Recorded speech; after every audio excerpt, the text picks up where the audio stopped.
finding a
Let's light this candle. Contributor appreciation. Welcome to the soapbox. And yes, I am here alone today, but that's okay. We're still going to have an awesome show. These shows tend to be banging. So, welcome. Again, contributor appreciation special. Welcome to the soapbox.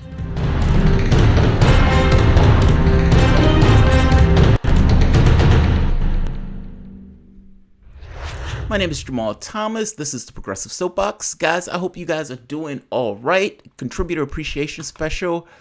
Yes, at the last minute, I tried to get everything out and up. And on these days, I have so much content that I need to pull up. And because I have so much content, it takes a little bit longer to get it situated. However, let's do the news.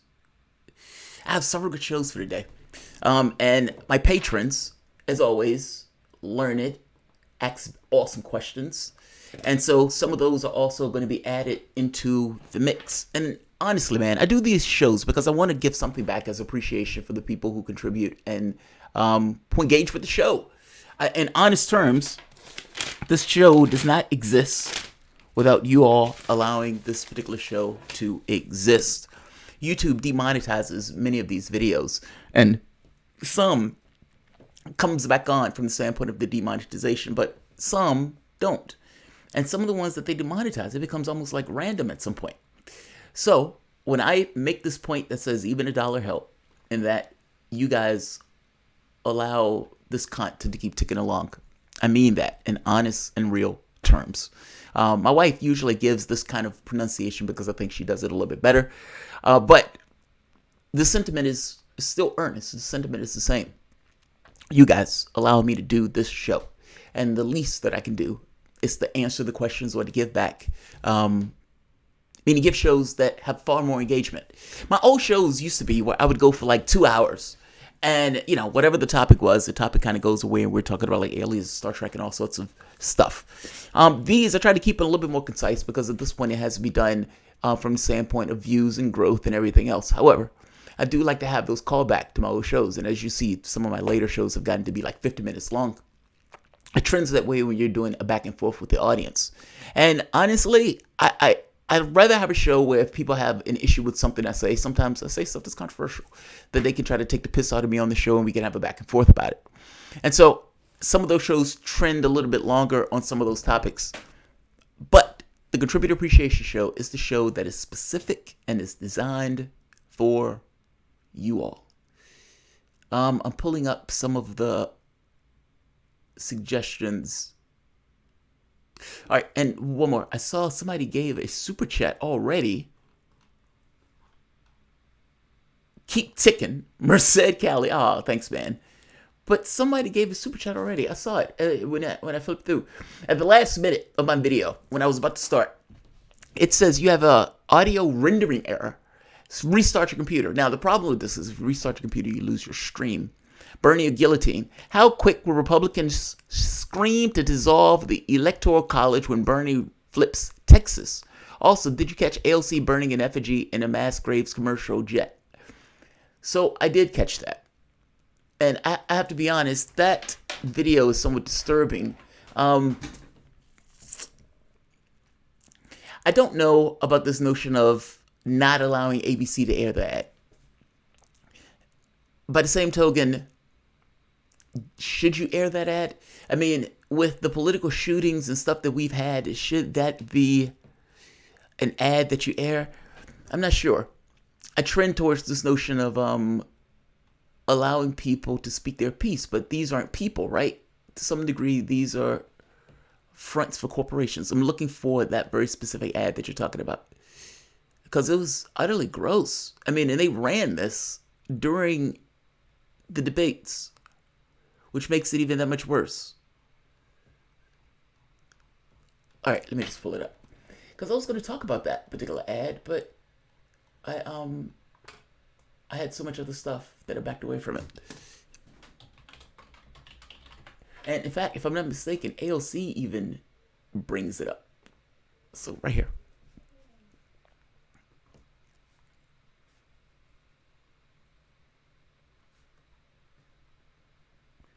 Come on. Here.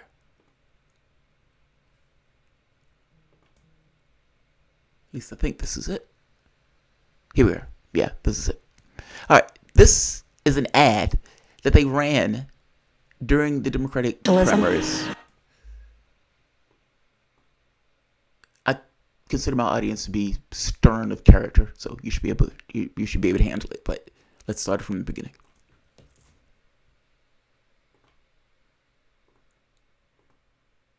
Come on. My father was minutes from death in Cambodia before a forced marriage saved his life. That's socialism. Forced obedience, starvation. This is the face of socialism and ignorance.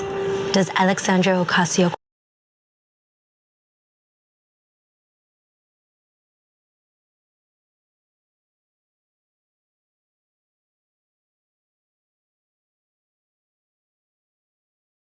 Cortez know the horror of socialism? My father was minutes from death in Cambodia before a forced marriage saved his life. That's socialism. Forced obedience, starvation. Mine is a face of freedom. My skin is not white. I'm not outrageous, racist, nor socialist. I'm a Republican. New Faces PAC. Think about what they're saying. New faces. The ad in and of itself deals with this notion that, hey, we're going to show an image of a Hispanic burning, burning the effigy of a Hispanic, and we're going to use that image to show and get across how non-racist that we are. Just because you have a particular skin color, this is the way Republicans are trying to blunt the assaults that are going to come up on this notion of Trump being racist. They're essentially going to have people who are paid shills to come out there with faces like this, people who are non-white. Despite the fact that the party is overwhelmingly majority white, they're going to trot out people who represent 0.001% of the party in order to tell you that they're not racist. I got to be honest, if you got to make that argument, there's something problematic with that.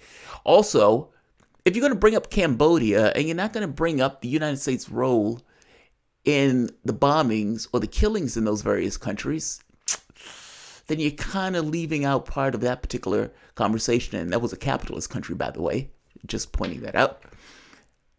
This is what they ran during the primaries, during the debates. Now, ABC has been getting a lot of flack for running this. They've been getting a lot of flack for running this. And beyond the point of Cambodia, what AOC is talking about in regards to socialism is more akin to Denmark, more akin to like Scandinavian countries. She's making a false equivalence. This is a straw man. In fact, this is the worst of straw mans because nothing AOC has been talking about has been that far into the socialism camp, and real socialists will probably even say she's not a socialist. You're more so talking about FDR Democrats who call themselves socialists now. And again, what they are talking about is more akin to Scandinavia. This is somewhat of a false equivalence. Doesn't really matter if it's a false equivalence. This is getting across the arguments that are going to be made from the standpoint of the Republican Party in that next election. They give you a heads up. They're going to try to undermine either the black or the vote dealing with, depending on who the Democratic Party puts up, there's certain certain attacks that need to be blunted. Trump is a racist. Is a big one that needs to be blunted. And again, that can be blunted more or less depending upon who you run as a candidate. And socialism, again, depending on who you run, is going to be on the ballot. Democrats are socialists, Democrats are socialists, Democrats are socialists, despite the fact that if anybody's paying attention, it's a fight between the establishment wing of the party and the more progressive wing of the party. And in no real respect can they be considered socialists in the proper sense. Democratic socialists, maybe. Fair enough, but that's not the same thing as Venezuela or the same thing as China. I'm just saying, you're going to get those false equivalencies. This is literally a playbook. It's a trial balloon of what is going to take place in the general election. Mark my words. save this very specific part of the video. This is the way they're going to run. They're giving you a heads up in advance. Socialism, and we're not racist because this 0.001% person tells us so. I love that. That's amazing. But again, you got to win somehow, and that's the way the Republicans are probably going to run this race, to try to win this race. Yeah, it is not going to be good, to say the least. Kosh963, Biden supporters are mythical creatures. Bernie and Tulsi. Pop reality. No thinks Biden will make it to White House. Now, what's the strategy to take out Warren? Because Bernie has the Rainbow Coalition, she doesn't. I've been thinking about this really a lot, Pop. Warren is tricky. Like, and I mean that in real terms. And I don't mean that as a slight. I mean that more so just in, any strategy to deal with Warren. And I think Sanders has taken, well, let's talk about Sanders' strategy with Warren for a moment. In the various debates, Sanders didn't touch Warren. In fact, not just not touch her, it was almost as if they were two opposite color bishops. You know what I mean? It's like they're ghosts to one another. In the sense, in the debate, they're defending the same team in the sense of Medicare for all and college and that type of stuff, because the questions that are being asked by the people who are there are not specific enough to show distinction between Warren and Sanders. So what you end up with are broad strokes. Sanders and Warren in a foxhole fighting for Medicare for all and some of the other policies. You get another weird dynamic. In the other debates, you had people who were just against Medicare for all. So it made it look like there were multiple people on that stage against Medicare for all. Well, in this debate, you didn't get that. You got Joe Biden being tag team with Warren and Sanders just outright pummeling him on this notion of his healthcare plan versus Medicare for all. The other people on the stage didn't go with plans that were separate and entirely distinct from Medicare for all. It was Medicare for all, Medicare for some, Medicare for people who want it, Medicare for people with bad backs. But in using this, it gets across this notion of the popularity of Medicare. Otherwise, you wouldn't be using the term Medicare for whatever that you're adding at the end of that term. It makes them look weaker in this process. The stronger people in this process are the ones who have given a full-throated support for Medicare for all. It's very clear in what it is, the language, all of it, very clear. People know what it is. The Medicare for all, Medicare for some with bad backs, all this stuff, people don't quite know what that is. And you have each person with their plan.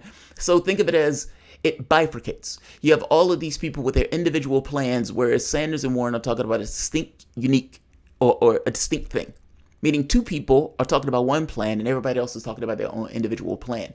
You don't have outright complete attacks against Medicare for all. It becomes somewhat of a free-for-all. So Julian Castro attacks Biden's plan. Biden attacks Medicare for all. The other people try to voice support for their plan. Kamala Harris doesn't want to deal with the factors of her plan, so she ends up talking about Trump. It makes Medicare for all look that much stronger. Sanders can't touch Warren in that situation. How can you touch somebody? How can you put a knife in somebody? How can you say anything about this particular person when this person is advocating for a policy that you yourself want? And that even though she doesn't necessarily believe it in practice, she more so believes it in theory. At that moment on the debate stage, it's you and her, and it comes across fucking lovely. Comes across lovely. How do you stop that person?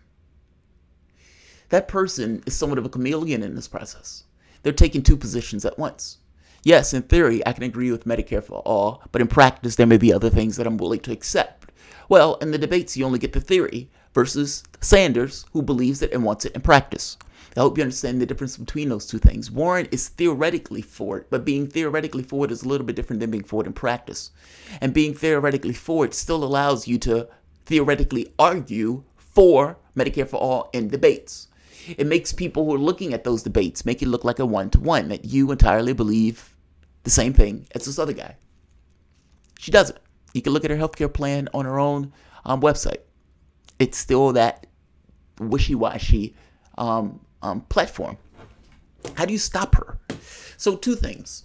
If it's true that Biden is going to flame out of the race, then the people who are flaming out from Biden has already said that Bernie Sanders is their leading person, meaning the person who's going to get the most support from people leaving Biden Sanders.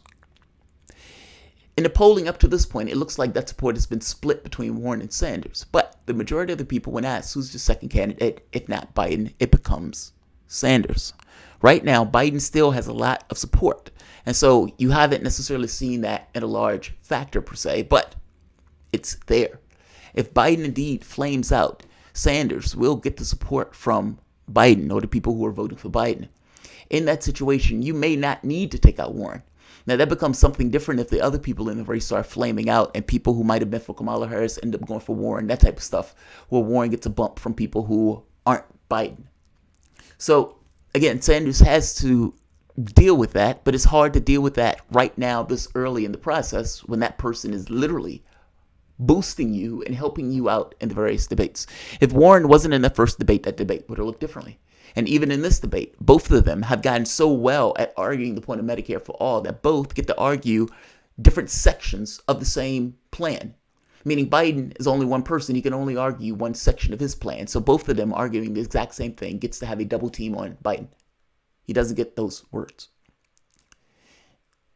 My thing with Warren is trust. And when people ask, what don't you trust about her? I think she's a creature of the party. I think the reason she didn't come out for Standing Rock was because Obama hadn't came out for it and she didn't necessarily want to step on his toes. Again, a creature of the party. The reason she didn't back Sanders, even though he was ideologically similar to Sanders, was because, again, she's a creature of the party. She had already given her support to Hillary Clinton. The reason that she came out and said they rigged it and then they didn't rig it was because the party came up with a different consensus on what they wanted to do in response to gaslighting the public. I hope you understand what I mean.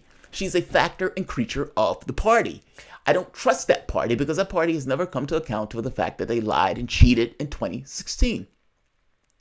So when I'm looking at candidates and I say this guy has literally opened the space to which him and even Warren are dancing in, then why am I going to go for the echo?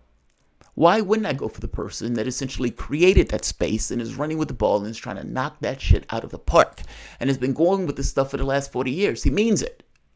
The moment that it becomes electability goes off the table, then why not that be your guy? It doesn't even make sense for it not to be in those terms.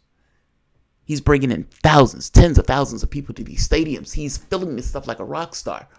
And in an election where you're going to need numbers, why on earth would you go for Biden or, for that matter, even for Warren? Warren has a policy for everything without the ability to enact those policies. Sanders, at the very least, understands that you need a movement to get anything accomplished. Something that's on the inside that is responsive to what is taking place on the outside. Both. And he has a political strategy to try to get what he wants accomplished. It's not just all of a sudden policies that are just new for the election. It's amazing how people evolve during the time of an election. Mercedes Cali, I second JT needing a pop filter. Oh, I do. Okay, I'll check it out. I'll get one. Rich Goyet, please get a pop filter for your microphone. Rich, I would absolutely get a pop filter for my microphone. In fact, I may have one here. I'll get one for the next video. Don't worry, Rich. I'll get one. All right. The first story I want to talk about, so let's get to the news. I want to talk about Assange first, while this is fresh in my mind. So, as you know, Assange was sentenced to 50 weeks in a British jail, Belmarsh prison. Now, being sentenced to 50 weeks in that prison, even though it's 50 weeks, it's kind of like in the United States where your sentence is not entirely your sentence. There's time for like good behavior and all this other stuff. He was being sentenced for quote unquote absconding bail, essentially skipping bail. 50 weeks. However, under British law, absconding bail, for the most part, is like you spend half of the time, meaning he was supposed to get out September 22nd. Well, he was brought in into a judge, and the judge told him essentially, yeah, that's not happening. You are now going to be remanded and changed over from being here for absconding bail to essentially awaiting a hearing for whether or not you're going to be extradited. Now, understand what this means. This means that Julian Assange can be in that prison indefinitely. I mean, the bail hearings or the hearings for this notion of extradition could take years. The United States has all of these charges on him where they've enacted the death penalty, meaning he could potentially be sent to a country that has the death penalty and is holding him out for all these espionage charges, not to mention what it means from the standpoint of media. Meaning, this trial might have just gotten that much more tricky just based on the policies that the Trump administration have put into play. And right now, under British law, Assange is just going to be stuck and languishing in prison. That could be for years. The judge said this. In remarks directed at Assange, barrister reportedly stated, "You have been produced today because your sentence of imprisonment is about to end. When that happens, your remand status changes from serving prisoner to a person facing extradition. Therefore, I have given your lawyers an opportunity to make an application on your bail on behalf. She has declined to do so." Now, what Assange's legal team says is, well, that's not really true. Ultimately, the judge had essentially denied bail before bail was even asked for. Also, again, this wasn't necessarily a hearing on this notion of bail. This was a technical hearing where they were changing his status over from skipping or absconding to facing extradition. Again, something that could take forever. Barrister declares, "In my view, I have substantial grounds to believe that if I release you, you will abscond again." A further administrative hearing is scheduled for October 11th, followed by a case management hearing on October 21st. Problem. What is wrong with this statement? What is wrong even with the pretext, the framing that the judge is using in this particular conversation or in this particular sentence? A person who believes that they're going to be unfairly treated or that they're going to be a political prisoner has every right under international law to seek asylum. Julian Assange, rightly, mind you, believed that there were charges lurking in the United States where, for the most part, he was going to be taken on trumped-up charges and shipped to the U.S. He wasn't wrong in that. That ended up being true. Despite that ended up being true, and despite this is not him, absconding and sitting on a beach in Bahamas, he literally went into an embassy and requested asylum, to which that asylum was granted. This judge acted as if that asylum request didn't matter, that Ecuador giving him asylum didn't matter. And it's a ludicrous framing of it. Either we have international law or we don't. My argument for the longest time of this show has been international law doesn't exist. The moment that you have an international law that favors one side over another side differently, meaning George Bush could go into a country, kill 1 million people, and there is no consequence from the standpoint of international law. If something like that happened from a 10-pot dictator in Africa, they would have dragged his ass before The Hague. There's a difference in the way laws are applied to these various countries. Israel, again, can have an open-air ghetto and all sorts of rules being broken, but again, international law doesn't apply when it's somebody who is a powerful nation or somebody who's supported by a powerful nation. If it doesn't apply for those powerful nations, then it doesn't apply at all. It's essentially just powerful nations making shit up as they go along in order to punish smaller nations that is not doing what they want. Call it what it is.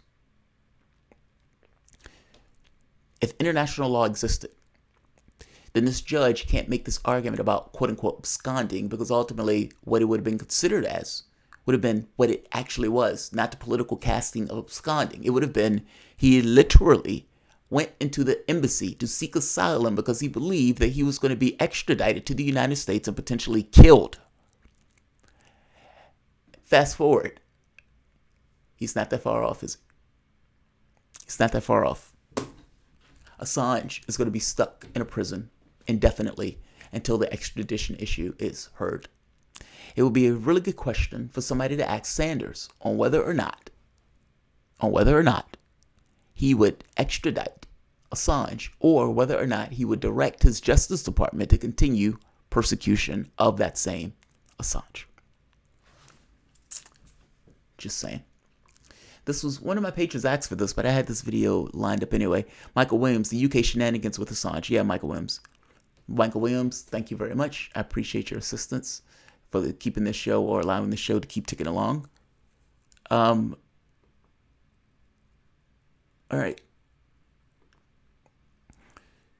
The next one I want to talk about has to do with Joe Biden.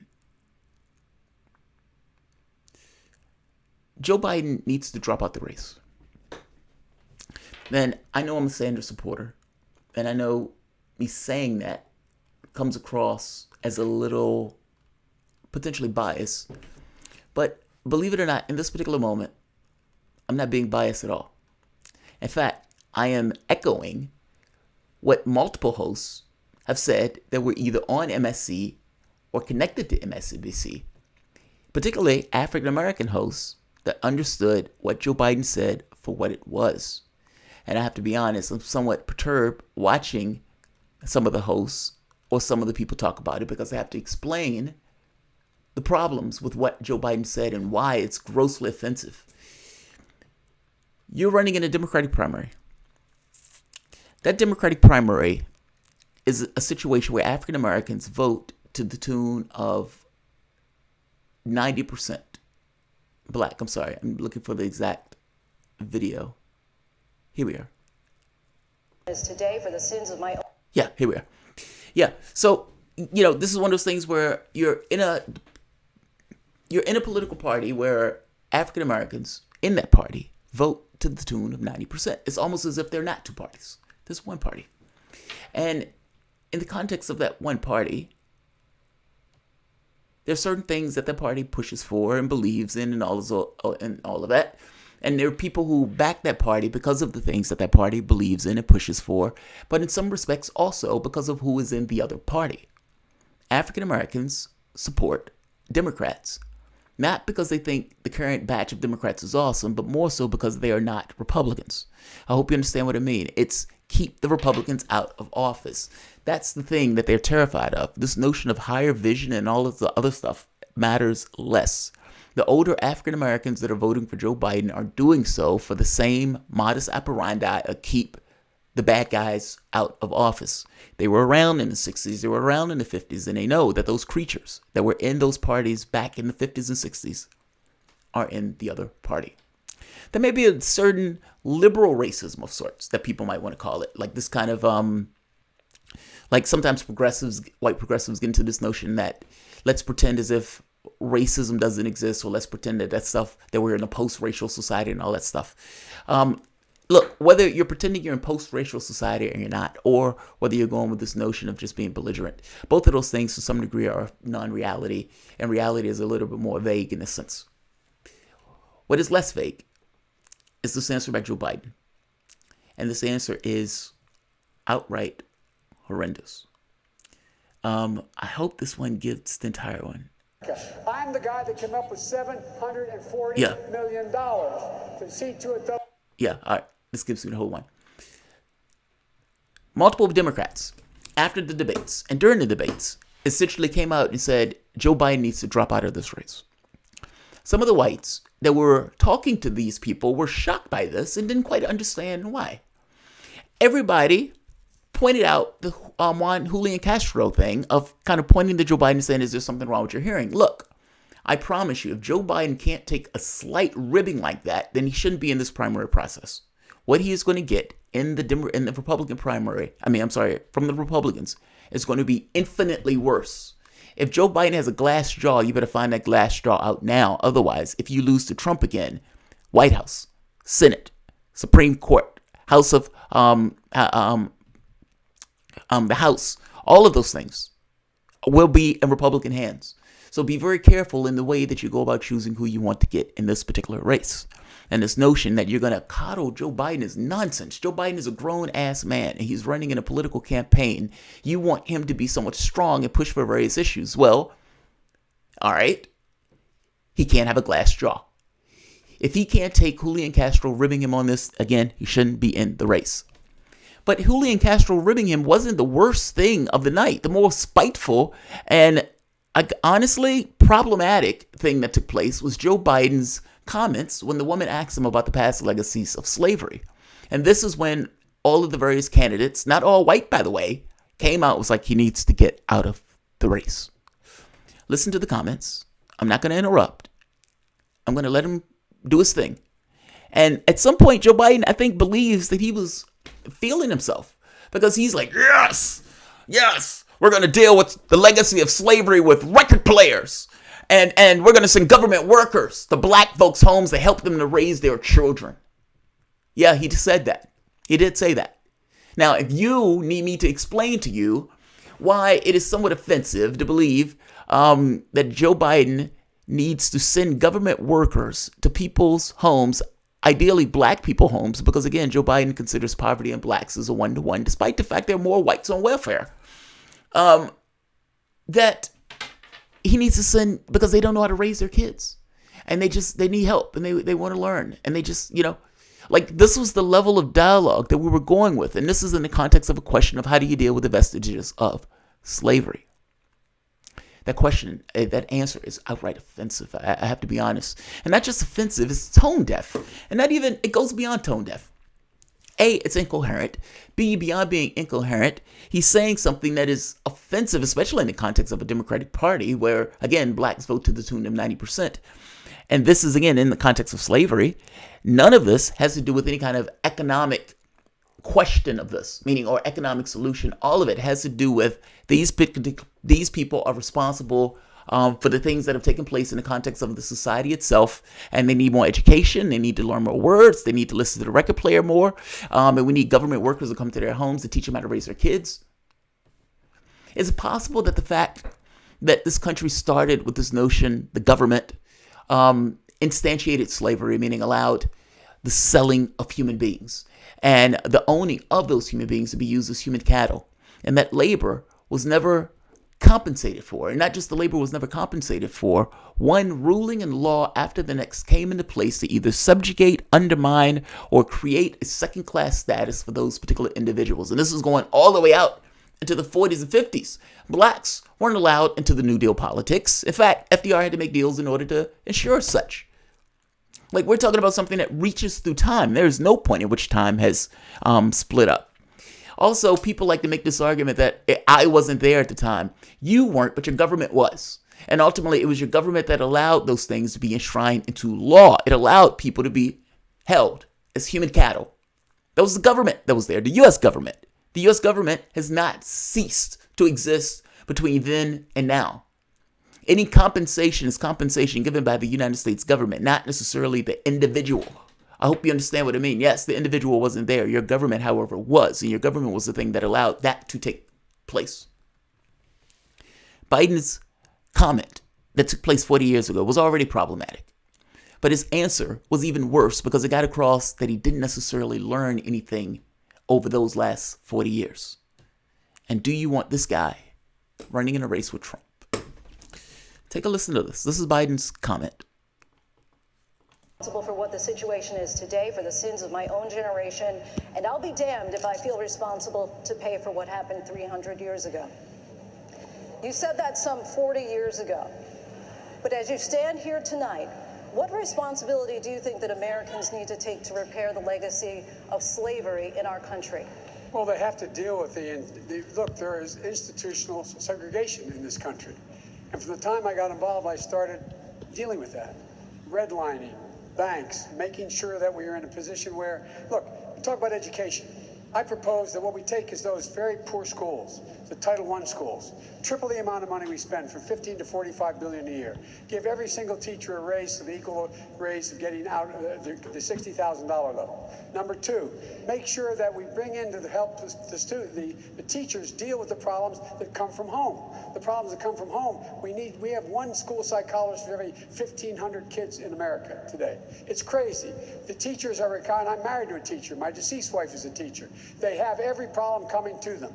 We have to make sure that every single child does in fact have 3, 4, and 5-year-olds go to school, not daycare, school. We bring social workers into homes and parents to help them deal with how to raise their children. It's not that they don't want to help, they don't know quite what to do.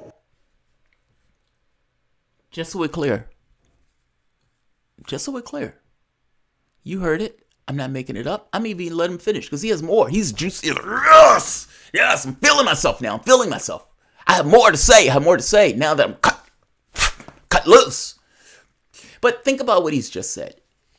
A, it's incoherent.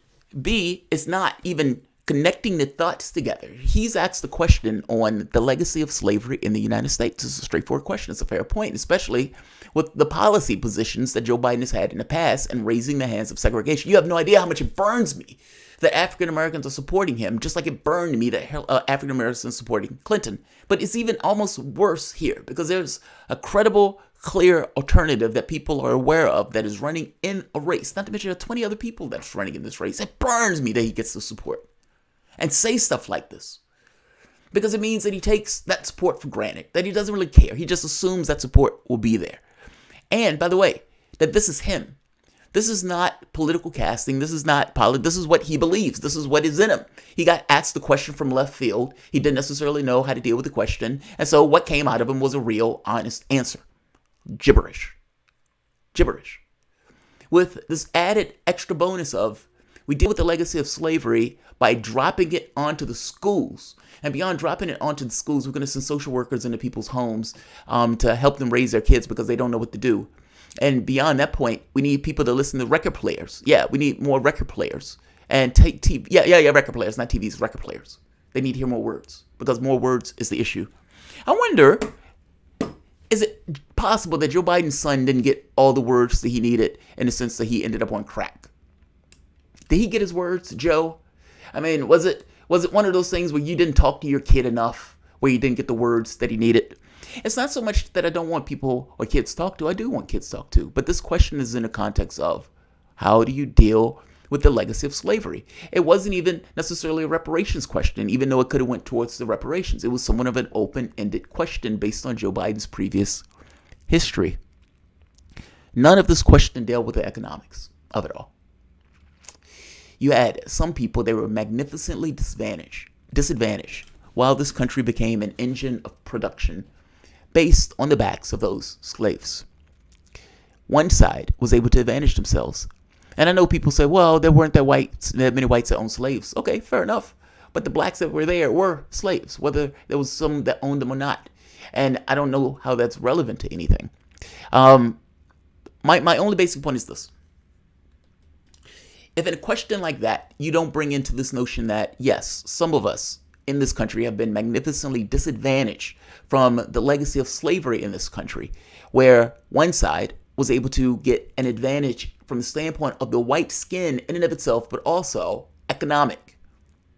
They did a test. So one of the studies came out that said if blacks are going to catch up with whites, it will be like 200 and some years, meaning it's not going to happen, at least based on the policies that are taking place that undergo through the various Democratic presidencies.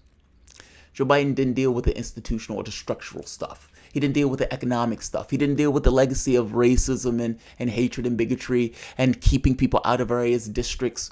Those type of things went under the window. Ultimately, this ended up being an issue for school and an issue for parents who don't know how to raise their kids. Is it possible that there's any economic dimension to this at all? I was a latchkey kid. My mom, for the most part, would work, and I would come home and essentially be there for several hours until she got home after she got off work. I would imagine this is the case for a lot of kids, not just black kids, but white kids also, especially in a society where half the country doesn't have $500 in the bank. Poverty is not just endemic to blacks. It's a factor of this particular society. So let's be very clear. This answer, racially insensitive. Black kids don't know how to raise, or black parents don't know how to raise their kids. Politically tone deaf. You need those same blacks to vote for you. Otherwise, your campaign will shrivel up in the Democratic primary. This is the guy they want to put up for Trump. Listen to the response to this. Because it wasn't just me. This is MSNBC's Zerlina Maxwell. Zerlina Maxwell was on set when that woman said Bernie Sanders makes her skin crawl. Listen to what she thinks about this. Overall and depressed turnout when it comes time to need it in the general election. So I think that, every candidate should be very careful when they're trying to critique the other candidates and the better of that back and forth. I don't think so. Now, if you go back and review the again, It aggravates me that whites need an explanation for this. Like you should be able to put yourself in the other person's position. This guy, who's vice president to the first black president, just got up there and said, for all intents and purposes, in a question about slavery, which gives it a context, that he wants them to play record players and that they need government workers to come and show them how to raise their kids because essentially black families don't know what they're doing. He didn't deal with any of the economic dimensions of what took place. He didn't deal with the fact that that labor was never paid for or compensated. He didn't deal with any of that stuff. He didn't deal with this notion of poverty. He didn't deal with this notion of institutional, a legacy of institutional bias that goes at least back to the 60s, which means you're talking about a running start that you can never catch up in. And yet you have people like this that go around and says, yeah, man, we got to do some of those schools and we need to fix those black families. Well, let's hear how African Americans on the set that aren't necessarily hostile to Joe Biden, at least what they think about it, not just my own perspective of it. What do they think about it? Text, and it's important to read the text of his answer. People are not going to do that. Well, I think that they should, Chris, because we need to be informed voters, and the folks watching, they can go and check the text of his answer, specifically on the question of his quote about slavery, because that was a lot more mean-spirited, in my view, than the exchange between Castro, because essentially his answer was completely tone deaf. If you're an African-American family listening to Joe Biden say, well, black people don't know how to take care of their kids, they don't know what to do, and they need help, and turn on the record player. I mean, if you go back and review that particular moment, I think that was the weak point in the debate last night. That was going to be my next question about what seemed to be a fall off. Some people. Look at how they're trying to rehabilitate Biden in this.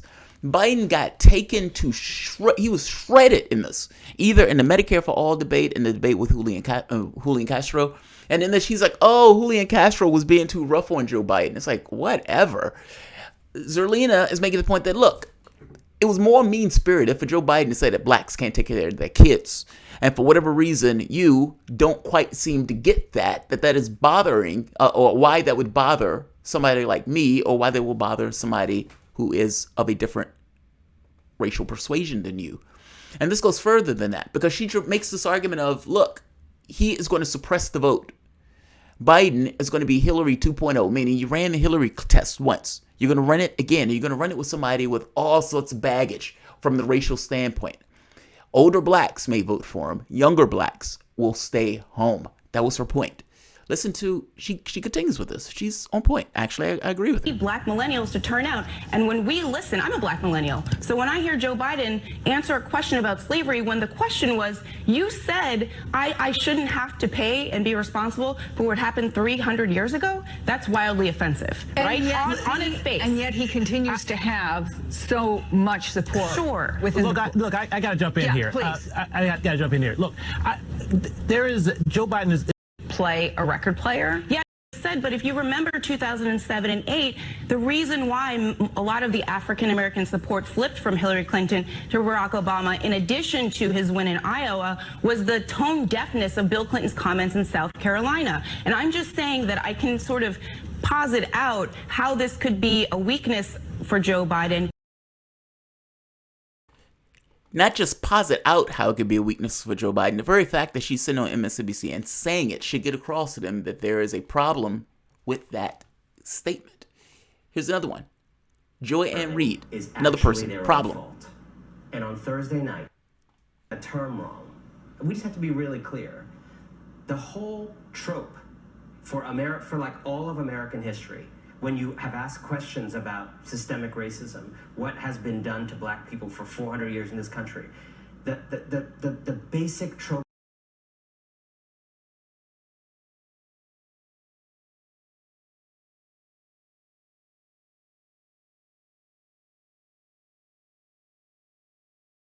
of racism has always been what you are observing is actually their own fault. And on Thursday night, Joe Biden, who wants to be the president of the United States and run against a white nationalist, reprised that theme and basically blamed black people's parenting skills and lack of music for the legacy of slavery. He has to drop out. He didn't mince words. He needs to drop out.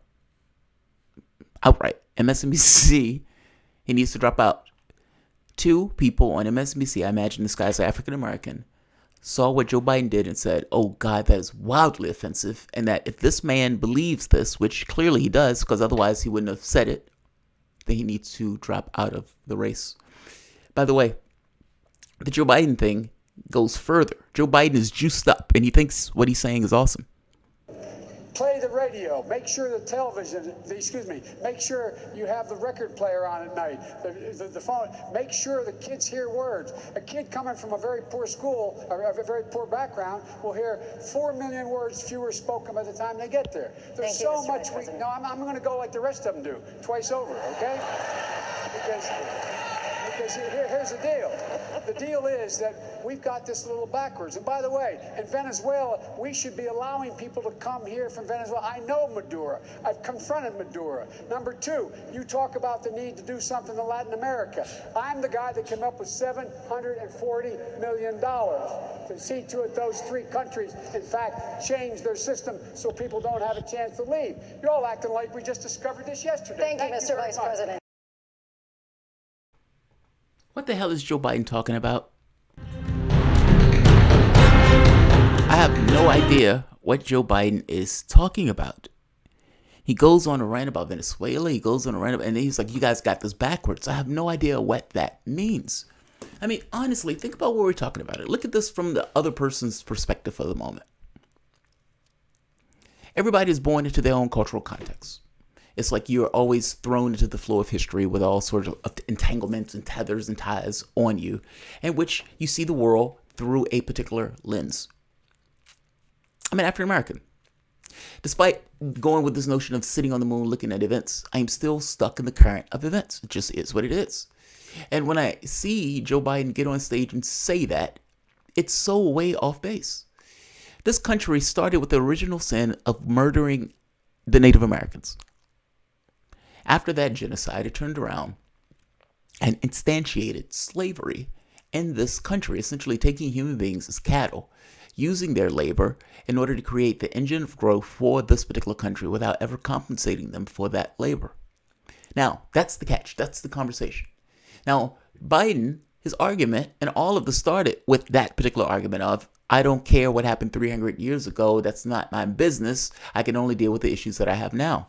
And again, the problem here is that the issue here is not that Joe Biden was living 300 years ago. The issue is that you had a government that was around that instantiated slavery under law that allowed people to be sold as cattle. That government that allowed that instantiated that as slavery is still around right now. People didn't get their 40 acres and a mule, and under normal circumstances, people are compensated for their labor. However, this group of human beings wasn't. And this notion that, well, a war was fought over it, so everything should be fair. Nobody asked you to take them as slaves. You took them as slaves.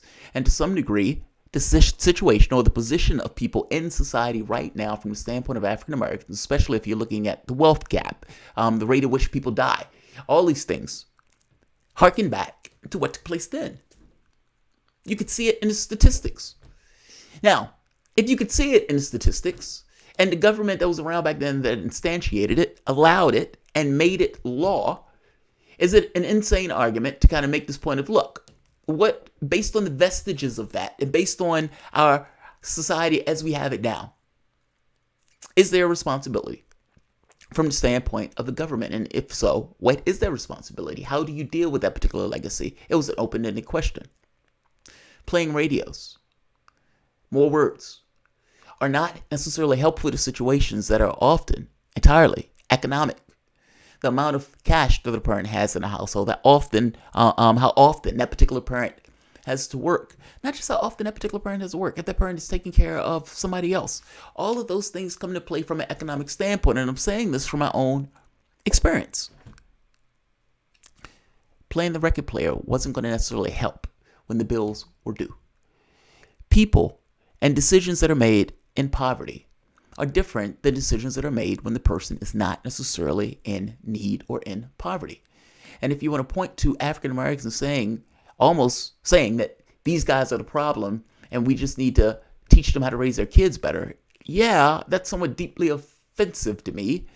considering that, again, the majority of people on welfare are white.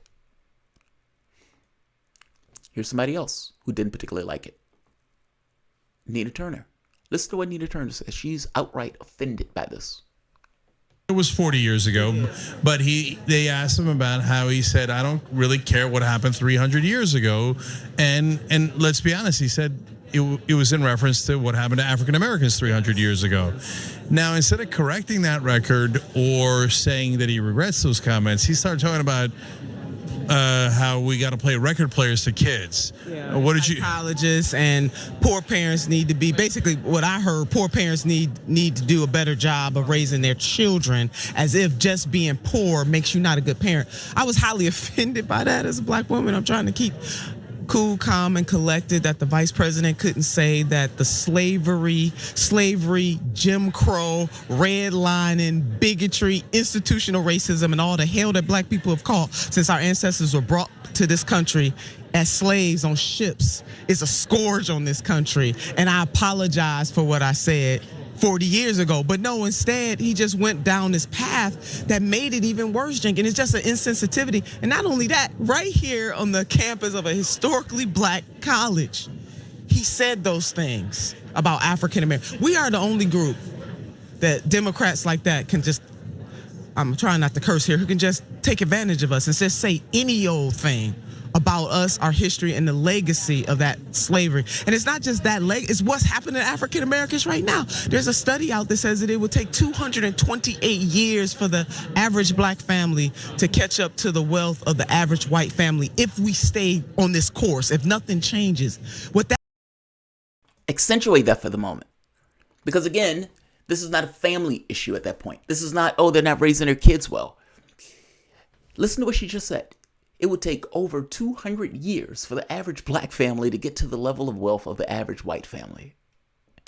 That's not because both sides started with an even start. That's not because both sides started from the same line and just started running and one side just took it. No, one side had a magnificent lead based on their skin color alone, because various laws and policies were in place that disadvantaged one group and allowed another group to flourish. Yeah, what Biden said is aggravating. I'm glad to see it wasn't just me. That means is that it's never going to happen, that black people are being resigned to a future that says that we are never going to have wealth in this country, and that it doesn't matter if your parents have a college degree or whether or not your parents are wealthy or not. If you are black in this country, that wealth that was made on the blood, sweat, the backs of chattel slavery in this country can never be undone. And you got a vice president that was totally, just totally numb to that. I mean, he just didn't care. I don't even know what the answer he gave. That one got to me a lot.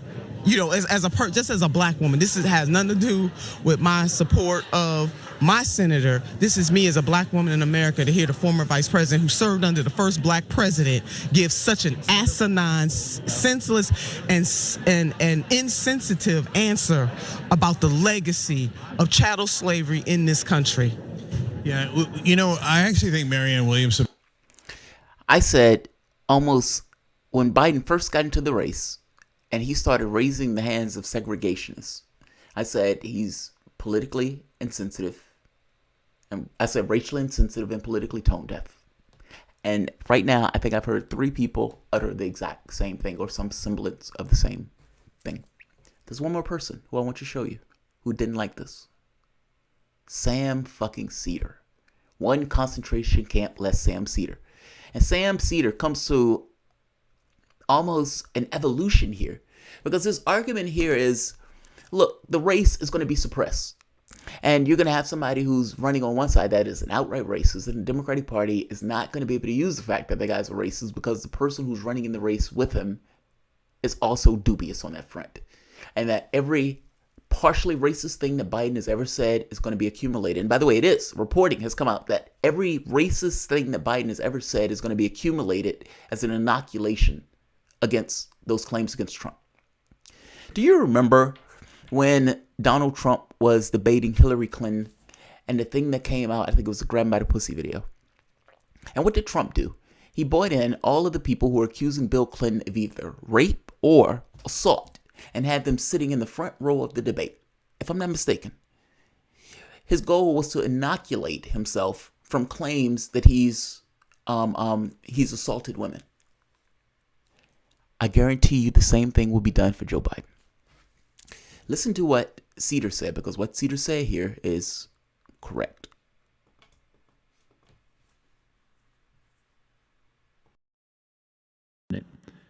Right. But the problem is that, and this is not a gaffe, and I went back and forth a little bit with Bill Scher on this, is that this is not a gaffe. And despite the fact that Joe Biden is leading with African Americans, it's quite possible that those African Americans that he's leading with are reliable voters. And the cohort of unreliable voters, white, black, Latino, they hear stuff like that and they don't come out to vote. And that is the major dilemma with a guy like Joe Biden. You can't tell right now how much he's going to depress the vote. And like you say, this is going to be an election where it's going to be, in many respects, like the Clinton-Trump thing, but more of like two candidates who are basically just racing to the finish line with the least amount of unfavorable. And that's basically what happened with Clinton and with Trump. And it just so happened that she was slightly more unfavorable in the wrong areas, and just people didn't come out. Now, maybe they'll come out regardless of who the nominee is, but Joe Biden has a risk, I think, associated with him that no other candidate does in this Democratic field. And I mean literally no other candidate. Yes. What Sam Cedar's saying here is absolutely right. Joe Biden has a risk associated with him that no other candidate has. Because understand what's going to take place. The goal is going to be, to some degree, to suppress the vote. Republicans, in situations where the vote is suppressed, have advantages. I mean, they've even had Republican policy to some degree to be suppress the vote, whether it's the voter ID laws, whether it's the cutting down on the number of voting locations. The thought being, if you can keep people in lines for 5 hours, at some point those people have to leave, especially people who are on the lower end of the economic scale and who require to be at work during those times. You can shave off people from the voter rolls. You don't need to shave off massive amounts. You only need to shave off a few percentage points, especially in various states, especially the ones that are required to win. I would put to you, to some degree, this is how Clinton lost the first time around. There are larger reasons, of course, but if you're talking about around the margins, yeah, Sam Cedar's right. I didn't vote for Clinton. I voted for Stein. If there was somebody else who was better to vote for, maybe, but that wasn't necessarily the choice that was given to us. People were given an establishment candidate in a time where people were looking for something dramatically different. Trump, whatever you want to think of him, is different in the sense of his manner. But this is kind of like Obama was being different purely in the sense of his identity, not necessarily in the sense of policy. I hope you get what I mean. People were looking for something real and tangible from the standpoint of difference. Joe Biden is not going to have people coming out to fill up stadiums. Joe Biden is not going to have people breaking their backs on the campaign trail. And if you don't believe me, look at this. This is individual donations online. If you want to know how a candidate or a certain degree of support, there are individual donations. There's a reason the DNC is saying we're looking at individual donations, because to some degree that gets across a certain amount of support that that candidate has, especially small dollar donations where people are like, all right, I don't have much, but here. Joe Biden's boom and bust online. Joe Biden literally was bringing in less money than Kamala Harris. To show you, for example, Bernie Sanders every month has a recurring campaign donation. So every month, people give to Sanders a certain amount. So bam, pop, on that particular day, all these people donate. So you can see Sanders' thing as you're tracking it, and this is just spike. Now this gets better, especially at times of debates and so forth, because at those times the candidate is, especially if the candidate does well, people get excited. So in the second debate, people got hopped up. Look at Sanders. Sanders' recurring donations. Gets into the campaign, boom. That time of the month, boom. That time of the month, boom. That time of the month. And then you get to the second debate, and oh, bam. Sanders Power Day, they call it, 19th. Look at Joe Biden's. Comes in, and then flat. Outright flat. Now, Kamala Harris was essentially being told by her donors, look, if you don't pick it up, you're going to be out. But Joe Biden's donors in the beginning wasn't sure that Joe Biden could win this race, and as such were somewhat dicey in regards to giving to him. However, he's still at those big ticket fundraisers. He was at a pharma big ticket fundraiser saying, hey, people who aren't those opioid guys are really good, essentially schmoozing and blowing smoke up the ass of pharmaceutical executives who will give him all sorts of money to not put in whatever healthcare plan he's talking about, and to at the very least stop Sanders. I'm saying Joe Biden is entirely dependent on money from those types because he's not getting it from the standpoint of support. Now, this is the guy. This is the guy that you're going to run. He even makes the point that says, look, essentially browbeating people to vote for those people in isn't something that worked last time, and it's probably not going to necessarily work this time. You need people who want to go out and vote for you, not necessarily people who need to be convinced. There's a difference in those things. Biden needs to drop out. And from the standpoint of getting African American support, God, Lord knows, I hope people wake up and they realize and they see stuff like this. This should have been on the front page of every newspaper, but it wasn't. And even that, to some degree, gets across this notion of the perspective of the various people and tribes within the context of the country. Let me end it on this, and I'll take in chats. Political parties are not big tents.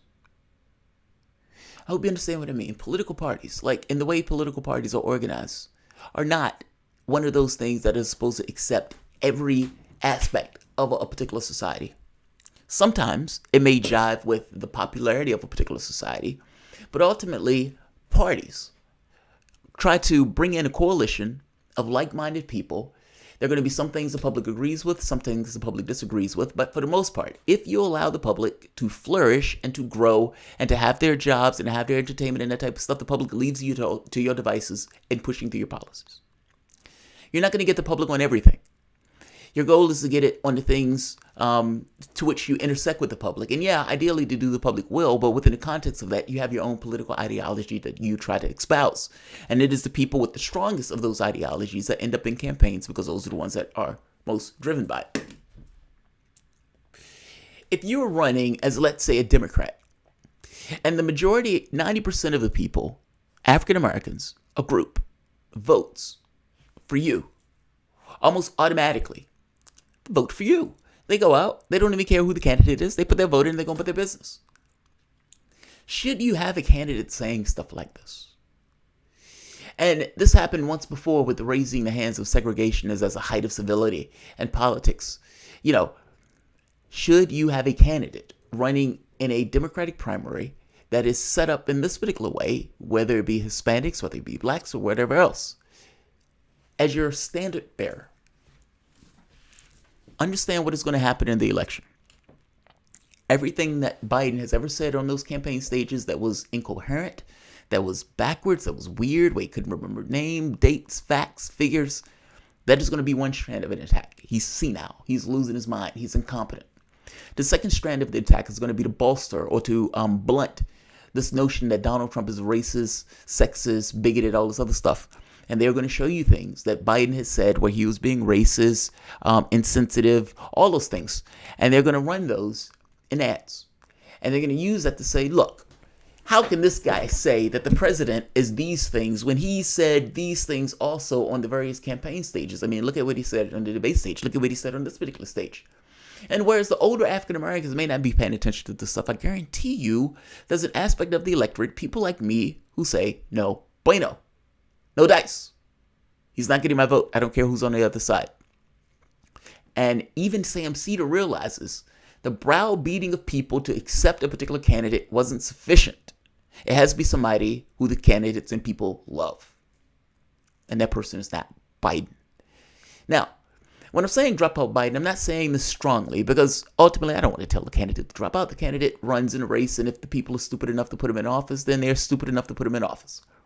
However, you have multiple aspects of the Democratic Party, some black, some white, all of them at the very least realizing we have a problem, we have a problem, we have a problem. This can't be the guy that you put up against Donald Trump.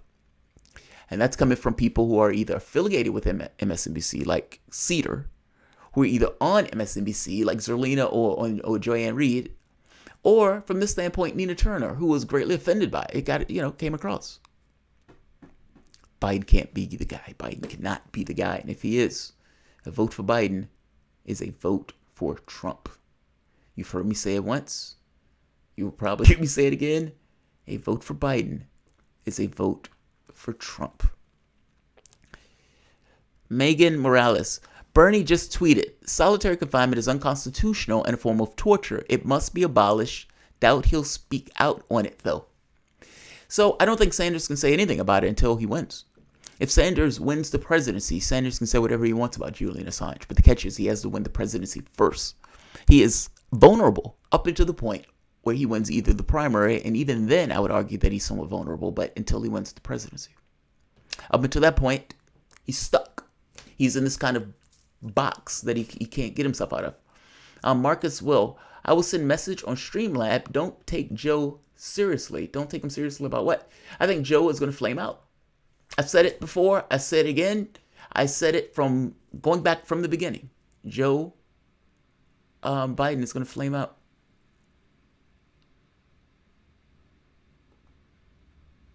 Let's see.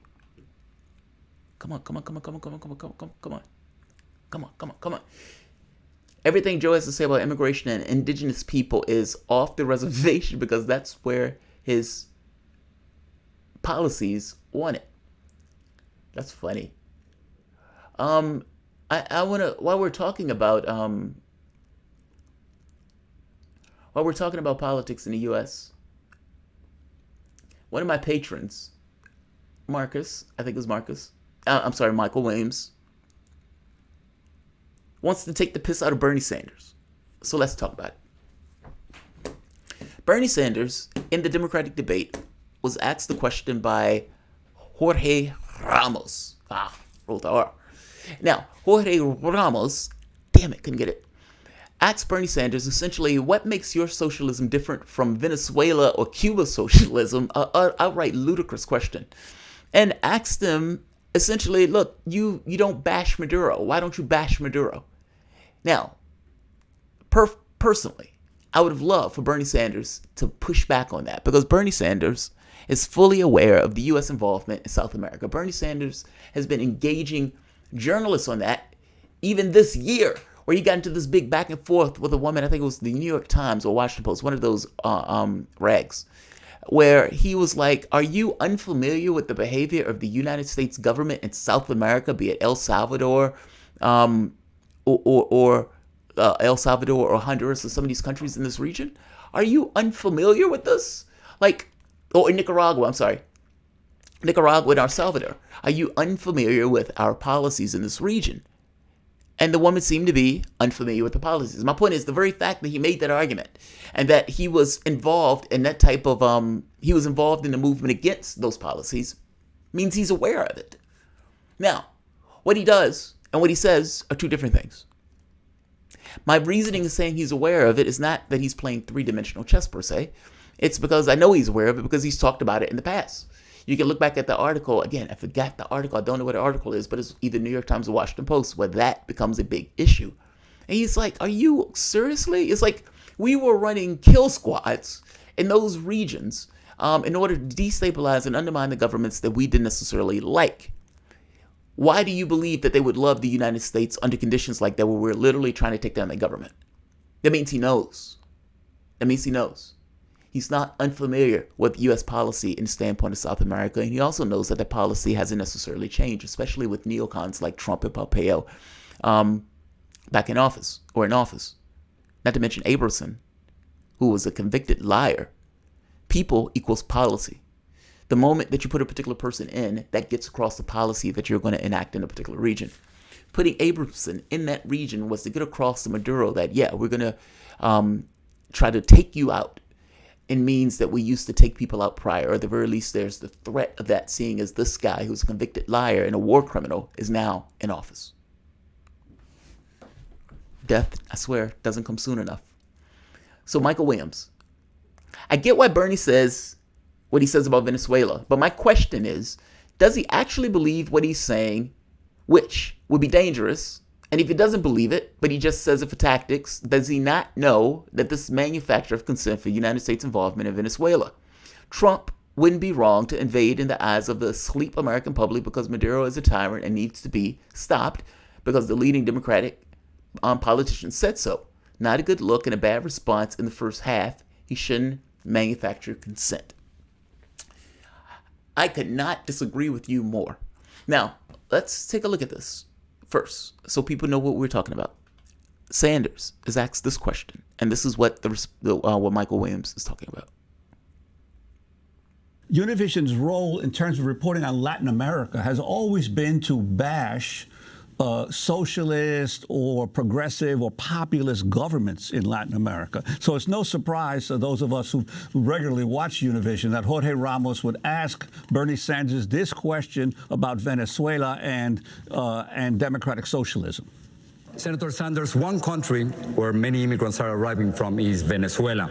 A recent UN fact-finding mission found that thousands have been disappeared, tortured, and killed by government forces in Venezuela.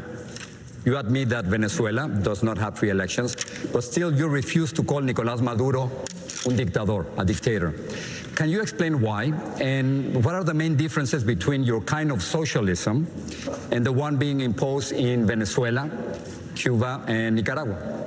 Well, first of all, let me be very clear. Anybody who does what Maduro does is a vicious tyrant. What we need now is international and regional cooperation for free elections in Venezuela so that the people of that country can create their own future. In terms of democratic socialism, that's his, that's his typical thing. A two-step. You brought up Maduro. Now I need to attack Maduro. Now, you understand why he's doing that. And just for the audience, if somebody just kind of stumbled upon, the reason that Bernie Sanders does this is to inoculate himself. Ultimately, the ad that I just showed you, where the woman said, this is socialism, and she showed Cambodia and people living on death camps, and she showed AOC's face being burned to shreds, that is the playbook for the Republican Party. That is literally what they're going to do. They're going to run on socialism, and depending on whether it's Biden, Sanders, or whoever else it is, it's going to be Democratic Party or Socialist, especially if it's Sanders. Democratic Party is a socialist party. Sanders is a socialist. He's trying to turn this into Venezuela. And the moment that this question is asked and Sanders says something positive about Maduro, in that clip where that woman had, where she was like, this is socialism, there will also be Bernie Sanders saying something positive about Maduro without the other part being there. Now, your point is, look, understand why Sanders does this. He wants to inoculate himself. He knows that they're going to try to tie him to Venezuela, and he does not want to be tied to Venezuela, so he can't necessarily say nice things about Venezuela because they're going to take his clips out of context. I mean, for fuck's sake. He made a comment on population talking about birth control. His perspective was birth control, and they took that and said Bernie Sanders was trying to talk about population control and get rid of black women. Just saying. That was the Washington Post. So you can imagine what the Republican Party is going to do. Now, would I prefer, all things being equal, for the candidate to come out and say, look, Maduro won those elections. The United States have been involved in trying to literally topple the government, even going back to Chavez, and the same thing is taking place right now. If what was taking place in the United States was similar to Venezuela, Guaido or whoever else would have been taking Guaido's roles from the standpoint of the United States would have been shot or hung as a traitor. Guaido is free to walk the streets today and even get a security contingent, if I'm not mistaken. We have been instigating ourselves into Venezuelan affairs for years. That country has been under siege, be it economic or, at this point, direct military, because we tried to have an outright military coup in that country. That's the honest reality of it. We often ignore the stuff that some of the gangs are doing there, some of the pictures associated with Guaido and Colombian gangs. And we pretend as if the only violence that is taking place is from the standpoint of Maduro. I guarantee you it is not. Where Maduro may be using violence, that is true. It is also true that some of the gangs that are there are to provoke that particular violence so that violence can be called out and pointed to in Western media. That's the truth. Now, if Sanders says that, Sanders won't be president. And that's what we're talking about, right? Meaning, there's no cosmic God. There's nothing above that is looking down below that says, I love your moral grandstanding, and your moral grandstanding on this particular debate stage is going to be paid back in some kind of positive benefit and objective reality that took place from that. No, Ned Stark's got his head chopped off. You're in a political campaign. You are not outside of a political campaign. This is, for all intents and purposes, a game. It will be no different than if you're playing chess or some other game. There are rules associated with the game, and the things that are at stake are magnified. They're tremendous. Like it's what is at stake. It's almost incomprehensible. By the same token, how that incomprehensiveness is chosen is still within the context of something that is based in, ideally, rules, meaning a primary process and an election process in order to determine who's going to get elected. This is not a free space where you can say whatever you want. Your goal in this is very specific. I want to be president of the United States. What is the most optimum outcome? Sanders grandstands. He does exactly what you want him to do and says exactly what you want him to say. And he is roped in by the other Democrats as being a socialist and as being similar to Maduro and as being nice to Maduro and wanting to change the United States to Venezuela. And they run that over and over and over and over again. The country, the sore spot for Sanders in the polling is democratic socialism. That's his sore spot. When you're looking at the candidates and figuring out the weak spot of the various candidates, America is not necessarily sold on this notion of democratic socialism.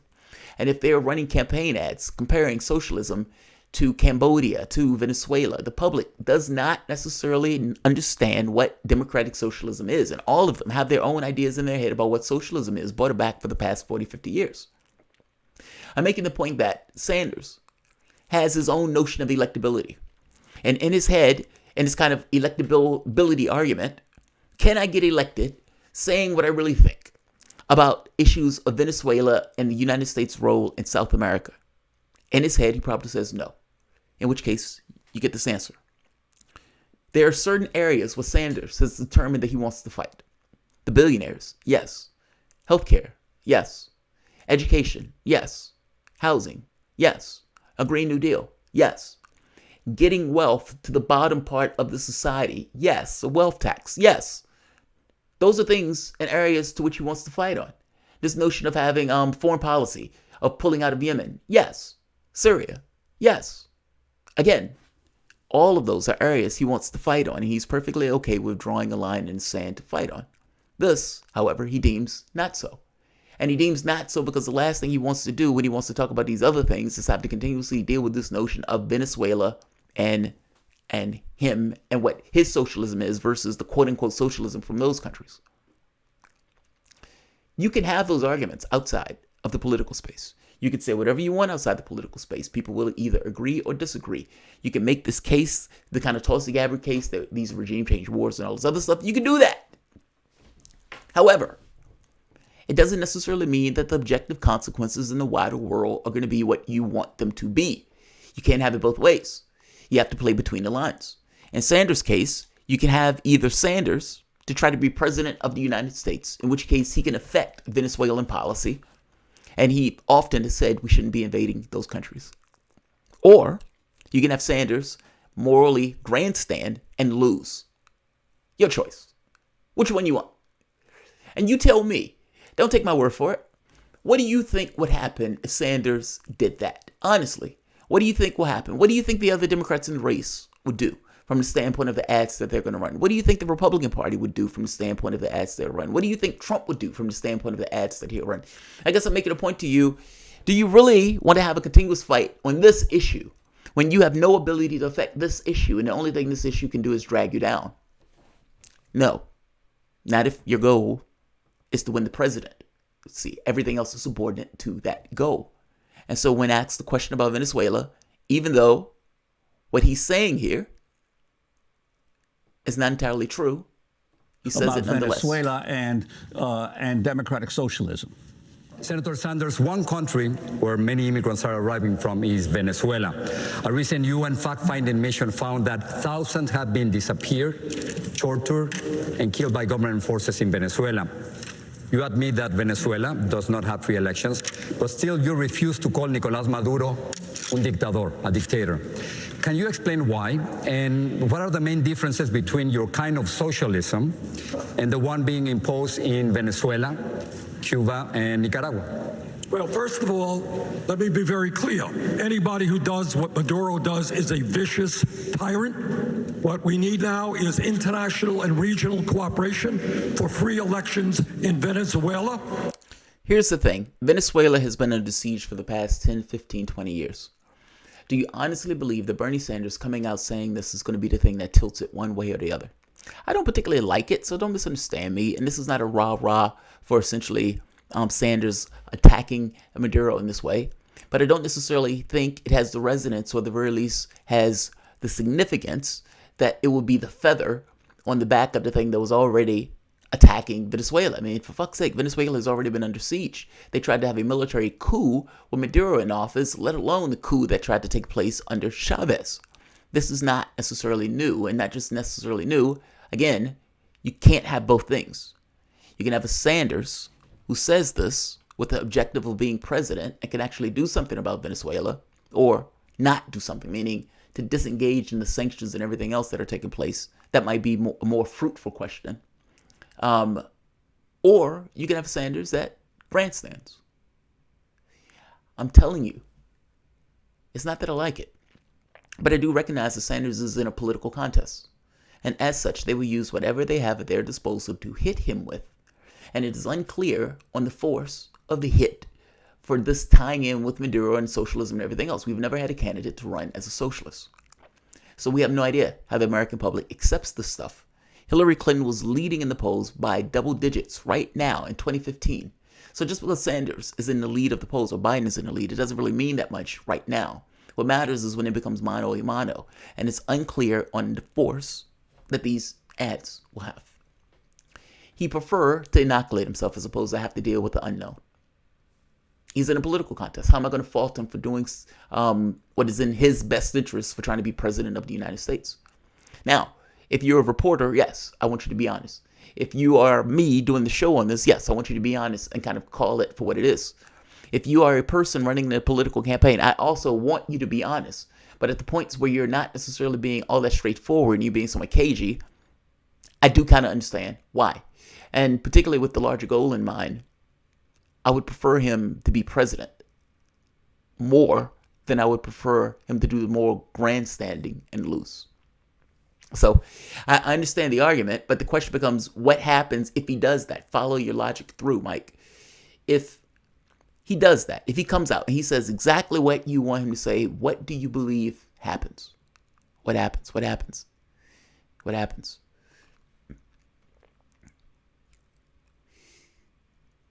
Let's see. Marduk GKOB. Why do you think Sanders can win? Loyalty clause. Tom Perez can and will say he's not a loyal Democrat and kick him out of the race. No, that's too overt. That's too overt. I mean, even if you think back to 2016, what was taking place? It was behind the scenes. It was, Hillary Clinton have control over the political space while they're saying we're impartial. You can't make a large argument that you're impartial if you kick out the guy who wins. The catch here is Sanders just needs to win. That win is being done by the votes. Now, I have issues with the voting machines. All that stuff is true. But it seems that stuff usually takes place around the margins. He just needs to outright win. It's not that I don't think he won't be shafted. It's not that I don't think they won't have reports on the media that don't necessarily treat him fairly or that the debates won't treat him fairly. It's not even that I believe, per se, that the other candidates and the party itself won't necessarily be looking for ways to shaft him. I think all that's true. But to say he's not a loyal Democrat, you got to have a reason for that. And that becomes somewhat of a problem when you're trying to get people to vote for your party and you've just kicked the guy out who won. So I don't think it's that overt, Marduk. ABCD, do you think polls are accurate on Biden or are they biased? I think the polls are accurate. To some degree, I mean, there's always a margin of error within the polls. The thing is this. You're in the Democratic primary. Blacks make up, 15% of the population. And so Biden, from the standpoint of older African Americans, they remember who Biden is. When they're looking at him, it's like Shaq selling Preparation H. People know who Shaq is from when he used to play in the game. And so despite the fact that the Preparation H may not entirely be related to what Shaq is talking about, people know Shaq, they trust Shaq, so they're going to buy the Preparation H. That's the way they sell commercials. It's just in your head. It doesn't, not necessarily that you need it in the moment, but when you do need it and you think about it, oh, right, I remember that. Shaq was selling that. The same thing is true for Joe Biden in a political sense. You have a lot of African Americans who vote for the people who they know. They know Joe Biden. I'm saying this. I'm telling you from experience. Being that I am black and I have black relatives and having conversations with those relatives that are just so happen to be African American, they will say stuff like, Joe Biden is the only guy who can stop Trump. Why do you believe that again? And ultimately, their reasoning is the people in this country have a tendency to trend towards being somewhat racist. The only person who they will accept will be somebody like Biden. That's the argument. It's not a visionary argument. Their argument is basically electability. It's we're terrified of who is on the other side, and we just need somebody to get rid of him. And the public itself who chose Donald Trump will most likely be willing to choose an older white male kind of just like Trump. That's the honest reason for this support among blacks. Part of it is we need you to get rid of Trump, and we believe he's more electable. He's a person that we know. But the other part is he's a person that we know. Now, problem. That's not based on real information. That's based on what's in their heads. Even Sanders with the electability argument, even me making this argument about what happens if Sanders does that, that's an electability argument to some degree. That's based on my perspective of the world. Everybody carries along with them their perspective of what they think the world is. They honestly believe that Joe Biden is the one to beat Trump. And as such, he gets the black vote. And I say that to say, look at South Carolina. South Carolina has Joe Biden winning by like 39%. And again, that's because of the black vote. Yes, that is probably real. Blacks vote to the tune of 90% Democrat. And they tend to lump their votes. The younger generation is not voting in this way, which makes it interesting. Meaning the younger generations is for Sanders. I mean, on Joanne Reid, between 18 to 35 or 18 to 40 or something like that, black women were going for Sanders. And so you have this thing, this break between the older generation and the younger generation, with the younger generation screaming at the older generation to open their fucking eyes. This is the world that you continually voted for over and over and over and over and over again. And at which point do you get sick of this world? And at which point do you want a different vision for the country? Aren't you getting tired of just voting out of outright abject terror? And don't you want to actually vote for something? Especially when by every metric, for the most part, at least by the metrics that you're looking at, it's a 1-to-1 in regards to electability. No, unfortunately, the polls are probably more right than not. I mean, many of those polls have Sanders in the lead or getting close. But my fear is that the polls going into like the South showing Biden in the lead like that, it's disconcerting to me, and that's putting it mildly. And like I say, it burns me that blacks, African Americans, are voting for him like that. Krillin 876, we already have socialism for farmers and corporations. I know, right? You know, somebody made this point about corporate socialism, and they were like, oh, that doesn't exist. What does that mean? Because they were looking at this argument about capitalism as purely this notion of private property and not this issue of markets and the distribution of goods and services within a particular marketplace. If you have a situation where government is dumping a ton of money into corporations, then yeah, you have socialism by other means, almost in reverse and backwards. So yeah, Krillin. Marcus Will. So is it realpolitik for Bernie, but for Warren and Yang is a question of doing and saying moral things while not just applying the same standards for all? Good question. Good question. You're calling me a hypocrite, and maybe I am being a hypocrite.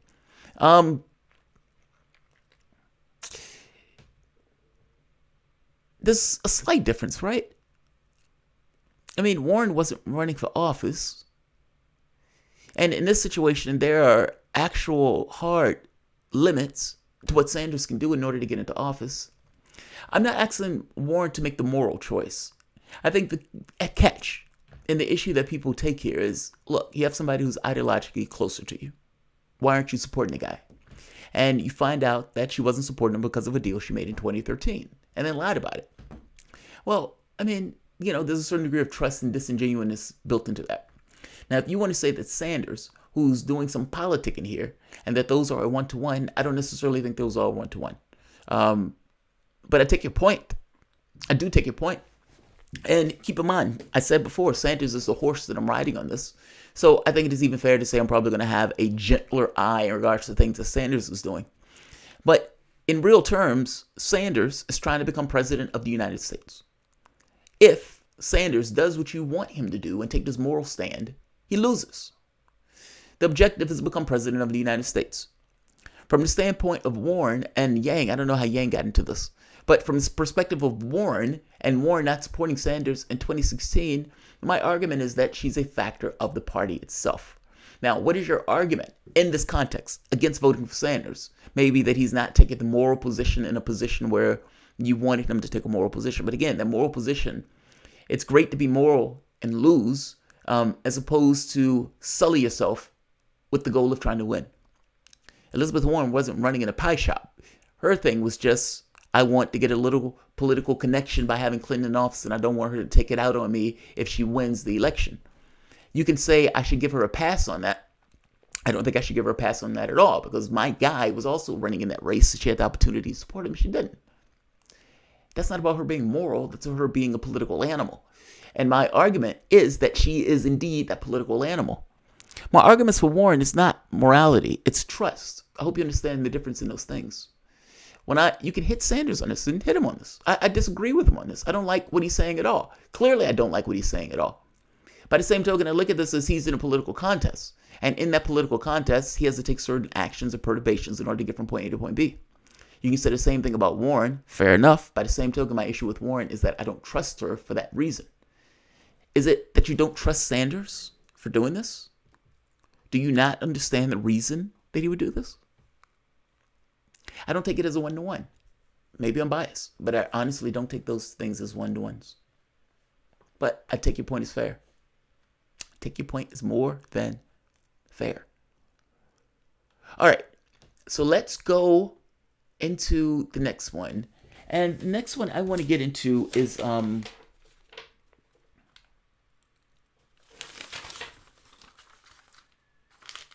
Saudi oil fields. So, Saudi oil fields have been hit by the Houthis. Well, before we get to that, let's do Hong Kong, since this one is already up. Hong Kong protesters have taken to the streets and have started burning Chinese flags. Now, this is extraordinary because you remember there was this big thing in the country where that was taking place and people were losing their minds over this notion of the burning of Chinese flags. Of American flags. Look at this.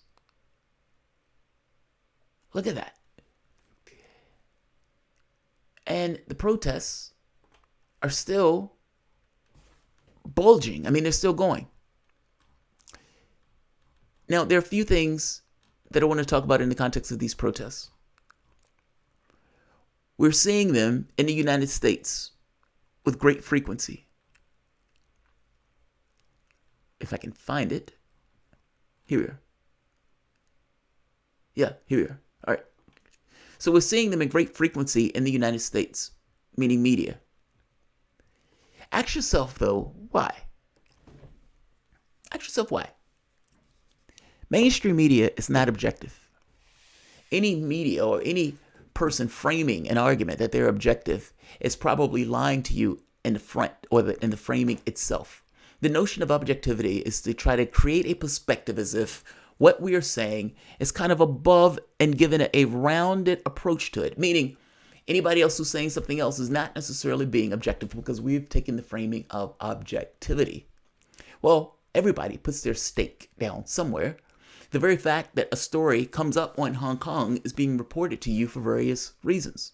Meaning when you're watching mainstream media and they're showing one thing or one protest after the next, showing American flags being raised in Hong Kong, British flags being raised in Hong Kong, all of these groups, like millions of people out on the streets protesting. They're not showing you the yellow vests in the same frequency at all, actually. Why are they choosing one but not the other? Right? I mean, objectivity is not just in the conversation that is taking place in the dialogue. It also has to do with even what you're seeing in the first place.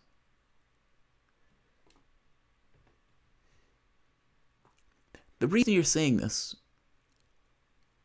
is because right now there's a Cold War of sorts between China and the United States. This is an economic war, but this economic war is taking front in various capacities. Hong Kong is just one of those capacities where this is taking place. The Cold War was never a Cold War, if you think about it. I mean, think of Vietnam, think of Cambodia, think of Laos, think of what was taking place in Guatemala, in El Salvador, Nicaragua. All of these places, killings, putting in dictators, putting in people who are literally murdering people or disappearing people and expropriating the resources to countries that can use it. There was never a Cold War. It was just not a war between the two rival nations. They were just proxies in the various countries to which they were operating in. From the standpoint of the United States, think for the moment of the U.S. independence, the United States Revolutionary War. The United States and the rich landowners in the United States wants to be able to blow away the line that the British has that prevents them from spreading westward. This ends up in being a kind of war, a conflict, Boston Tea Party and all that other stuff, but essentially a war between Britain and the U.S. government, or whatever was the fledgling government of that particular time. America, in this war, got help from France. Why?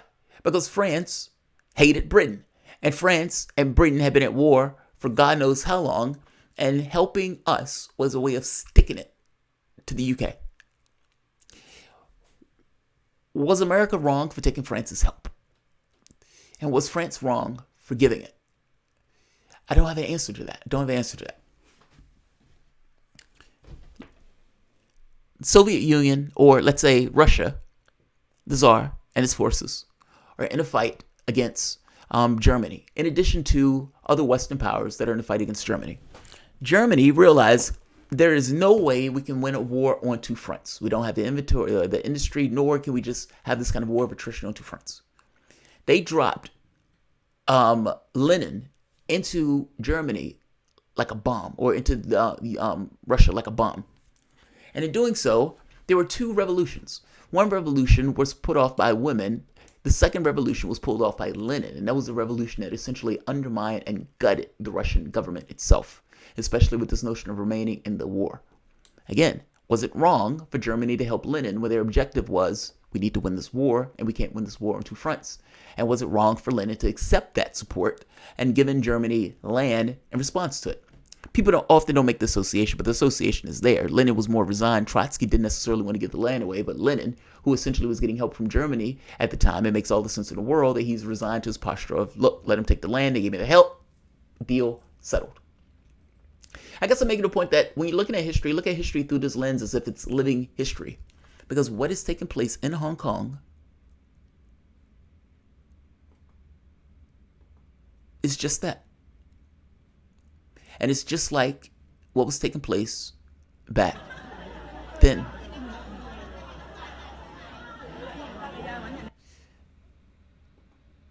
These protests are gathering. Look at the numbers. This has been going on for what, 5-6 weeks? I'm sorry, several months. My point is this. When you're looking at this and analyzing this, I have difficulty analyzing this, to be honest, even with the notion of cause and effect stuff. America and the government wanted to break away from Britain and was willing to use France's help to do so. France wanted to stick it to Britain, so it wanted to use America to do so. Their goals went into alignment. Same thing with Lenin and Germany. Their goals were in alignment, ergo one helped the other. What about this? What does this look like? How does that factor into the analysis when you're looking at something like this. You have a population in Hong Kong that started off with this notion of we don't want to be exported into China. Now, starting there. Now, there may be economic reasons and whatnot that also drive these protests that aren't necessarily being reported in the West. But I strongly suspect also that beyond the economic reasons, there's this notion that we don't want to be under the thumb of China, and in 40 years that unification is going to take place. This channel said early on when this first started that the only way this makes sense is if their goal is to evolve, because these protests tend to evolve. And if this protest evolves to the point of saying we want separation, we want autonomy. And autonomy not for 40 years, but we want autonomy in general. So this keeps going on, week after week after week, month after month after month. And you have people, younger people actually, who are in this camp of not wanting to be part of the process.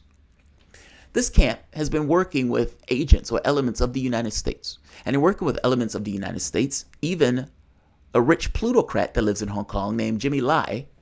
And Jimmy Lai has connections with people like John Bolton and people in Trump's circle. This gentleman.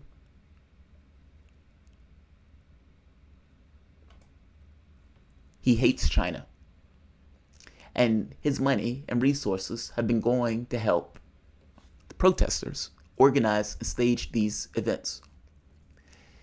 As America got more involved in this from the standpoint of clandestine operations, these protests have gotten more vicious. They've been running street battles with cops, setting the police station on fire, shutting down the airport. The protests have gotten far more aggressive and far more hostile. The U.S. is assisting the democracy thing, quote unquote democracy thing in Hong Kong in the same way that all of these other various countries would assist in countries that they didn't necessarily like or countries that were working against cross purposes.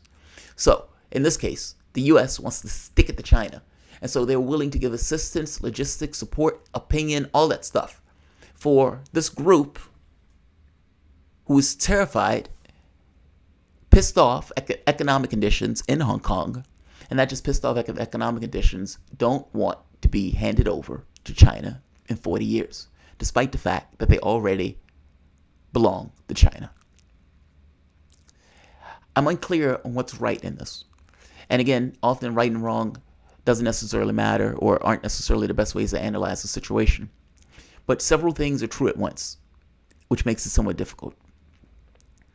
They're not wrong for saying we want some degree of autonomy. Whether it's possible for Hong Kong to be entirely autonomous or not, they're not necessarily wrong for saying we want some degree of autonomy. Any group of people that is somewhat separate and distinct can say we want to be our own thing. We want autonomy. So I can't necessarily rap them on the knuckles for something that they may, in fact, want. They are being used to some degree, but by the same token, they want to be used in this because they want the logistics, they want the support from outside nations, be it Britain or the United States, in its push back against China. Because again, they want to stick it to China. The U.S. wants to stick it to China. So in that sense, their goals align. China, of course, is against this because from their standpoint, you're trying to take away our property. Not just take away our property, take away a property that was stolen from us by Brits because they wanted to sell their opium to us and we didn't necessarily want them to do so. This remains somewhat of a stain for China and somewhat of an embarrassment that this is even taking place. Because the fact that this is taking place shows that these people at this point believe that there is something distinct from their mainland.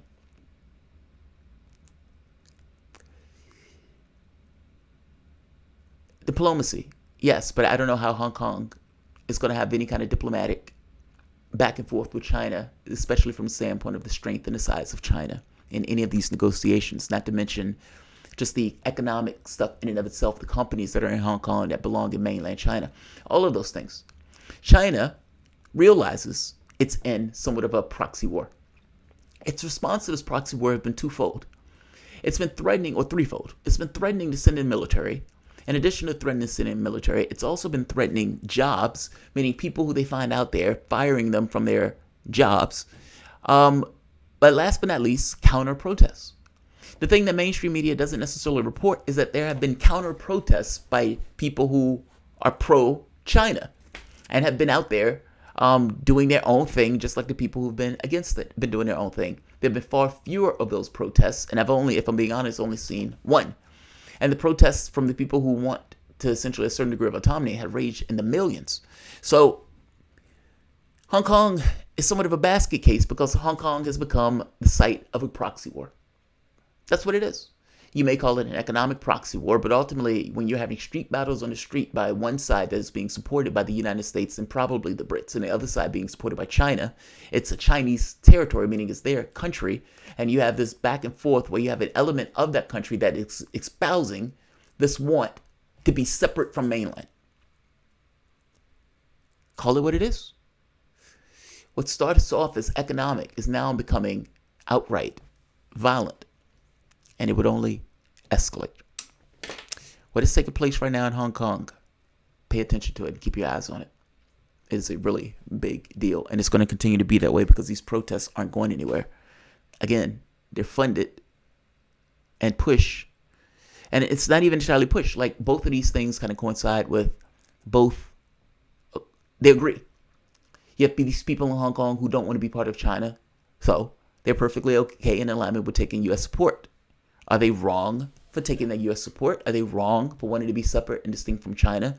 If they're not wrong for wanting to be separate and distinct, how are they wrong for saying we want to take support from this government? It's a secondary question of whether or not this government should give support for something like that. But at the very least, let's acknowledge that the people who are involved in the process have their own wants that go beyond just what the U.S. wants. It's a dovetail.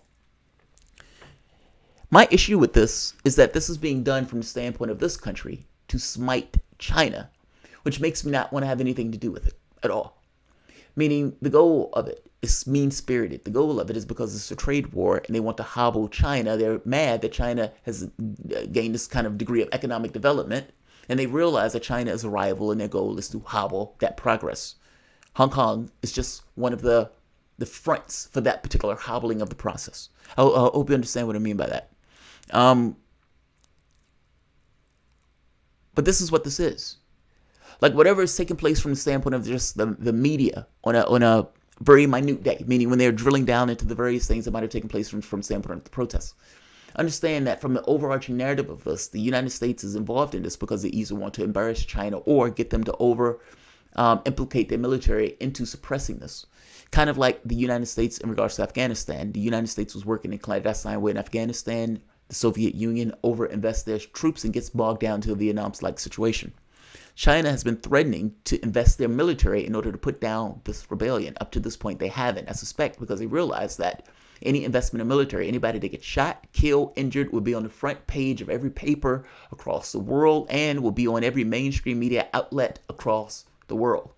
You will not see what the protesters are doing. You would only see the violence that is being put on those protesters. I suspect they don't want that to happen. I also suspect that they know that that's U.S. plan. The second part to that plan is if Hong Kong gets a certain resonance and they are able to pull away. Both of those things, hobble, or to some degree, is a thumb in the eye of China. Both of those things are being perfectly okay for the U.S. standpoint. The U.S. doesn't necessarily care per se about the people in Hong Kong. They more so care about the overt political implications of what may take place. There's a difference in those things. Our objectives dovetail right now. That is not always going to be true. It's not always going to be true. Streamlabs. All right, let's see. My wife loves. Yeah, there's no message on Streamlabs, Marcus. I'm sorry. Literally, there's no message on Streamlabs. I read the last one. My wife loves Whole Foods. And, Whole Foods is a really decent place, but Whole Foods was bought out by Amazon. Amazon, Jeff Bezos, who was complaining recently, there was an article in Bloomberg where they were complaining that, whoa, Jeff Bezos under Elizabeth Warren would have to pay $70 billion. Jeff Bezos has $150 billion. I mean, think about that for a moment. You're so rich that if somebody takes $70 billion from you as an individual, one person, that you still have like $80 or $90 billion left. What's the argument against the wealth tax again? Jeff Bezos, who is that rich, who is literally that rich, gets rid of health care benefits for his part-time workers at Whole Foods. My wife, Mrs. Thomas, when you see her again, order groceries today from Whole Foods. This lemon juice is one of the things that she ordered. I don't want to throw it away because, I think that's worse.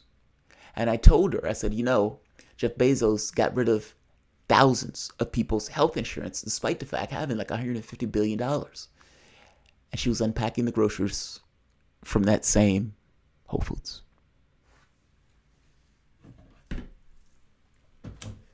When Mrs. Thomas comes back on the show, you can tell her about it. You can tell her about it. Yes, you can tell her about it.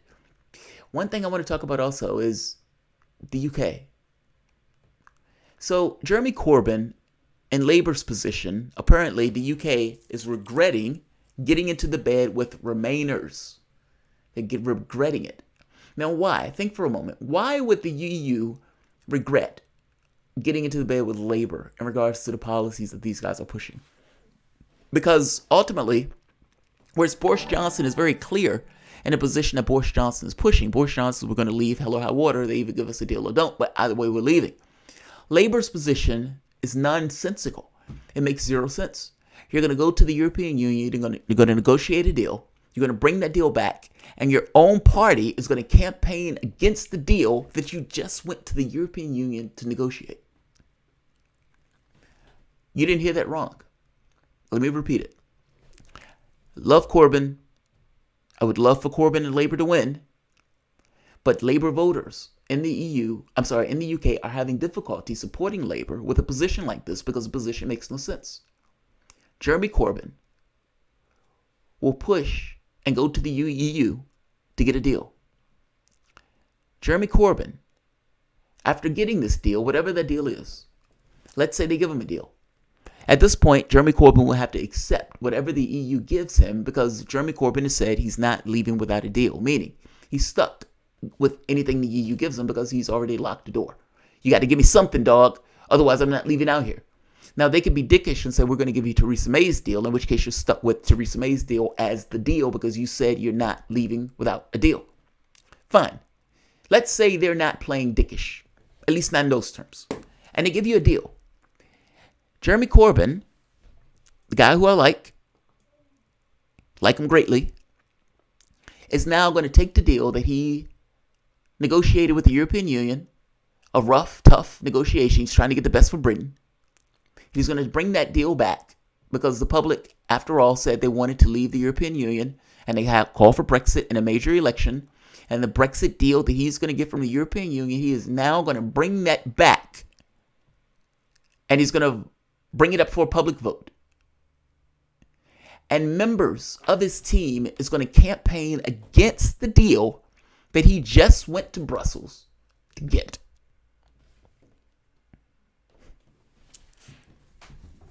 Tell me, does that make sense? That's the deal. That's the plan. And the EU is like, yeah, maybe this was a bad idea. Maybe this was a bad idea getting into bed with the Remainers on this front.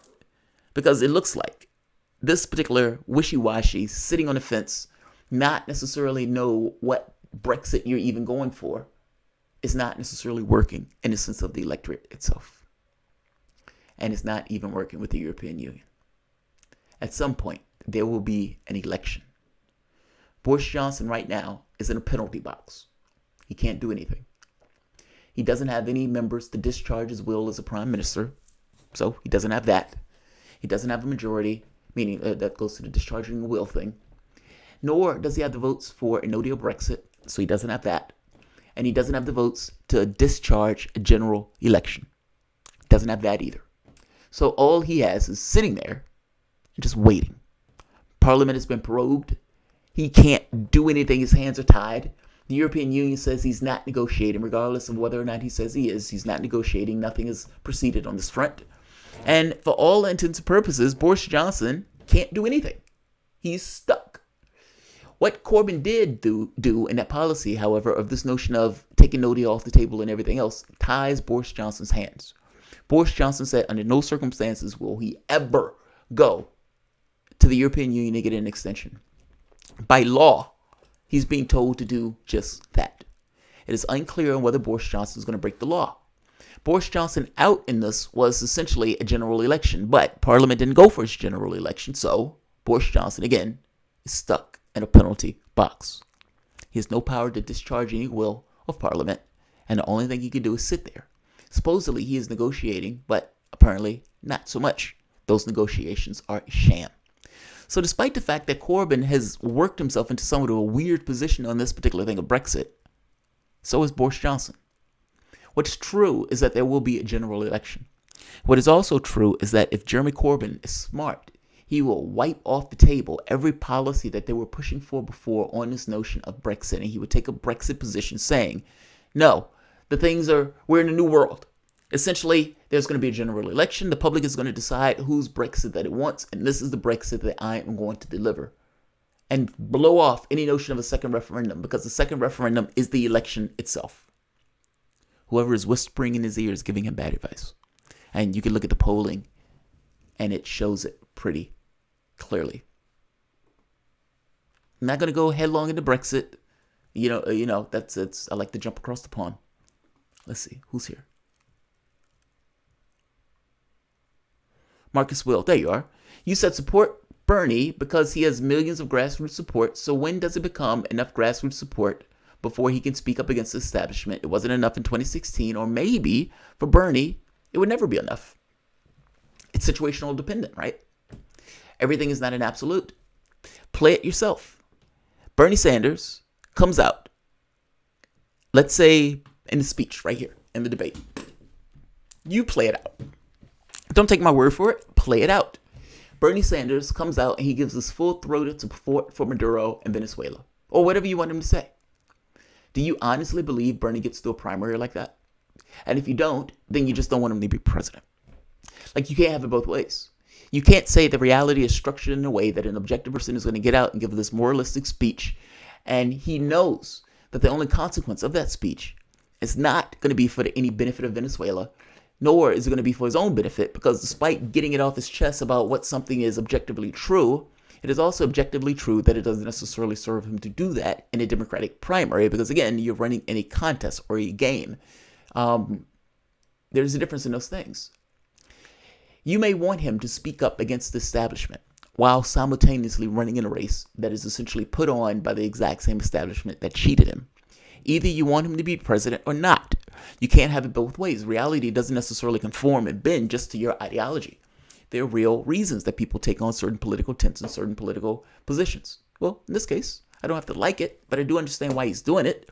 And I also understand that if he doesn't do it, he's not going to make it out of the primary. Just saying. It's not that I like it. It's just understand it. There's a difference. There is a difference. Let's see. Oh, there was another one that I wanted to do. We're at the 2-hour mark already. Saudi Arabia has been hit. Now, this story is fascinating. Houthi rebels have taken credit for the hit. Essentially, drones were flown in and used almost like missiles in order to hit the oil fields. The oil fields, Saudi oil fields, are literally on fire. I'm trying to find the video itself. Those Saudi oil fields, is this it? No. Where is it? It's utterly fascinating. These are major oil fields, and this is a certain percentage of the oil in Saudi Arabia, meaning of the world. Like, think of it as it's like 1 or 2% of the world's oil reserves. There was predictions that oil would hit 100.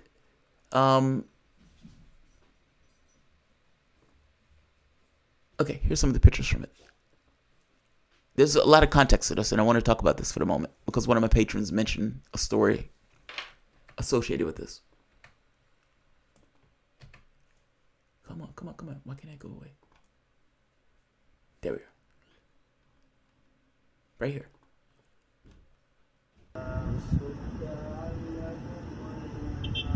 Look at that. Now, the Houthis have taken credit for this.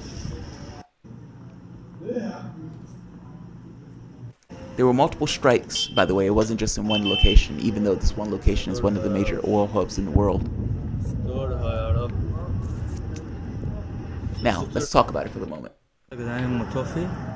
In fact, let me give you basics of the story, and then I want to talk about the politics of it.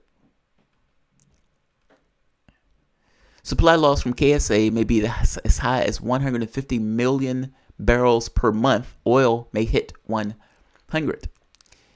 So, in a follow-up tweet, Pompeo said that he called. I don't care about that. Let's see. Come on. I'm trying to find right here. Update. The Wall Street Journal is out with an update hitting at just how much the price of oil is set to soar when trading reopens late on Sunday after the Houthi drone attack on the largest Saudi oil processing plant. Saudi Arabia is shutting down about half of its oil output after apparently coordinated drone strikes hit Saudi Arabia production facilities. People familiar with the matter said in what Yemen's Houthis rebels described as one of their largest ever attacks in the kingdom, the production shutdown amounts to a loss of 5 million barrels a day. The people said roughly 5% of the world's daily production of crude oil. The kingdom produces 9.8 million barrels a day. That's a massive attack. Now, here's the catch. Supposedly, the Houthis did this. Now, the thought is, it was believed or thought at one point that Saudi Arabia might have did this themselves. Saudi Arabia is going through with this kind of oil deal where they're going to put themselves kind of on the market. Now, this is kind of weird because it's a country that's a totalitarian black box in regards to its politics and its production of oil and whatnot. The thought was that oil was running so low that maybe these guys was willing to engage in a false flag in order to increase the value of oil. I have to be honest, I'm not necessarily away from that particular thought. There were things that took place in World War II where it was unclear on whether or not Hitler did certain things in order to thin out the ranks, or whether or not Stalin himself did those things in order to thin out the ranks. Meaning, politics can demand strange bedfellows. However, going with the overt narrative of the story, this was caused by Houthis. As you know, Saudi Arabia is essentially slaughtering Yemenis in the war with the Houthis. Saudi-led, US-backed war against the Houthis. To show you how lame Saudi Arabia is armed to the teeth. And this group that literally has zero to no hard military technology from the standpoint, anything comparable to Saudi Arabia still can't win this particular war. And right now, you're seeing a soft spot live on the air. Saudi Arabia can't defend itself, apparently, against drone strikes. And these drone strikes might just be the beginning. Now, a zoom out for the moment. Saudi Arabia is in a war against the Houthis in order to reinstall the government in Yemen. This war has been greenlit by the Obama administration, and not just greenlit by the Obama administration, backed by the United States, either in special operations or in logistics or in flights and those type of things. The war, however, is being persecuted by Saudi Arabia. So, attacks on Saudi Arabia, as such, are fair game, seeing as attacks on Saudi Arabia on Yemen are apparently fair game. This is a massive sore spot. What if that was 10% of the oil reserves? What if it was 20%?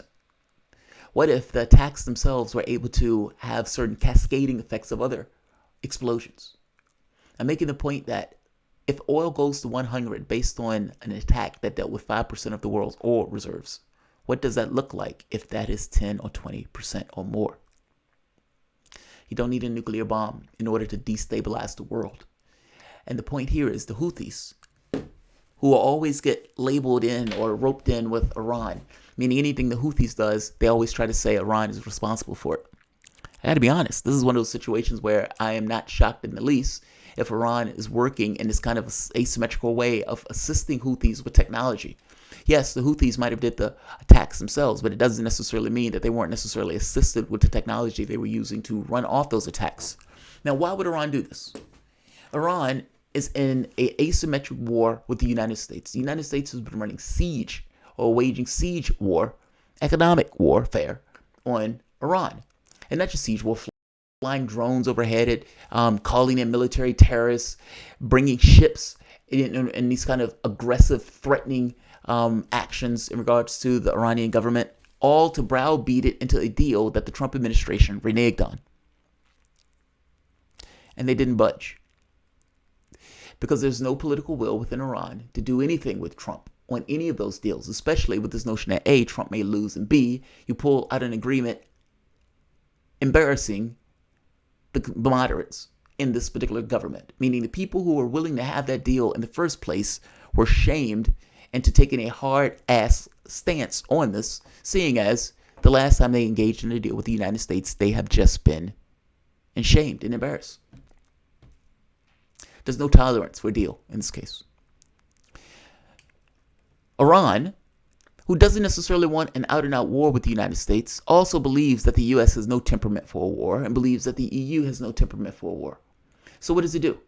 There's a certain level of brinksmanship from the standpoint of Trump's behavior and bellicosity, but it's also from Iran's stance of, look, if you guys are not going to stay with the tenets of the deal, then neither are we.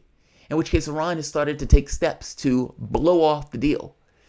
Up until this point, they've been talking about their stance and their policy and the things that they were doing in regards to increasing the yield of the nuclear of their nuclear enrichment. Meaning initially it was, okay, we're only going to go up this much. But at this point, they're like, look, we're taking the reins off. Because you're not living to the tenets of the deal. And the EU, Europe, you definitely aren't shielding us from what we have been living up to. And so what does it do? It starts getting more provocative. It's saying, fine, we're going to take the restraints off and we're going to get better at enrichment. The technology that we're going to use is going to allow us to enrich faster. They're doing this in order to provoke the EU to do something and to choose a side. Ultimately, they know that the EU doesn't want a war because the EU was massively destabilized in the last war that took place. Not a war between the EU and anybody, but between the United States and Iraq. Because that war has created all sorts of repercussions that ended up with millions fleeing or flooding onto the shores of Europe. The politics of Europe has been outright destabilized as a result of the U.S. policy and the acquiescence of Europe in U.S. policy militarily in the Middle East. The last thing that they want is another war, and Iran knows it. So what does Iran do? Iran gets a little bit more provocative because they want Europe to grow a backbone and back the party in this deal that was living up to the tenets of the deal. Meaning all of these countries are living up to the tenets except for one country, the United States. And despite that being true, Europe still, for whatever reason, can't grow a backbone and deal with Iran as a partner in a deal that the U.S. is reneging on. My point is this. What I suspect is that the technology that was given to the Houthis that allowed them to carry off attacks like this was probably given to them by Iran. What Iran knows is that Saudi Arabia, the United States, and Israel have created somewhat of a fulcrum and an outright threat. And the goal of this is to show that you can be touched. And just because we can't necessarily beat you in an out-and-out conflict doesn't necessarily mean that elements of us or things that are friendly with us cannot injure and destroy and destabilize this world. Iran said once before, if we can't get oil exported, nobody can get oil exported. And I tell you this, as long as this war goes on with the Houthis, if their technology continues to improve, these oil fields seem to be up for grabs. How much are you paying for gas now? By Monday morning, the price is going to jump. The price may even double. All because of this and Trump's actions in the Middle East. A president, by the way, who has oil prices going up to $5, $6 a gallon will lose that election. Nobody told Trump to do this. Meaning nobody told Trump to create this level of tension in the Middle East when Iran already had a deal. This was all his own policy. All of this is his fault. Meaning, if gas doubles, that's on Trump. That's on Trump. Those are his policies. And any attack from the standpoint of the Houthis on on Saudi Arabia can't necessarily be looked at solely in a time capsule as if between these two. This war, just like any other war, has sides and has friends. Just like the U.S. Getting help from France, it would make all the sense in the world for the Houthis to receive help from Iran in dealing with an asymmetrical conflict that Iran wants to get across, that you can be touched in other ways outside of just a straight military conflict, by which you don't necessarily want. It's a fascinating struggle. And if you want to talk about asymmetrical politics, this is it. Ultimately, in a nutshell, however, the Houthis are taking credit for essentially setting Saudi Arabia's largest oil field on fire. Look at this. This is the burning of that oil field from a satellite image. That's how bad it was. That's how bad it was. I tell you this, the longer this goes on, the more eligible those things are apt to happen. I tell you that. So, Michael Williams.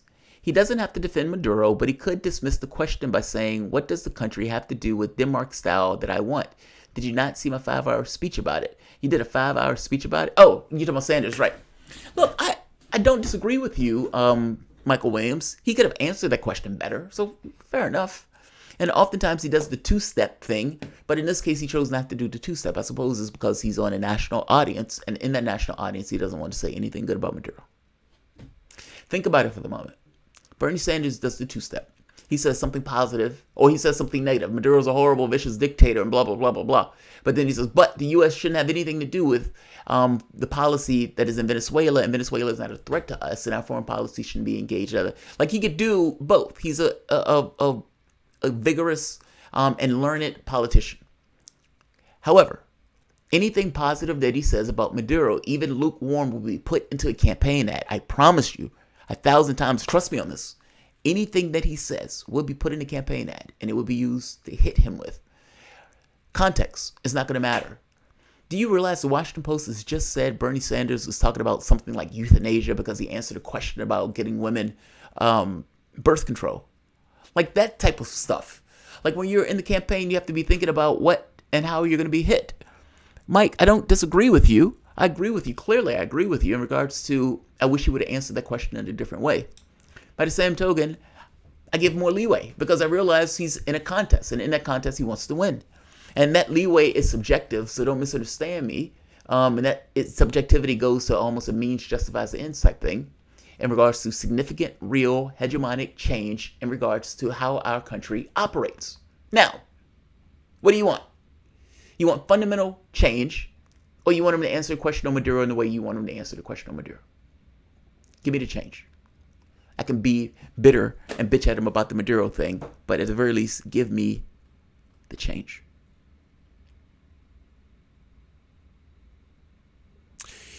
Like Sanders, JT's weak area is foreign affairs. To state Trump is the key player here is absurd. Key player in what? I don't know what you're talking about. I have no idea what you're talking about. Has Bernie Sanders said anything at all about Julian Assange? No, he has not. Julian Assange is radioactive to Bernie Sanders. That's a stretch, yo. Saudis and Persians have an ongoing rivalry going back for 1,000 years. The U.S. is not the fault of all the world's problems. Oh, I didn't say they were. But, I mean, let's be very clear that the United States has been working with Saudi Arabia in order to spread that shit around that region in order to keep a certain stranglehold on that region. The influence between the U.S., Saudis, and Israel is a stranglehold of that region. And fact is, Saudi power in that region that the United States has outright backed has allowed a stranglehold and a dominance of Saudi Arabia in that area. That's just true. I don't know how you bitch about that. Saudi Arabia does not like Iran. And Saudi Arabia would prefer that Iran didn't exist. Same thing is true for Israel. Israel would prefer that Iran did not exist. Both of those countries want to fight to the last dead American in order to get rid of Iran off the map. That's also true. I don't know. You realize, right, that the U.S. literally led a coup in Iran. It's not so much that the United States is the source of all the world's evils, but Lord knows the source of a lot of them and has been engaged in many of them. all the problems are created originally by the UK after the discovery of oil in Iran. Yes, that's more true. That's more true. Do you admire someone who won't speak up for Julian, but will and did speak up for those who want to kill him? Do I admire someone? Yeah, I do. Because ultimately, your argument is that Sanders should take a position by which he's going to lose. And I think that's nonsense. I just do. I think it's a ridiculous position. How on earth are you going to take a position where you are trying to win an election and you want him to take positions whereby he would lose the election? Just on the principle of it, it's backwards. It's wrong. You could hit him, by the way.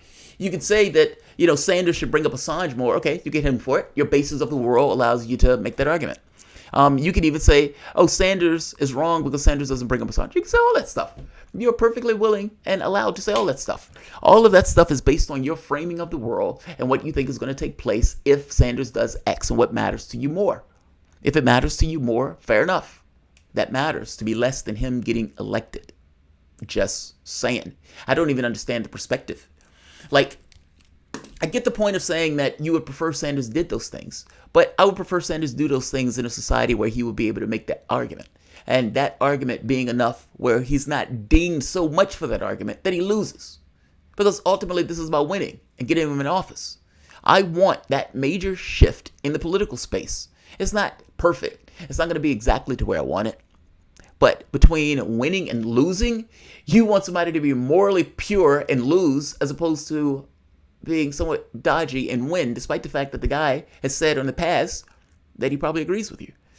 Boyle wrote lampposts. If gas doubles, that would be great.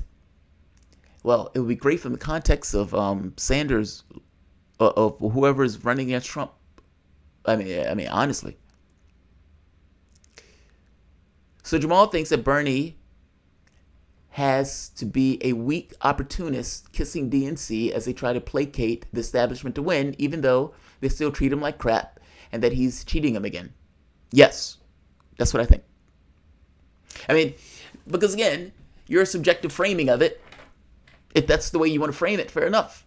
My framing of it is a person is running in a political contest in a group of conspiracy theorists, and those conspiracy theorists think Julian Assange was working with the Russians, and that Donald Trump was working with the Russians, that Hillary Clinton only lost because of the Russians, and that you have all sorts of people who, for the first time, Sanders was running in a race under the model of a democratic socialist. Your argument here is that Sanders should lose and take a position that loses, which I don't quite understand. My objective is for Sanders to get in office. Everything else is subordinate to that objective. There are certain things that, of course, within the context of that is just somewhat of a fail.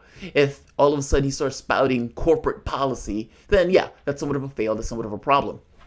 But for a guy who's participated or been the same way for the last 40 years and has to take certain permutations and movements in order to get from point A to point B to be president, yes, I can give him a pass on certain items in regards to trying to be president, because ultimately I know those issues are going to be better served with him in office. Now, your argument is, he has to be weak and kowtow to the establishment in order to become president. If it's become president, maybe, yes. Everybody has to work between the lines. It just is what it is. When you go to your job, you're working between the lines. You're becoming subordinate to whatever country or company that you're working at. The same thing is true in the political space, especially when they don't consider you a Democrat, and especially when they look at you as being somewhat of a threat to the system that they got in office. I would prefer the guy that is a threat to everything that they have in office and is considered such, so much so that they are freaking out as a way to try to stop him. Yes, I want that guy. As opposed to whatever hack that you guys end up with by having, these guys give these moralistic arguments. Just saying. Just saying. It didn't hurt to say things that Trump didn't like. Why would it hurt Bernie? Because the difference is Sanders is running in a Democratic primary. That's the difference. Trump was never cheated in this contest. Trump won that contest. You don't have a bunch of Democrats who've been screaming like banshees for the past 4 years that Trump was working with the Russians. Those people, the Rachel Maddow watchers, those people make up the Democratic primary. That's the difference. Trump could say that stuff because ultimately Republicans wanted somebody to push back against the Republican Party. They wanted an anti-establishment candidate. Sanders in 2020 is stuck in a primary for a lot of people that hate his guts. And you may not talk to these people. You may not engage with those people. I do. I have to engage with those people. They hate his guts. I end up with arguments with them all the time. Because my argument is always, all right, why do you think Trump should be impeached? Why do you think Sanders had an impact on the election? Why do you think this? Why do you think that? And oftentimes they're just angry that Hillary Clinton lost, and they're looking for anything to take it out on. And the guy who's the independent senator from Vermont gets the shit in of that deal. You have many people who think Sanders should even get out of the race. Like, I'm trying to get across to you what he's running in. I don't think it's the same primary that I think you're thinking of. The primary I'm thinking of are all those hateful assholes that you see either on Twitter or that you talk to in person that were Hillary supporters that are mad that Hillary Clinton lost. Yeah, you have to play or go between the lines. It's called life. It's called life. It just is what it is. I don't have to like it. And nobody is going to be a pure candidate from the standpoint that you love. But this is an is what it is thing. Reality is such. Let's see. 85% Trump took all sorts of positions. Yes, that many people said will cost him the election. Yes, but he still won. You're making excuses for no. Uche007. Donald Trump took all sorts of positions in a Republican primary in an anti-establishment year when he was running with people like Jeb Bush. Bernie Sanders, who's running in a Democratic primary, you haven't told me what you think is going to take place. You honestly believe that Bernie Sanders is going to get out here and sell the stuff and that the Democratic primary that believes that Julian Assange was responsible for Trump getting in office and that Hillary losing the race, that they're going to be okay with that. And that this Democratic primary that hate his guts in many respects is going to be okay with that. I got to be honest. I don't think you know what the Democratic primary is. Honestly, I don't think you do. Trump can make all sorts of nonsense, but you're talking about somebody who's running in a Democratic primary that is primed in a particular way, many of which are looking to Biden right now. And anything that he says in this context is going to be used against him. I'm sorry, you're wrong. Julian Assange, Donald Trump had nothing that was as charged as the Julian Assange stuff from the standpoint of Hillary losing that race. Nor did, and by the way, running as a socialist is a radical position. Like your argument, Donald Trump was able to take all these other positions.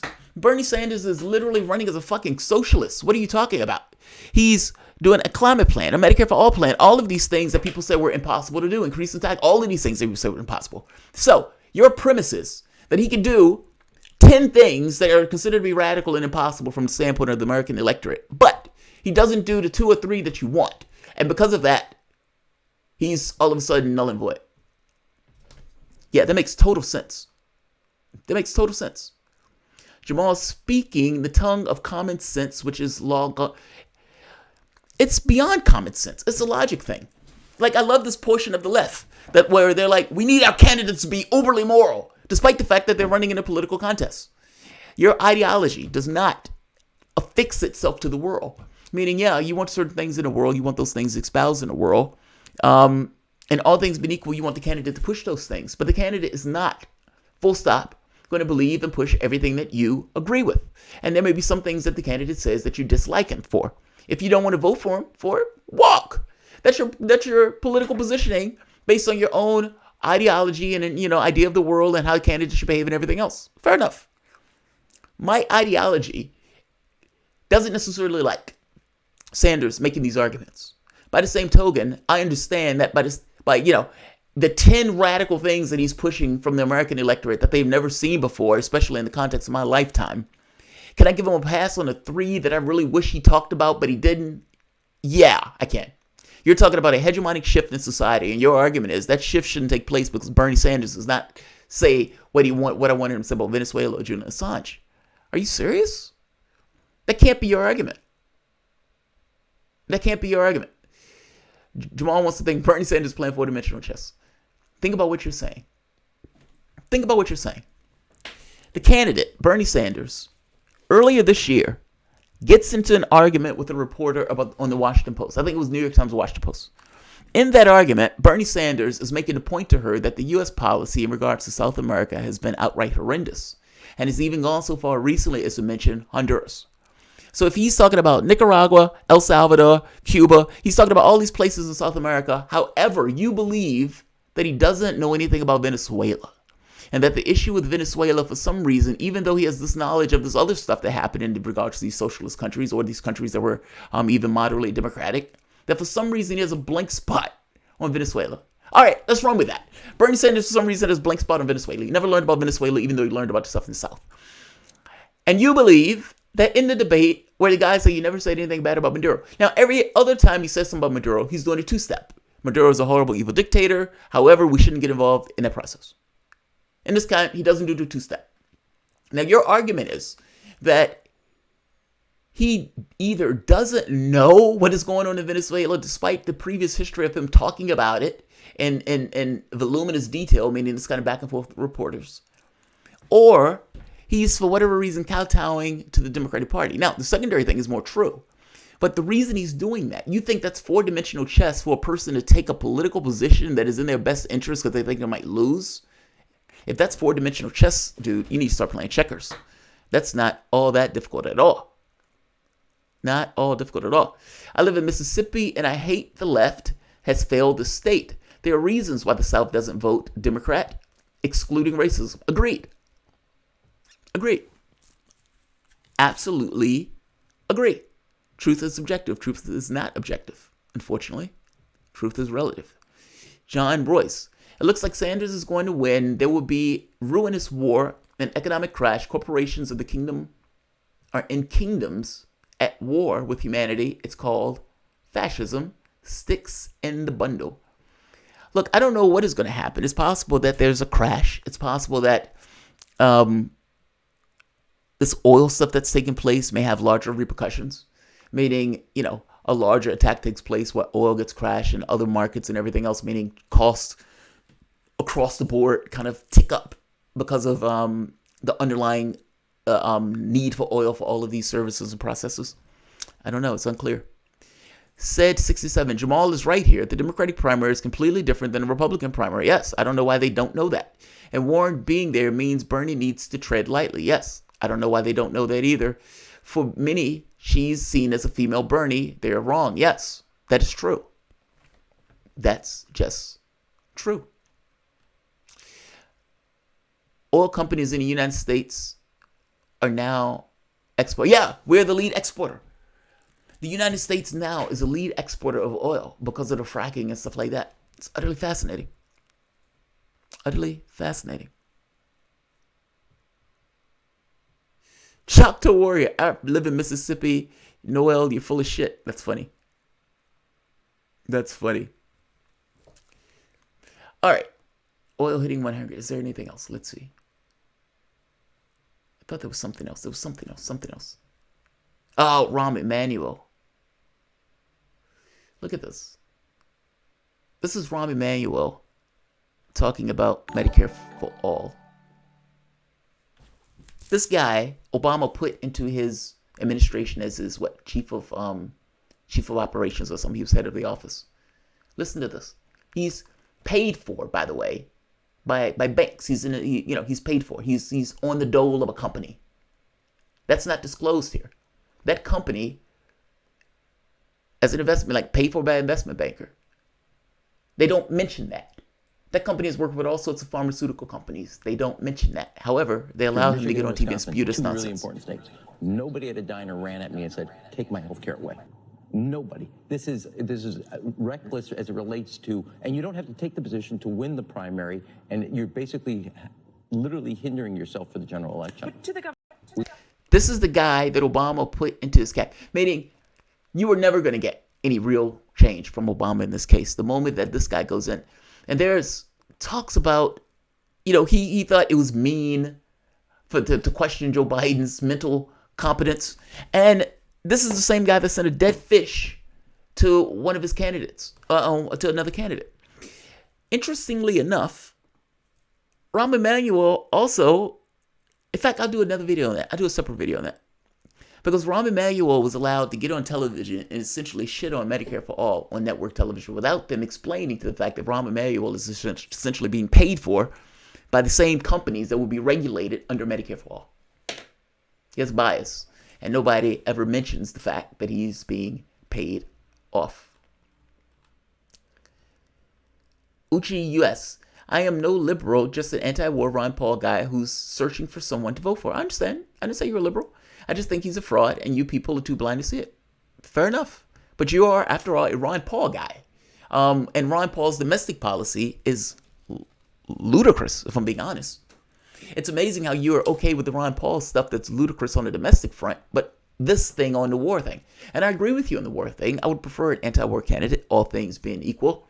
By the same token, you can't make the argument that Bernie Sanders is X, or it didn't say X for you. By the same token, Ron Paul and his loony domestic policies. I mean, come on. Really? Don't tell me you're a Ron Paul guy, but you have an issue with Bernie Sanders not doing everything that you believe Bernie Sanders is supposed to do. Mercedes Cali. Doesn't Tulsi also do no corporate donor thing? Yeah, she does. She does. I mean, just started.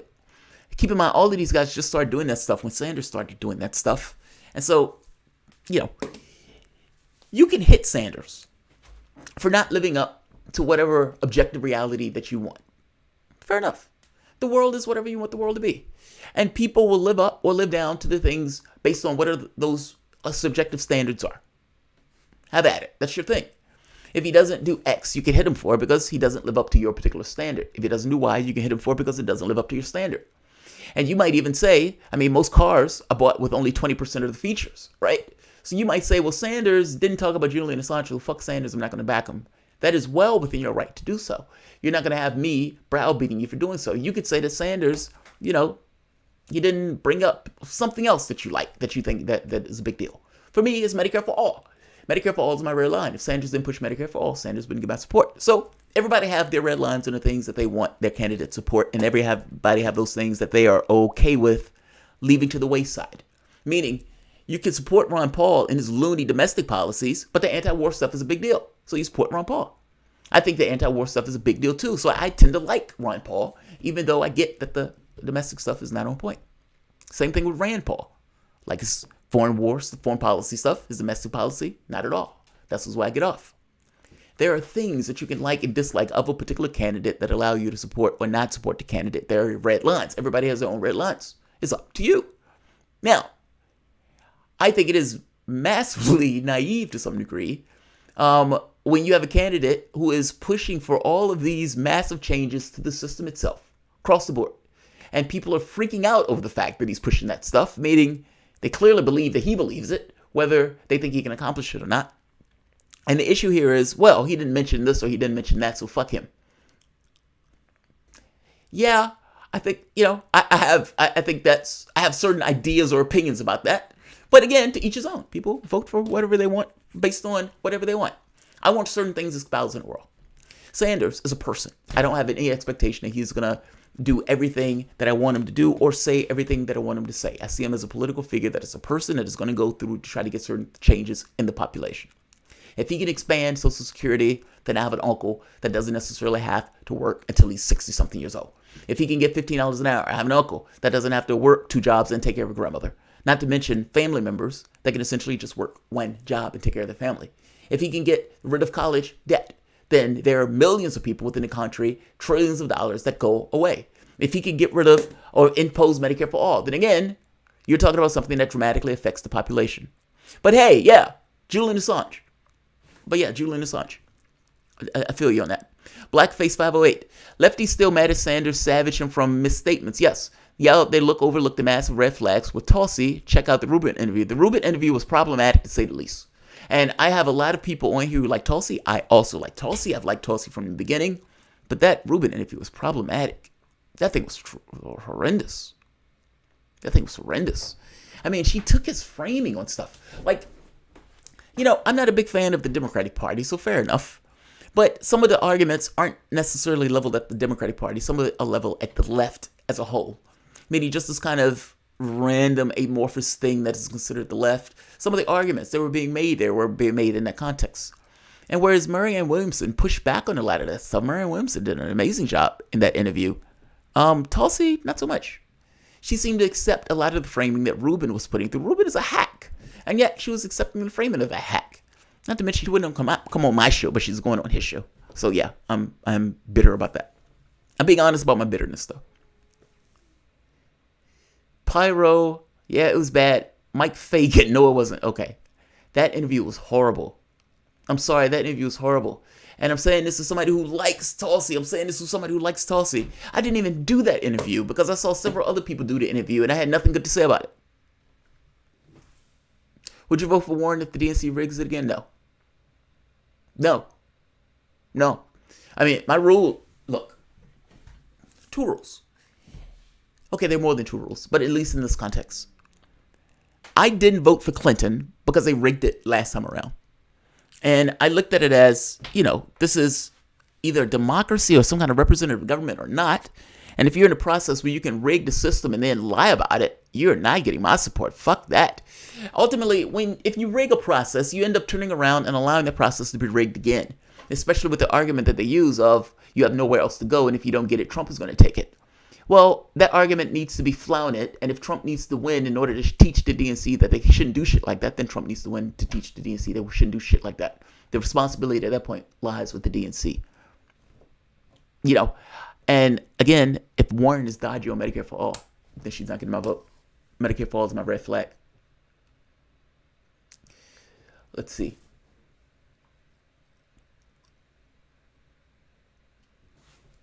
I wonder who will vote if and when they rob Sanders again.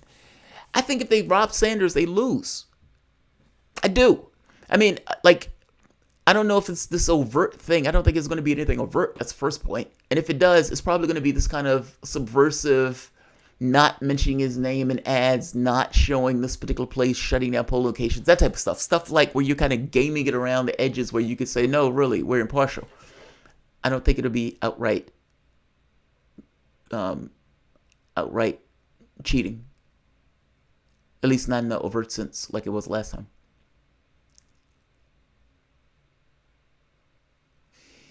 Weird how you have problems with Tulsi Gabbard with Rubin, but you're okay with Sanders lying about Maduro. My issue with Tulsi Gabbard and Rubin report is that she accepted pretty much every premise that he gave from the right. I have no expectation of a politician accepting every position that I have. I just don't. And I think it would be weird if he did. She is on the Rubin report, essentially a Republican hack, a guy who called himself liberal, then turned on the Republican hack. And in answering the questions, for the most part, she accepts the framing in many of those questions. And I don't even accept the framing. Like a lot of the stuff she shouldn't have accepted. That's my point. Now, you could say the same thing is true for Sanders, that Sanders shouldn't have accepted the framing of the question of Maduro. And I agree with you. Maybe he should have said something else in regards to his answer. He chose an answer that was basically politicized. Now, if you're going to hit Sanders on this, then the same thing is true for you, buddy. Then you can't hit Sanders if you're okay with Tulsi Gabbard getting on there and giving that Rubin report, that stinker. My issue is this.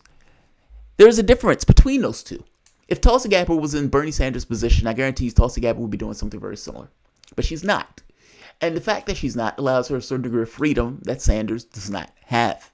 He has a potential for winning the presidency. And between winning the presidency and being able to create significant change throughout the country itself, then yes, I am okay with him taking a certain political tact on 1 or 2 issues as opposed to, going on the Rubin report and just kind of kowtowing to whatever Rubin says. There's a difference.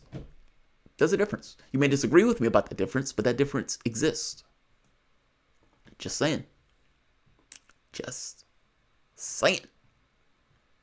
I understand you guys like Tulsi, but sometimes the problem is that you guys come across as cultists. I can do this video and I can come out and say, I greatly dislike what Sanders said.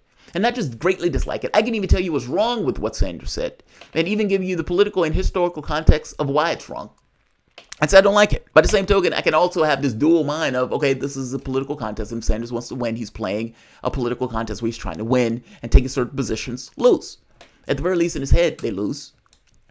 But for whatever reason, you guys do this kind of, two-step anytime someone comes up with Tulsi. I mean, she's a person, just like Bernie Sanders is a person. She takes political positions just like Sanders takes political positions. Is what it is. They're politicians.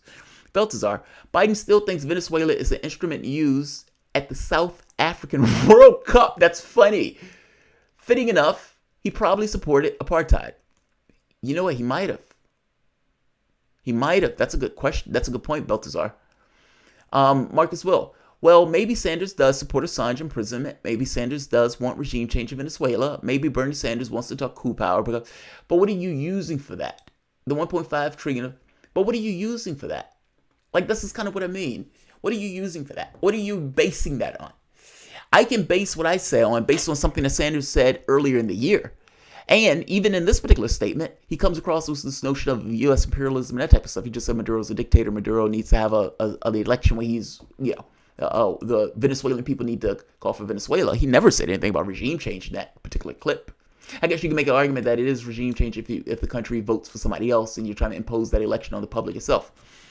But there's nothing that you have that gives this notion that Sanders supports regime change. And even in this particular clip of him, every other clip has him doing the two-step. I guess I'm saying, I don't know where you're getting this from. This is something that you're just kind of coming up with just because you're mad at that Sanders didn't say exactly what you want Sanders to say.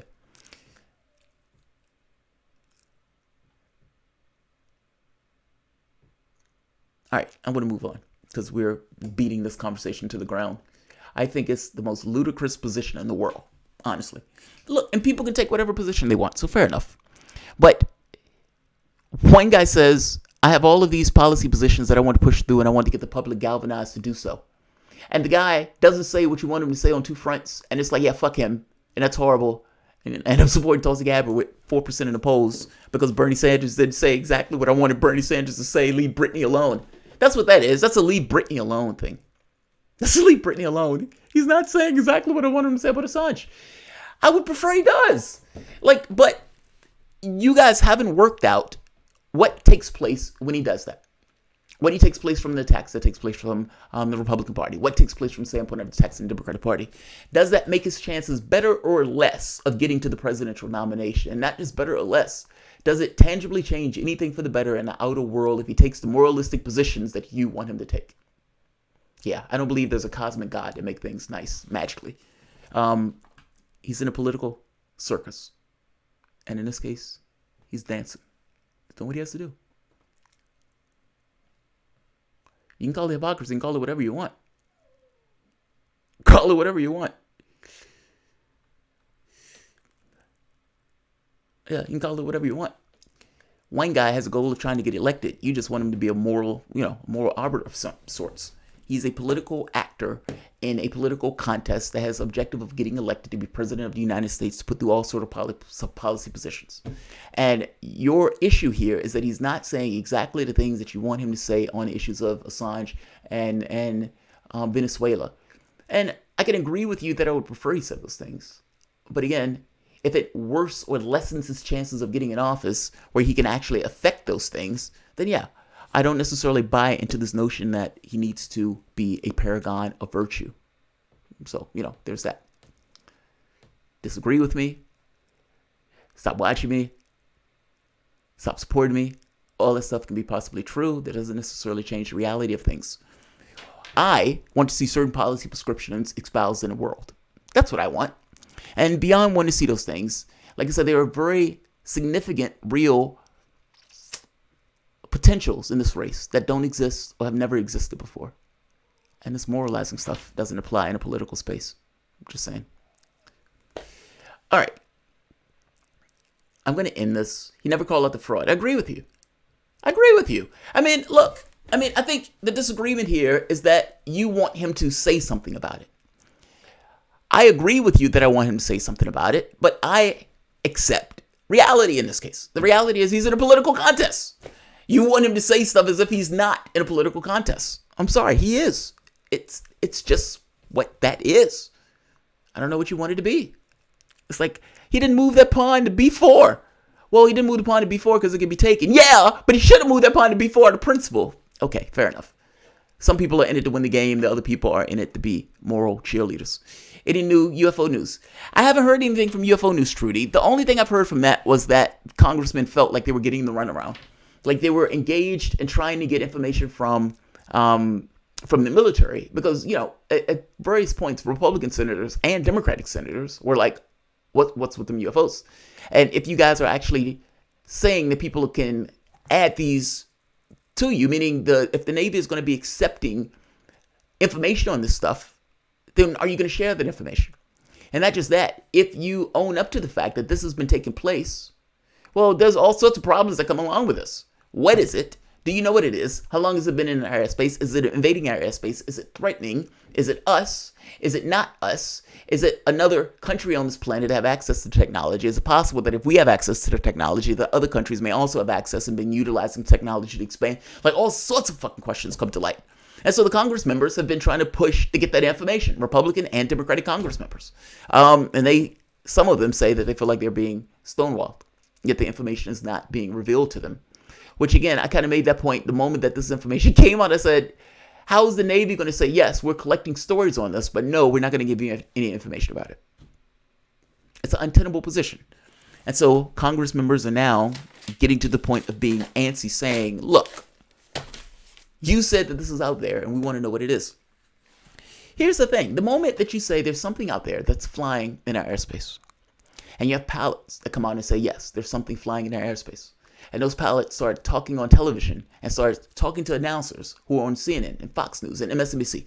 And Tucker Carlson comes out. The New York Times comes out with a bombshell article. Washington Post, Politico, the Young Turks, for fuck's sake. All of these groups are coming out with this. And Donald Trump, who's paying attention to Fox News, sees Tucker Carlson talk about it. And what is the political space to do? You have certain people who are like Republicans who are reactionary, who are like, well, fuck's sake, some of this in our airspace, we need to know what that is. Meaning their response for it is somewhat of a reactionary militaristic response. You have others who are not that way, more like Harry Reid, who just was like, we want to have more investigation about what is invading our airspace. What is it? So you have that type of stuff taking place. But from the standpoint of what our politicians have known, there's talk about a Senate inquiry or a House inquiry, meaning a congressional inquiry on this particular thing, a hearing on this particular issue. But that's not necessarily come to the limelight yet of the public. And right now, you just have a congressman essentially in the dark and making it known that they are so. Trudy, how would employers deal with some people keeping private ends and other wanting the public option? Joe Biden. Look, Joe Biden at this point is at fundraisers for medical companies. Bernie Sanders hit him for this fundraiser. My point is, Joe Biden is the thing that they were betting on to try to stop Sanders and this Medicare for All stuff, and not just Sanders and the Medicare for All, whatever Elizabeth Warren would implement, the Medicare for whatever that is, and even some of the other ones. But ultimately, Sanders hit him. Joe Biden praising drug companies at a fundraiser. Sanders asserted that he disagreed with Biden, saying that companies are greedy, corrupt, and engaged in price fixing in a statement obtained by The Hill. At a time when the behavior is literally killing people every day, America needs a president who isn't going to appease compliment drug companies. We need a president who would take on the pharmaceutical industry, whether they like it or not. When we defeat Donald Trump, that's exactly what we're going to do, the statement said. The former vice president has been commending pharmaceutical drug companies at a fundraiser on Saturday. Essentially, people who are going to give him money, he's saying, oh, you guys are really nice people. Really, seriously, you guys are great people. Great people. I know some of the people in my party have been hitting you and digging you, but no, you guys are really good people. Give me money, give me money, give me money. Give me cash. Give me cash. Trudy, Joe Biden is just trying to get from point A to point B. At no point in Joe Biden's life has he ever cared about the healthcare stuff in the sense of Medicare for All or some kind of Medicare plan or any of that stuff. And honestly, the last research I saw on that was Joe Biden's plan will leave millions uncovered. I think it was like 120-some thousand people die as a result of Joe Biden's plan. And this is a guy who continuously said, or continuously keeps saying about healthcare. Like or saying, it's personal to me because my son died of something, of a brain injury or brain cancer. If it's that personal to you, how about ensuring that not everybody is eaten alive by bills and that you don't leave millions of people uninsured? How about that? How about that, if it digs into you that much? Omar P., I appreciate the next stock reference. Tulsi cultists want Bernie to torpedo his chances of winning just to remain pure from their perspective. Yes. Yes. Pitch perfect. Yes. I like her, but I don't want to lose as a result of trying to be a purist, especially when I can actually get real tangible things accomplished for the first time in my life. I don't get people who are in striking distance of something and then they take this kind of, oh, there's nothing that can be done. There's nothing that can be done. And they just kind of throw their hands up and just run away. There are plenty of people like that on the channel. I don't buy it. And, you know, they're free to vote for whoever they want. They're free to have their thumb in their ass for as long as they want and do nothing about it. My job is to get things accomplished, and I think that takes place in the political space and outside the political space. And this notion that the guy is trying to push for all of these massive changes, and, you know, it's like, oh, he's not talking about this, or he's not talking about that, so I don't want to support him. Nonsense. And yes, the Rubin report was horrible. Omar P. Overall, I feel like Tulsi and want to see her become Bernie's Secretary of State. Same here. But her cheerleading stands are nauseating, yes. To some degree, yes. I would love to see her as Secretary of State. Honestly, I really would. I think she would make a badass Secretary of State. Maggie Smith, Joe Biden is too old to still be prostituting. And yet, Maggie, here he is. And yet, here he is. Blowing smoke up the ass of pharmaceutical companies. Give me dollars because I can't get any money from individual donations. Give me dollars. That's amazing, right? Like, if you remember, at a fundraising, at a town hall dedicated to climate, where all of the campaign said it was an existential threat. The very next day, Joe Biden went to a campaign funded and run by an oil executive.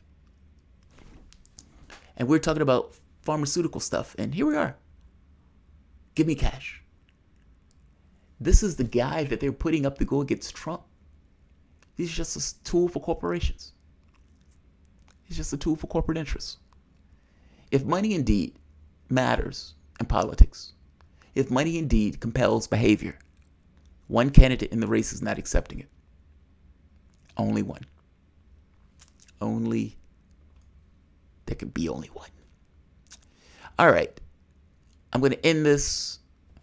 Like, share, subscribe. You guys can disagree with me. My job is not in order to necessarily get agreement. My job is to push a political disposition and a certain political ideology.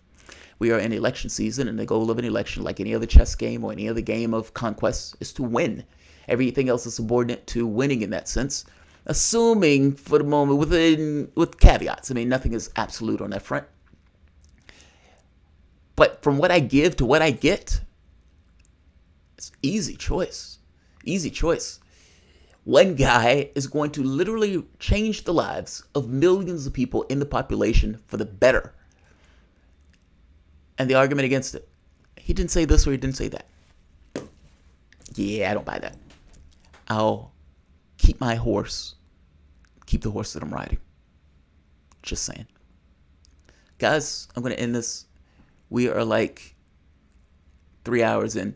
Bernie's ahead in some states. Nationwide polls are nothing. Trudy, yes, that's true. So in the first 4 states that are coming up, what is it? Nevada, Iowa, New Hampshire, and there's one more, South Carolina. Sanders is in striking distance of 3 of those states. Some of them he's even winning, and others he's like in 3 points away. Elizabeth Warren is further out. South Carolina, he's nowhere near. Like, Biden is way out. But I got to be honest, the stuff and the attacks going from the racial stuff that is taking place from the standpoint of what Biden was saying may actually be problematic to Biden. I've yet to come across an African American that is okay with what Biden said. And this is people who have texted it, people who have talked to, or who have listened to, like, Twitter-wise or back and forth. It's problematic, honestly. The older generation may not see this tweet or may not see this quote. They may not necessarily pay all that much attention to it because media didn't necessarily bring it up. But honestly, that should have been the thing that was the main story of that debate. And that should have created Biden's campaign right on the spot. Competent. Can't string 2 words together in a cohesive way. And even when he does get the opportunity, what comes out is utterly detestable and utterly detached from reality. Played a record player in order to get better people. And the reason they're not better people is because their parents can't raise them right and don't know what they're doing. And those black folks who are just ensconced in poverty, we don't need to deal with economic issues of this. We just need to deal with, apparently, school, because we've been going to dump it all in schools. What a ridiculous statement. That should have cratered his campaign on the spot. Bernie isn't campaigning much in South Carolina. Yeah, I mean, the black vote is a tricky thing, right? I mean, Biden is able to get that because African Americans, especially older ones, just kind of accept him as, kind of like the Hillary thing. But if that starts to fall apart and Biden loses, Biden is literally living just off of that vote by itself. And I have to be honest, if that craters, which that should crater, but who knows? I was ashamed that they were voting in tandem like that for Hillary Clinton in that many numbers. And it still wasn't enough, by the way, for Hillary Clinton to win the election. They said insufficiently loyal blacks. I love that. But Biden could get on stage and say something like that. And blacks are supposed to be okay with it. But even the segregationist stuff, I don't know why people were supposed to be okay with that. Nevertheless, he's not my horse. He's not the person that I'm voting for.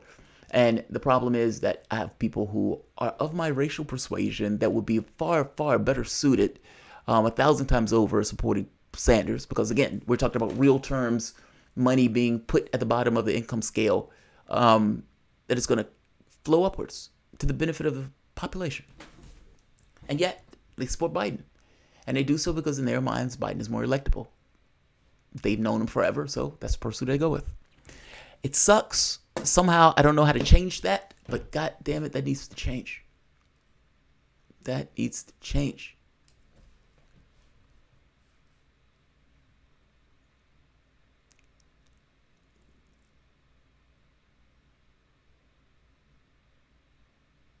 Let's see.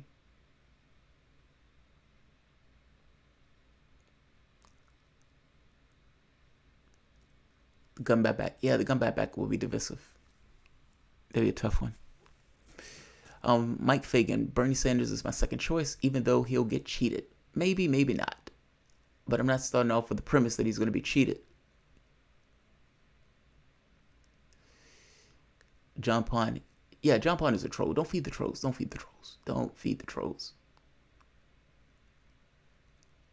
Oh my God, look at all the victims. That's funny. Well, it's not victims. It's just called reality. Look at all the reality deniers. It's funny. You have white liberals who have come across, even on this channel, who I think that's kind of the vigilance, right? Like, you have white libs who, in some respects, wants to be post-race. Beyond race. We're beyond it. And so when stuff like that comes up for race, they either ignore it or pretend it's not there, or pretend it's an isolated incident. Or, in some respects, that I've even seen on this channel with the DeSantis stuff, they would argue on behalf of something that was literally, under normal circumstances, they would recognize as a dog whistle. But again, because it concerns them, it's given more credibility than probably deserved. Not to mention the guy's a political actor, so DeSantis was, of course, doing that for political effect. I guess my point is this.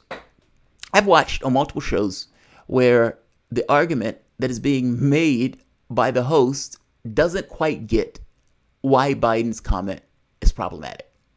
Now, you can say victim's mentality or you can say reality. Did XYZ happen? Yes. Were there consequences? Yes. Can you see it statistically? Yes. If you can see all of these things based upon the historical legacy of the country, then what the fuck are you talking about? What are you talking about? Reality is what reality is. It doesn't conform to your ideology. And in this case, this ideology of let's just pretend nothing happened or let's just pretend we're so far past it that there's no results from it, so let's just keep moving on. Yeah, neither one of those perspectives are reality. Those perspectives are just your fucking head.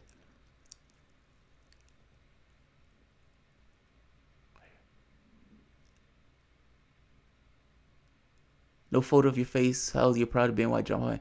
I don't know if John Pond is white. John Pond could just be a troll. I mean, but that is the argument that some take, even on the left. I mean, I guess my point is this.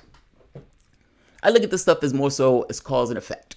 And whether or not something is true or not based on cause and effect. And if you can see it, then there may be some people who are self-conscious of the race stuff, especially from the standpoint of the genocide, the murdering of the Native Americans and then the bondage of African Americans. Just so happened African Americans are still floating about.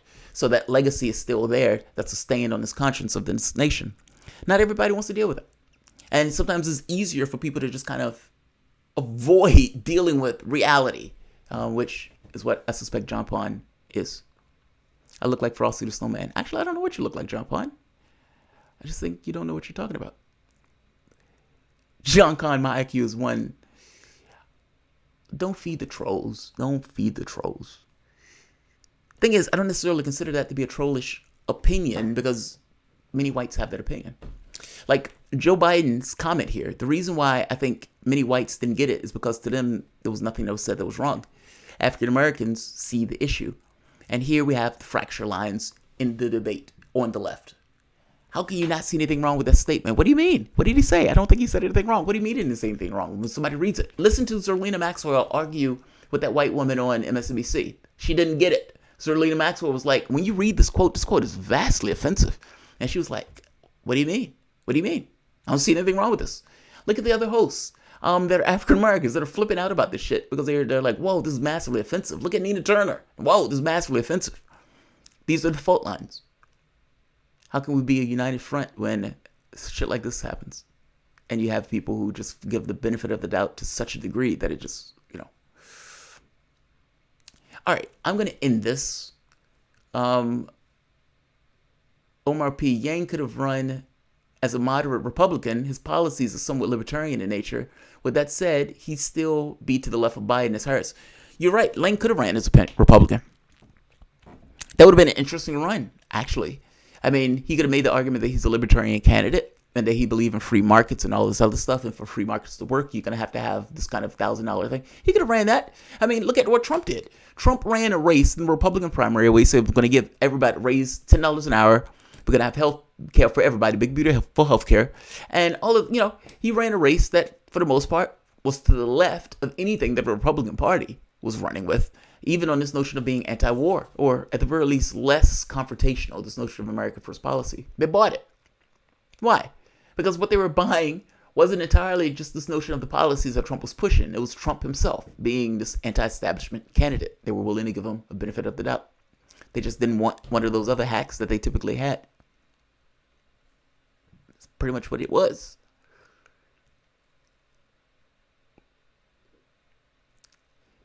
If Bernie doesn't get the nomination, Trump 100% has my vote. Edward Klein. It's funny. Somebody had asked, it was like, why would all these lefties vote for Trump if the nominations, if Sanders doesn't get it? Because I suspect a lot of those people will believe that he was cheated and they would want to punish you for that cheating. I don't necessarily believe in voting for Trump, but I damn sure wouldn't necessarily vote for the Democratic nominee. And again, Medicare for all is my red line. All right. You can pay me $1,000 a month to vote for Yang. Mike, right. It's funny. Somebody actually mentioned that because, Yang is running a plan now where he's like, all right, I'm going to give X number of people $1,000 a month. People's like, well, wait, is that legal? Can you literally pay somebody $1,000 a month to vote for you? Because wouldn't that person vote for you after getting that $1,000 a month? And wouldn't that be buying a vote? Yeah, that funny shit just comes up. All right. Like, share, subscribe. Guys, I do appreciate all the support you give for this channel. Yes, we get into arguments. Yes, we get into fights. I consider these things are just kind of in the house at this point. It's just the way the channel is. I got into this big argument yesterday, and I'll end it here. I was at, I went to my wife, she does the thing for Sanders. And she was here at this place in Lakeside working with many of the people who were there. I mean, it was a ton of people, but it was the first time a Sanders representative from the campaign itself was coming to meet with the various groups, because Sanders has like an army of volunteers. There's like 1 million or more volunteers all across the United States. So the person who's running the thing in Virginia is my wife works with that woman for to get Sanders out. They get the vote totals and get all this other stuff. Essentially, they're his army on the ground. I get there relatively late. I'll get there extremely late, just in time for them to leave. And I'm kind of just hanging out. And one of the guys who knows me just from seeing me, and he comes up, he starts talking to me. And we get into this conversation about Trump being impeached. And he goes full in like, yeah, he believes Trump being impeached. Now, I am incredulous about this. And I'm like, why do you believe he should be impeached? Explain it to me. Tell me. What do you think? Why? And we get into this back and forth for a good maybe 10 minutes. And I strongly suspect I won that argument. Because my thing was, how are you impeaching him and what are you impeaching him on? And the moment that you come up with this notion that Bill Clinton or that Obama didn't go after Bush for starting that war, then everything else kind of pales in comparison to such. And he was like, yeah, I mean, but still, Trump has committed all these crimes. Okay, what crimes? Well, the emollients clause, then why aren't they going after him for the emollients clause? I don't know. I mean, Nancy Pelosi has dropped it. It's possible that Nancy Pelosi is trying to save you from yourself. It was that back and forth type thing. And not to mention, Mueller didn't give you the goods. And this notion that you're going to go after him for obstruction for something that didn't exist just comes across as being, farcical.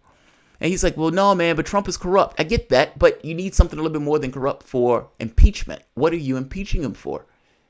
And then, you get stuck on this notion that you have nothing. You don't have the goods. And he's like, well, impeachment should be used for X or Y. Yeah, I get what it could be used for, but this is somewhat subjective at this point. What are you talking about using it for in the context of Trump? Yeah, it was a back and forth. And eventually, he just kind of walked away. Or somebody else broke up the conversation. My thought was, yeah, impeachment is utter nonsense. However, hopefully I don't think the guy hates me. I did have somewhat of a smile on my face when we were having this conversation because I thought it was a ludicrous position that you're trying to impeach the guy. And my thing was, why can't you just win? Like, why can't you just beat him in an election? And would you really want Pence? And not just that, you're not even getting rid of him. This is just you feeling good about yourself, kind of like recycling. You throw something can away, it's like, oh, I feel good about myself because I morally did this thing. Well, in reality, that 70% of that stuff is caused by a few companies.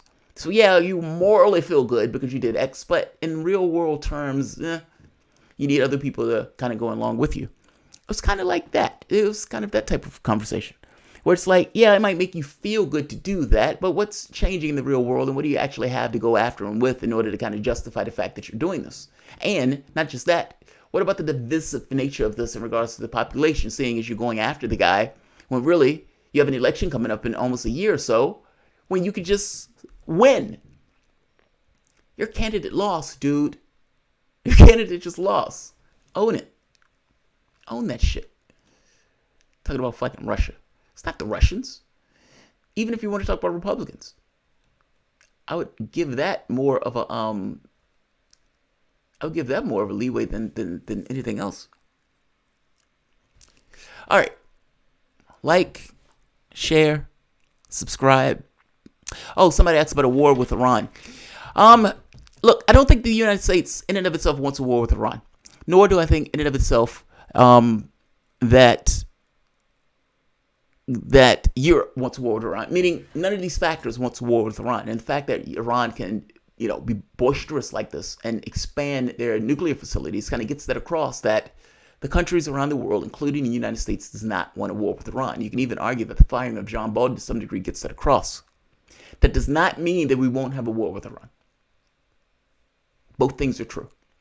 Just because the countries have a certain temperament in regards to what they want doesn't necessarily mean they don't tumble into fuckery. Israel has a blank check with military force in regards to the U.S. helping it out. Israel is a nuclear-powered nation. Israel doesn't need our help. And yet, we have chained ourselves to this nation, meaning if Israel starts a war because Bibi Netanyahu needs to get it reelected, the United States is automatically engaged with Israel on that war. If you're talking about war starting, that's probably where it would be, not necessarily in this outright thing, just, and Trump attacking Iran outright. The bellicosity, I would imagine, has a little bit more left in it before getting to the point of a war. And when Trump had the opportunity, when all of the people were saying, yes, attack, yes, attack, yes, attack, Mike Pompeo, Gina Haspel, and Bolton, he pulled back. Not just pulled back, he was self-effacing, saying, yeah, somebody was probably stupid at the controls. That's him trying to give leeway to avoid getting into a larger military conflict. That's literally what that is. But again, that doesn't necessarily mean we won't be engaged in a war. It is very possible that if Israel needs to get involved into a conflict because they want to get elected, that would literally draw the U.S. in an engagement, especially with Trump being in office. Fingers crossed. Fingers crossed. Not impeaching Trump just makes this normal. Well, the problem is, and kind of the point that I made to him, you could have people who put people in office that have policies that you don't like. I don't like Trump's environmental policy. However, people put him in office. He's a representative of those people. He's doing, his policy. Like this notion that you can take down a president because you don't like the policies that they enact. Trump pulling us out of various agreements in the world. Again, people put him in office under this notion of America first. I don't like it, but can you impeach him for it? No. And understand what that means if you're going to set this precedent that you're going to impeach Trump for stuff you just don't like. They tried to impeach him for being racist. They tried to impeach him for a tweet. They tried to impeach him for working with the Russians when that fell apart. They tried to impeach him for obstruction of justice. Honestly, it just looks like they're trying to find anything to impeach him on, which undermines the legitimacy of the impeachment process in general. And I still say, if you didn't do Bush, don't come at me whining about Trump. It's not that I like him, but you need to beat him at the ballot box. Bush should have been impeached. Yes, for sure. Now his crimes have precedence. Yes, Trudy, that's true. And by the way, if you would have impeached George Bush at the time, or if you would have went after George Bush for war crimes, I guarantee you Donald Trump would have behaved differently in this office. It would be different.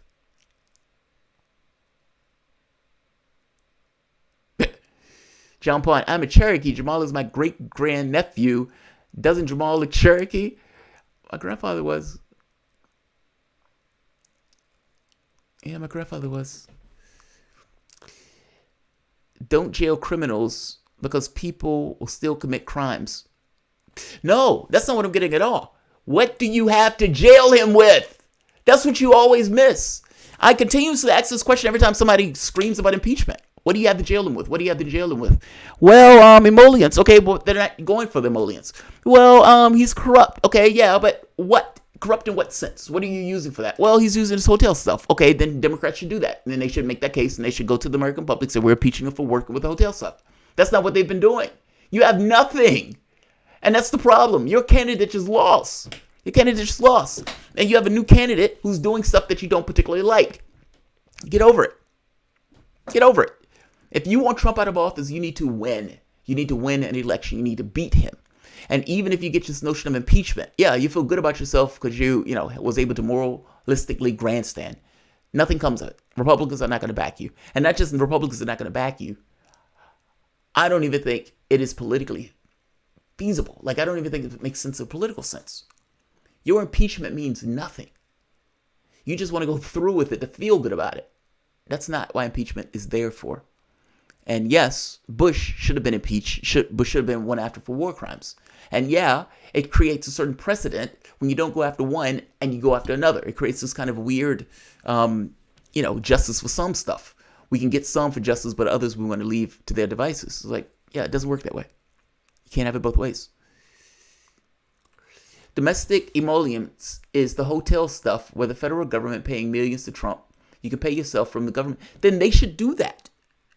Then they should make that case and they should go after him as such. But that's, again, oh, he's racist. Oh, he's, he sent out this tweet against Ilhan, which was gross and disgusting and could have put her life in jeopardy. But really, are you going to impeach somebody for a tweet? He paid off a porn star that he had sex with. That was one of the big ones that they wanted to go with. Obstruction for something that didn't take place. Like, it just comes across as you just want to impeach him for anything you can come up with. It loses legitimacy to me, and I still haven't heard anyone make a clear, straightforward case of the crimes that the Democratic Party is pushing for him to be impeached by. It's just shit they're bringing up. They're looking for anything. They are looking for anything, which again loses credibility. You have an election that's supposed to be coming up in 2020, and you're trying to impeach the president just before the election. That's going to look totally apolitical. I'm sorry. People are not going to have any legitimacy to that process at all. At all.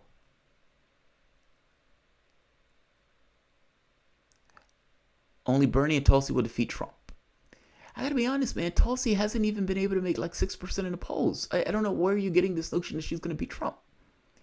I like her. Don't misunderstand me. But she needs to catch a bit of fire before you can make that assessment. Emoluments is now on Democrats' radar. Is it, Trudy? So they've been screaming about the Russians for 3 years, and now they're moving over to emollients when they couldn't find out anything about the Russians. I got to be honest. That party has zero credibility. Like, come on. This party went into court and said we can cheat and we can pick a candidate in a smoke-filled room. And for all intents and purposes, they did just that. And whatever you want to say about Sanders and not calling it out, fair enough. Life is complex. You can have your opinions, your feelings, and all that good stuff. Your world is your world, and your view of it, subjective as it is, about, but your subjectivity and your ideology doesn't necessarily matter in the larger context of what happens in real physical matter reality. People can have all sorts of feelings about what they want their ideology to be. The reality is what actually happens. Ned Stark's got his head chopped off. Marcus Will, is it worth having a full show on the influence of Israel on U.S.? Yes. Yeah. Like, especially with the that recent filing. Have you seen that? They were showing that there was spy equipment outside of the White House. Like, at one point, they were trying to blackmail. At one point, Mossad tried to blackmail Bill Clinton. Have you heard about this? So now you have these listening devices that they find outside of Israel, outside of the United States, outside the White House. And the question becomes, why are these devices outside the White House? The media didn't seem to care about it at all. They didn't seem to care about it at all. It's in my Twitter thing I was going to go back to. But they don't seem to care. Israel has influence in this country, but we also have influence in Israel. It's this kind of weird incestuous relationship that kind of go back and forth. It's purely dependent upon the president, though. I mean, a president, and not just purely dependent on the president. Again, this is historical precedent playing out. This notion of what happened to Germany, the position that many of the nations took when the Holocaust was taking place, the influence that Israel has in the political space, meaning through AIPAC and some of these other organizations, kind of like NRA and many other lobbyist organizations. Yeah, Israel has influence in our politics. They just do. All right. I'm going to leave this. Rock Lee, can we give up on impeachment already, people? Rock Lee, I was there with you in the beginning. I thought impeachment was nonsense from jump. It was a pipe dream. It was this thing that you gave to people like lollipops or the tooth fairy or something like that. You weren't going to get impeachment because you didn't have anything to impeach him on. And any impeachment trial that you would have done would have been massively partisan. And not just partisan, part of the population would have completely balked and would have not have bought it, including aspects of the left, who, even if you don't like Trump, there's something wrong with this process where these guys can essentially take somebody out because they don't like the policies they're passing. Impeachment wasn't necessarily a myth of that. You may have a section of the population that's a winning coalition that passes policies that the people who are in established order don't like. Look at what took place in Maine. Maine passes, what is it called? Ranked choice voting. Now, ranked choice voting immediately makes things like third parties and so forth become viable because people can choose who they want initially with this notion that the secondary choice is a fallback.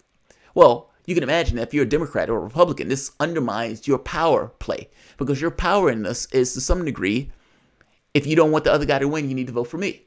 Well, this takes that away because at this point you can vote for whoever you want with the secondary choice. Well, it's very possible that that first choice might be a bunch of Greens who gets in office that takes many of you guys out of office. What did they do? They repealed that. They went in and legislatively got rid of what the people wanted in that referendum. You can have a situation where the public wants something and the political class, for whatever reason, goes against what the public wants. I have qualms about this notion of willy-nilly using impeachment to do what you couldn't do politically, which was to win the presidency. Call it what it is. A bunch of Hillary supporters who want Trump out of office. What about Jay's influence on the USA? You mean Israel? Jews' influence on the USA? But see, I don't think it's just Jews. And it's not a factor of them being Jews. I hope you understand. Like, you have some people who identify as Jews, just like people identify as black, white, gay, straight, whatever. They have their tribes. Everybody has their tribes.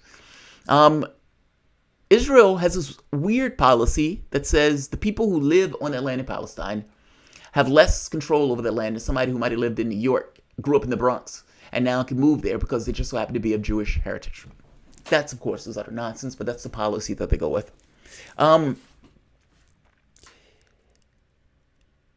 Jews do have influence in our politics. But of course, they use organizations like AIPAC, and there's also certain affiliations where people identify with the state of Israel, in which case they take certain ideological dispositions for the country. Some of these people are Zionists, in which case they have a very strong support, rabidly so, even at the expense of Americans, of Israel. That is true. That happens. I mean, look at Chuck Schumer. Look at some people who are not even Jewish who call themselves Zionists, who get out there and are willing to essentially commit American lives to issues associated with Israel. I live in America. I don't live in Israel. The issues that pertain to Israel are Israel's issues. I don't have this thing in me that thinks that it needs to be dissolved. By the same token, this notion of a apartheid state is no-go for me. Israel has influence, but so does the gun lobby, NRA. I mean, or so does corporate cash, meaning the amount of money that they're going to spend. They're going to spend billions of dollars in order to tell people not to use Medicare for all. Is the Israeli influence any greater than the influence of these corporations that are buying up politicians? I don't know if that's necessarily true. That may be true in different sectors, meaning in the sense of foreign policy from the standpoint of the Middle East, the United States wants sort of domination in that area, and its fulcrum with Israel, Saudi Arabia, allows it to do that. It's back and forth. By the same token, you have multinational corporations that also dump massive amounts of money into political campaigns that have massive amounts of influence in our political discourse. I don't think it's just a thing of Israel. I mean, for fuck's sake, Saudi Arabia. I mean, Saudi Arabia, for all intents and purposes, has been working with a totalitarian government in our country, has been working with them in lockstep for going back for 50, 60, 70 years. It's like, I guess you could point to Israel per se, but it's not a thing unto itself in regards to the amount of support. So maybe not just the Jews, but I ask, what does the United States get out of the deal? Influence. We get influence. Think about it for the moment. Israel has essentially sucked up the land of Palestine with the blessing of the UK and essentially the blessing of the rest of the world. From Israel's standpoint, what it wants is clear. It wants domination of that particular region, and it wants to expropriate more and more land that doesn't belong to it, but that it can militarily take, because ultimately nobody is backing up the Palestinians in this process. The United States, for what it gets, is control of the Middle East. I mean, Israel may have its own point of view of things, but do you believe that Israel's point of view is going to entirely supersede the U.S. if it wants something in that region? Not so much. If an attack needs to take place and the United States wants to keep its fingerprint off of it, what would stop the U.S. from getting Israel to conduct that attack? Nothing. Has that happened before? Probably. Does that give a certain degree of influence of the United States in that region if the United States, even though they're not specifically in that very specific region? Yes, it does. They're our proxy in that region. Saudi Arabia, to some degree, I would imagine, to a lesser extent, but Israel, for all intents and purposes, is our proxy in the region. If you want to know what we get out of it, we get influence. We get influence. And a hostile region to which we look at Israel as being, honestly, Israel looks like Little America. If you've ever been to Israel, it looks like Little America. If you are in Egypt and you're crossing through Eliot, or for that matter, what is it called? The Tayab or whatever that thing is called, the intersection. When you cross from Egypt into Israel, it literally looks like you've gone through some kind of spatial fissure. It literally looks like Little America, especially depending upon the part that you come off in. The shops, the people talk in English in many respects because many of these guys are American. Some of these guys are American. It looks completely different. It looks completely different. So, yeah, we could talk about Israel's influence, but that goes both ways. And I agree with you that depending on the president, right? Because Obama was slightly, I guess, more pushed back on this stuff than Trump has been just completely just acquiesces to everything. It depends on the president. But for the most part, the foreign policy, yeah, has lined up with what Israel wanted, and vice versa. But it's not entirely the way it looks. I mean, it's not entirely where Israel is controlling foreign policy. It goes both ways. We get influence, and so do they. All right, I'm going to end this because this video has gone on for 3 hours and 30 minutes. And we have essentially bitched and argued on all this stuff. I'm going to say like, share, and subscribe. Oh, by the way, I'm trying to get an interview with Tulsi Gabbard. I've been talking to one of the communications directors that working with her campaign, and he was like, "Yeah, I'm going to be in Iowa, and I'm going to, talk up for you to get the interview." If you give Ruben an interview and don't give me an interview, I'm going to be bitter about that. I'm just saying that now. I'm owning up to my bitterness. A lot of people don't own up to bitterness. I'm owning up to bitterness. I'm owning up to bitterness. Pragmatic cynicism. Israel is 100% dependent on the U.S. When the dollar collapses, Israel will be overrun. That is happening in the next 20 years. I do think Israel is dependent upon the United States. That is true. It's like having a big brother that can essentially punch anybody in the face, so you can be the short brother and being a prick around in the area. Whether they're entirely dependent, that country has nuclear weapons. Like, entirely dependent may be a little strong, but dependent, yes, especially for the billions of dollars that we give these guys year after year after year after year. You can't compare AIPAC to NRA. Like, NRA or not, the NRA is an American, AIPAC is Israel. Oh, I see. The influence does the U.S. get, oh, I see. We get to sell more cars. That's true, but I guess I'm going with the notion that a lobby is a lobby is a lobby. Your thing is, well, they're lobbying for the interests of Israel. Wouldn't the same thing be true for Saudi Arabia? I mean, Saudi Arabia gave Clinton, billions of dollars in the Hillary Clinton fund. The moment that Hillary Clinton lost that race, that money dried up overnight. They were giving her that money for influence. Same thing with Morocco. Morocco was giving Hillary Clinton money for influence. And it was said, even in the WikiLeaks documents, that if you didn't have, 7 digits behind it, don't come calling or something like that. I guess I'm saying that it's not just Israel. Many of these countries are giving money to these candidates in serendipitous ways for some level of influence. AIPAC is doing it from the standpoint of a lobby, and yes, AIPAC is looking out for Israel's interests. That is true. I guess I'm making the argument whether they're looking out for Israel's interests, whether they're looking out for the interests of a gun lobby, whether they're looking out for the interests of oil and gas, whether they're looking out for the interests of corporate America. Yes, you can say there's a difference. One is from the standpoint of a country, the other is not. Multinational corporations that have drug companies are not necessarily localized in the United States, and yes, they drop billions of dollars in order to go after our protocols. I feel you. I do understand what you mean when you sense of saying, look, this country has a certain outsized influence on our politics. I guess I'm making a point to you that all of these things have an outsized influence on our politics. And all of these things need to be buttoned up. And yes, we do get the ability we get influence in the region. Like I think you think that's smaller than what it is. I think that's a big deal. Your ability to be able to have strikes in that region without having the fingerprints of the United States on it is a big deal. You're essentially a proxy for what the U.S. wants to do in that region, including what it potentially may want to do for Iran. Israel has been doing airstrikes almost every day on items of Syria and on items of Iran for the last 2 years. Hasn't been in the media, but they've been doing that. Is it possible that some of those strikes are not entirely pushed by Israel? That the reason that Israel can do those strikes with a certain degree of impunity is because it knows that the United States is backing it up. It is doing that stuff with the blessing of the United States. It's not an entity and factor into itself. If you're asking, what does the United States get out of this level of back and forth or this type of relationship? I go back and say influence. It gets influence. From the standpoint of government, if you're talking about from political actors, many of these people are Zionists. They consider themselves Zionists. They have this kind of fanatical allegiance to Israel that goes beyond even what it means to be in the United States. And some of these people aren't even Jewish. But you do have some Zionists in this country that have a very strong bend towards Israel. But I don't think that's every quote-unquote Jew. And I do think people support AIPAC. Some may support AIPAC, not necessarily because of influence. Some people support it because, well, that's not true. Everybody that supports AIPAC is supporting it because they want influence, and influence from the standpoint of Israeli affairs. But lobbies in general suck.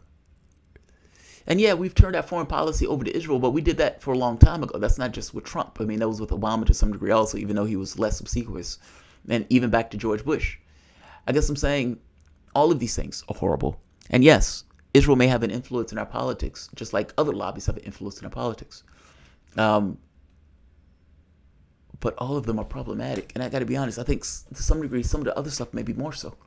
Do you know about the USS Liberty attack? Yes. You're talking about where Israel attacked the United States ship, and apparently the attack had went on for a long period of time. It wasn't just like one off. It was a siege attack on one of our ships. They tried to say we didn't know, but they didn't know, what it was. And it was, yeah. Israel, right. Israel attacked the U.S. Liberty, yeah. And that attack went on for a while. The question always became, what the fuck happened and why did they attack that ship that way? And it seems like the dodge that they were using is utter nonsense. But yeah, they attacked us, killed our troops, and we just gave it a pass. If there was anybody else, they would have been held to pay. Well, I'm sorry. The Saudis also attacked us on 9/11, but they also got a pass. So, I get the Israeli thing. That USS Liberty attack was far better than 9/11 attack. And we gave the Saudis an outright pass. And not just gave them a pass, we turned around and punched the wrong guy. It's not just Israelis. It's not just Israel, man. I'm just saying, it's not just Israel. All right. You have to see the video about Netanyahu saying he has the U.S. on a string. Yeah, that's true. I mean, Netanyahu may brag about that stuff because what I realized when I was over there, that special relationship stuff has currency, right? Like when Netanyahu is talking about taking particular areas, or he's talking about his closeness with Trump or closeness with the United States, he's saying this stuff for political effect. He may mean this to some degree. And with Trump, that has entirely been true. I mean, Trump has been embarrassingly, head down, ass up. For all of Netanyahu's, but also for Saudi's interests. It's been both. I mean, think about it for the moment. Trump has been just as obsequious to Saudi's interests as he has been to Israeli interests. And going back, again, Saudis hit us on 9/11, and there's been no consequences for the Saudis hitting us on 9/11, outside of us attacking the wrong people and killing 1 million of the wrong people. It's not just Israel. It's not just Israel. Trudy, I'm needing a 420 myself. I feel you, Trudy. It's Sunday night. You ain't got shit to do. What time is it? It's 8:41. Jesus Christ, I've been going this long. All right. I'm going to end this because this video is going obsequious. What did I say? I said obsequious, yeah. Might have pronounced it slightly off just because I've been talking forever, but obsequious. I remember 420, and I love 420s. Marcus Will. So Israel bombing Syria benefits America how? Are you serious? Do we get cheap oil? Do we get corporations more profits? Do we sell more cars? Trump wants out of Syria. Are you seriously asking that? Well, let me ask you this. How are you asking that? Meaning, who is us? Who is us? I don't know who us is. If you're asking how does it benefit us? Well, it depends on the us. If you're talking about the American population, it doesn't benefit us at all. I get no benefit out of us attacking Syria. Zero. None. Zero. But what us? We are not a United States. If you're talking about neocons, then from the neocon perspective, yes, attacking Syria allows them to get... You realize their goal had been to topple Bashar al-Assad. And with this notion of cornering Iran and degrading Iran's forces in that particular region, or with this notion of attacking Yemen, and again, with this notion that Houthis are one-to-one with Iranians, their goal in this had been to outright take down Bashar al-Assad in that government. The airstrikes that Iran or that Syria or that Israel has been doing is because Israel also has a common foreign policy objective in cornering Syria and Iran. I mean, it's not the us that you're talking about. It's not an us. It's a John Bolton us. It's a Pompeo us, if that makes sense. It's a us of neocons who, for the most part, don't want Bashar al-Assad to remain in that government, wanted to take down that particular government, and want to find ways to degrade and injure Iran. Hope you understand what I mean by that. The us is neocons. The us is not us as Americans. The us is a political establishment that is okay with this stuff, who wants to get their hands on the resources of those regions. Israel has just put their hands on Golan Heights, essentially saying we're taking it. Well, they've said they were taking it for a long time. But oil under that particular region that doesn't belong to it, that the universal or Jesus Christ, international law doesn't provide for Israel to have access to it. I know I've said there's no such thing as international law, but I can still use it in the context of talking about it. Israel, what they get out of this is straightforward. They want domination of that particular region. What the United States gets out of it is we want a proxy that has a certain degree of domination in that particular region. If they own that region to some degree, we do also. The issue is domination and conquest. It's not about what you individually are going to get from that prospect. There may be a situation where if you could topple Syria, the resources of Syria are going to get privatized and essentially funneled to American companies or Western companies. There's that, of course. But going beyond that very specific point, if you're talking about what U.S. wants from the standpoint of foreign policy, regional domination. That is a reason in and of itself for them to take the behaviors that they took. I hope you understand what I'm saying, Marcus Will. I didn't say us, I said corporations. U.S. corporations lost billions on the Iran deal, so corporations rule. So what do they get? Oh, I see. What do corporations get out of this? I don't quite understand. I didn't say us. I said corporations. United States corporations lost billions on the Iran deal. Did they? I don't know if that's true, dude. I don't know if that's true. There's no oil in Syria. Golan Heights does have oil. Golan Heights is Syria territory. Israel has access to it. Israel has taken it. But Golan Heights does have oil. Look it up. Golan Heights has oil. And Israel is not giving that oil that's under that territory back.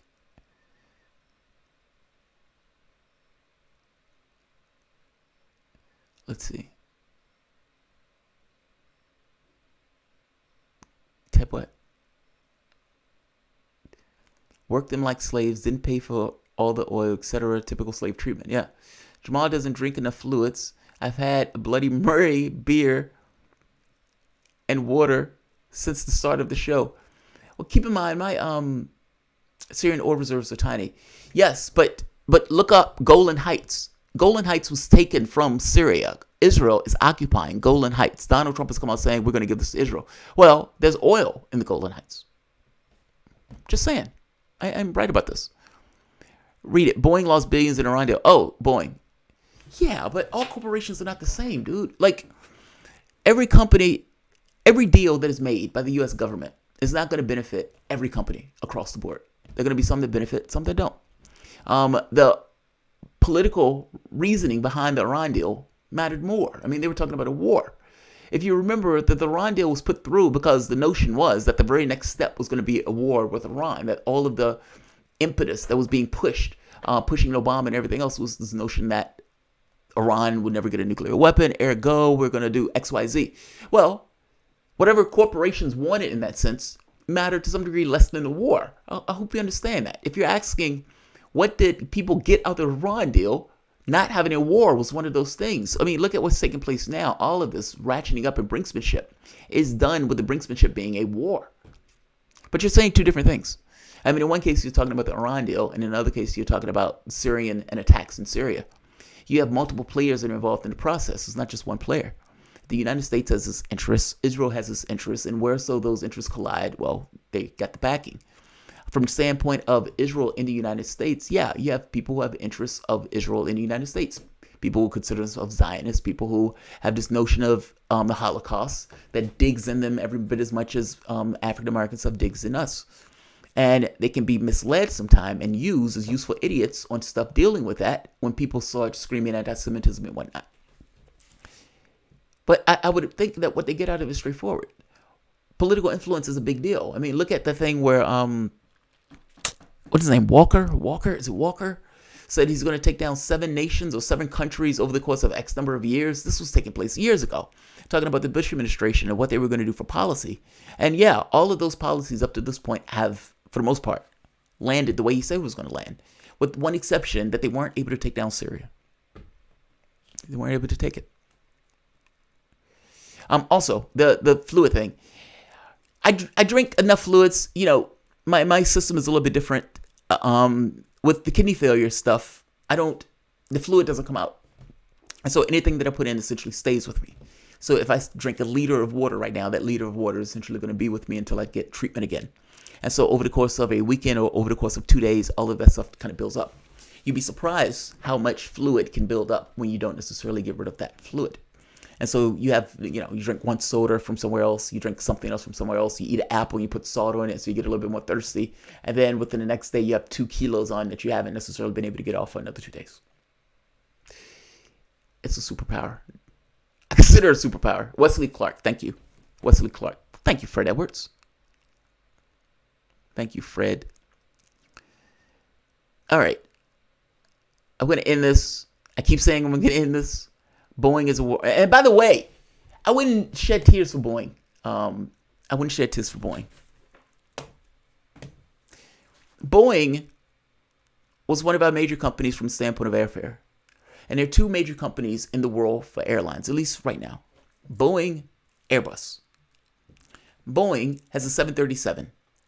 Boeing's 737 sells in spades, and it's able to compete almost in tandem with Airbus's products. Problem. Airbus comes out with a product. That product is better than Boeing's plane and can carry more people than Boeing's plane and go further than Boeing's plane. Boeing has a problem. Boeing needs to be able to compete with this other company, Airbus. Boeing doesn't go into the engineering of it. Boeing doesn't go and try to fix and solve and create a new plane that can compete. Nope. Boeing uses the frame of a previous plane, put larger engines on that plane, and the larger engines changes the dynamics in the way that the plane flies. So, Boeing is taking a choice not for engineering reasons, not because it's in the best interest of the company, not because it's in the best interest of the passengers, but purely because they don't want their stock to be adversely affected, nor do they want to lose out on the business when this other company has a product that's just better. The American aviation allows Boeing to essentially check its own work. Think about that. The FAA, the thing that checks over the airplanes, allow Boeing to do its own checks. Because, it's too complicated for us to do. Really? It's too complicated for you to do. So Boeing creates a software program. That software program checks on the altitude, checks various factors when the plane is in the air, and it makes certain modulations to the plane. Now, again, they're doing this because they had to create these massive engines that are positioned in a weird spot on the plane that changes the aerodynamics of the plane.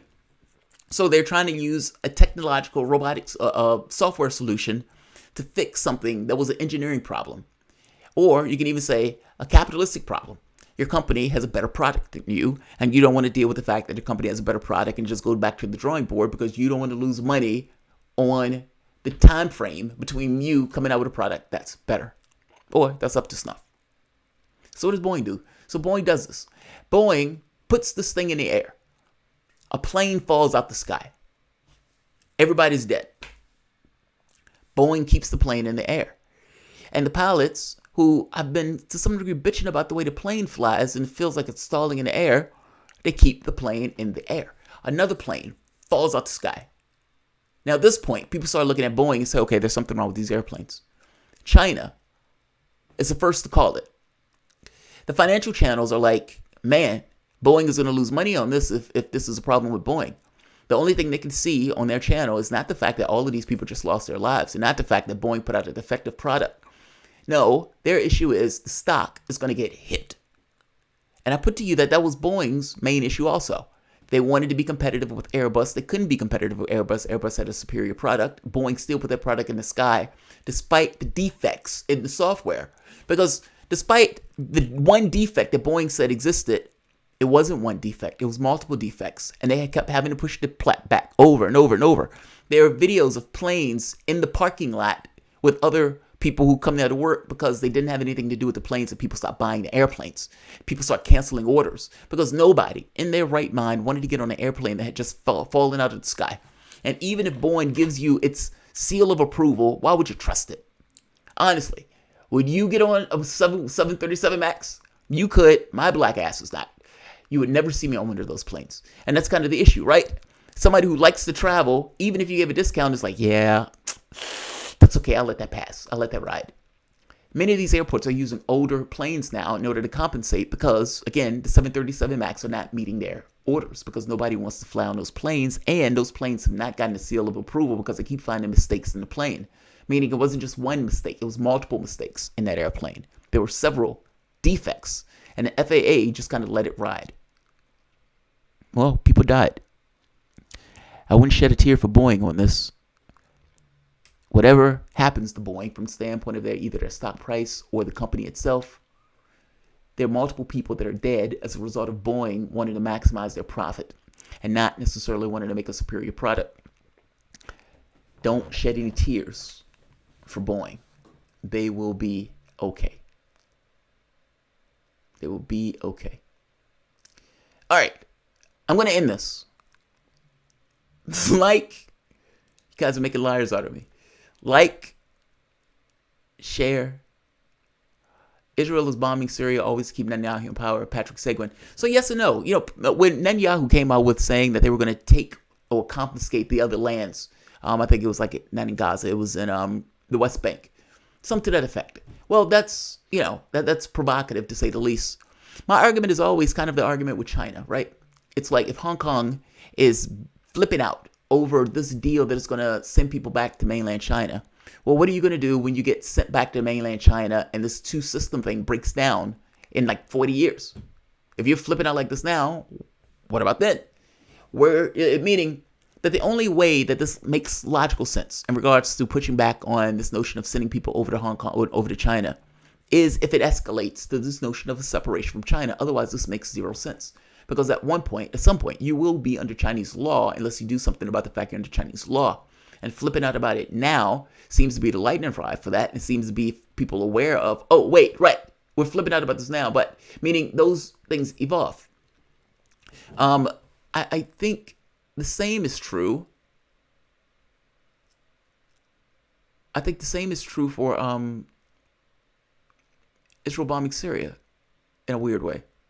Like, the bombing of Syria in this case, many times they didn't even know that that place was being bombed, that Syria was being bombed. Meaning it's not entirely for the Israel thing. I mean, Netanyahu, or Israel in general, you can't have it both ways. This is kind of like the ideology argument again, where ideology is taking the place of real world or reality. What are you going to do with the Palestinians? Right? You continue to expropriate more and more land. You continue to take more and more land.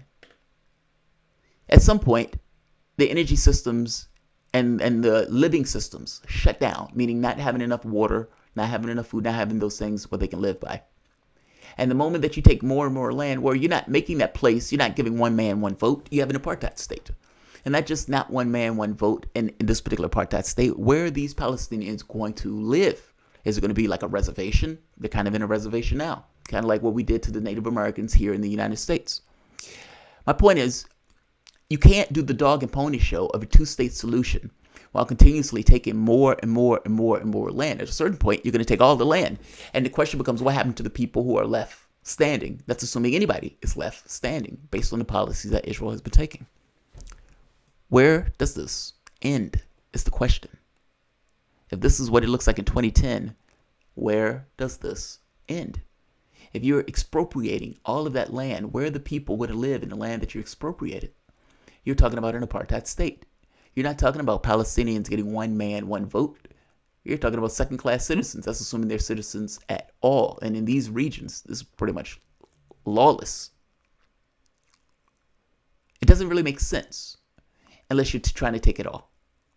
And in this case, you have the United States who allowed the dog and pony show of, oh, we're trying to seek a two-state solution. We're trying to take a two-state solution. Netanyahu trying to get elected saying, I have the U.S. support to take the West Bank.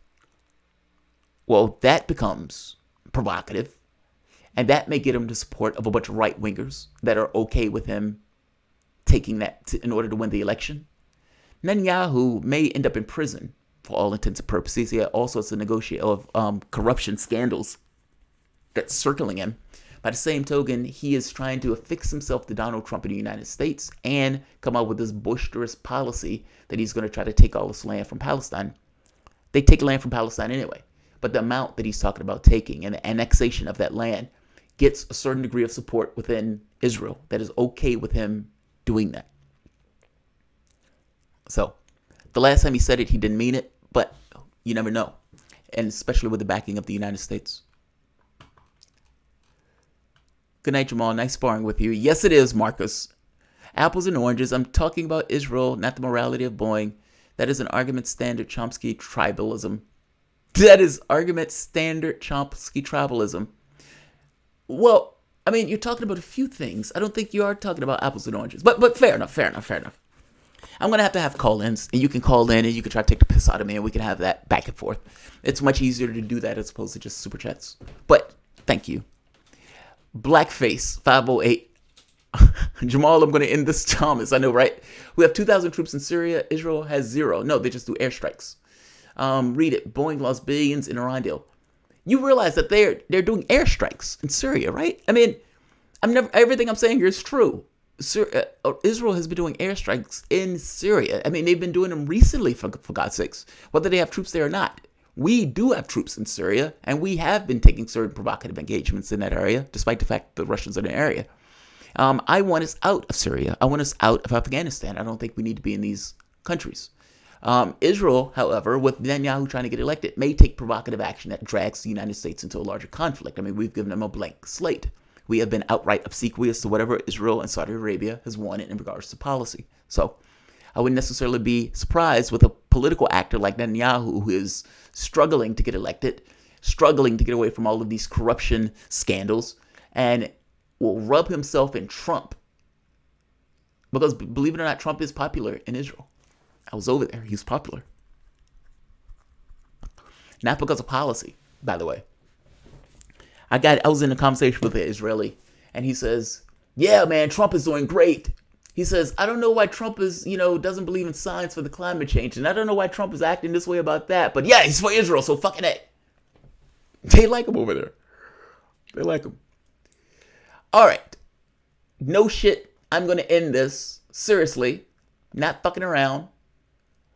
Macros will. I'm basing my claims on Bernie's past votes. Bernie voted for regime change in Syria. He voted for Afghan war in Iraq when a Democrat was in the White House. Bernie voted for a 1.5 corporate welfare for Lockheed Martin. You miss Steam Labs. No, I don't think I did. I mean, I just got this one. Yes, that's true.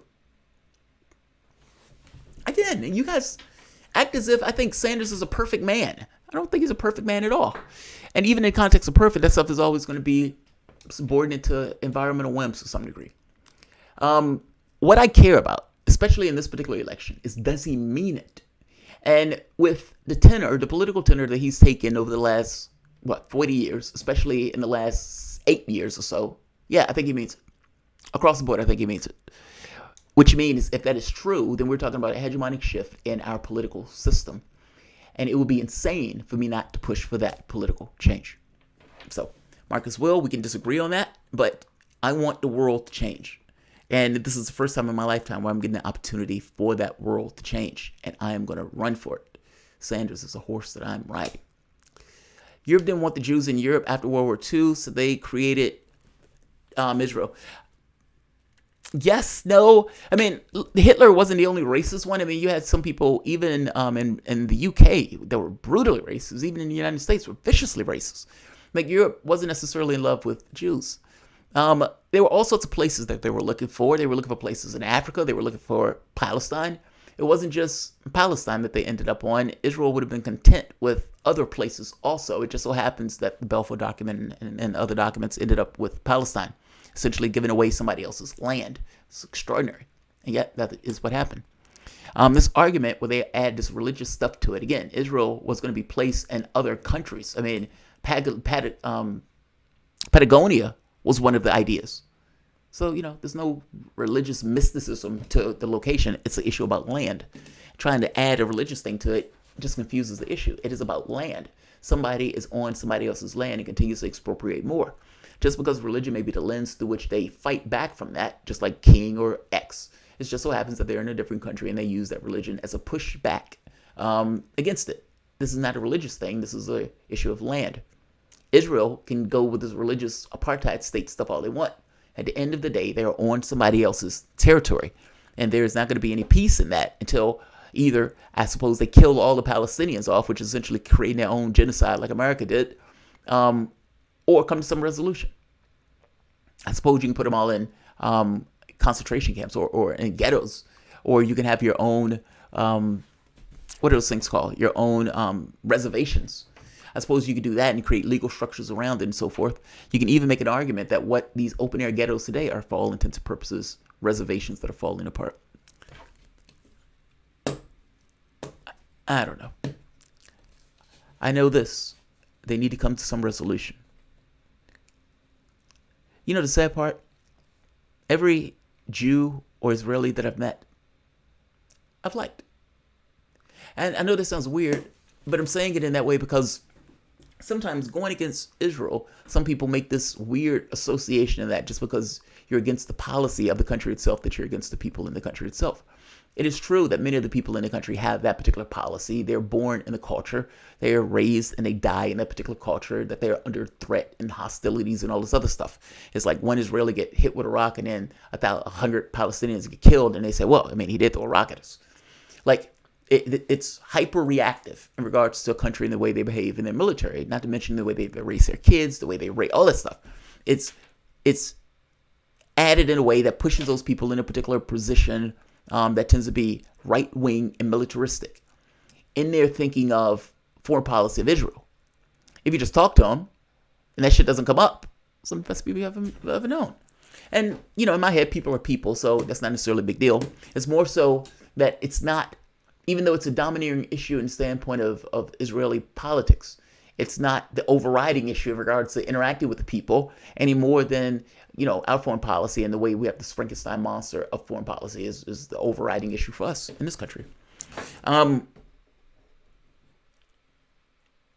really want, you have no idea how much I want them to fix that.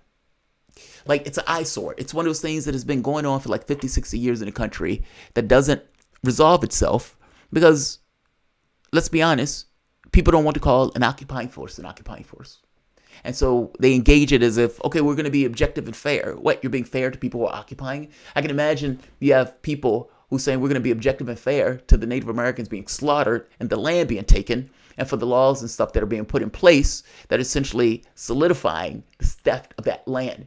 We're being objective and fair when we talk about it. It's like, get the fuck out of here. There is no such thing as objectivity. You take a position in regards to the things that you care about, the things that you want, and the things you want to see accomplished.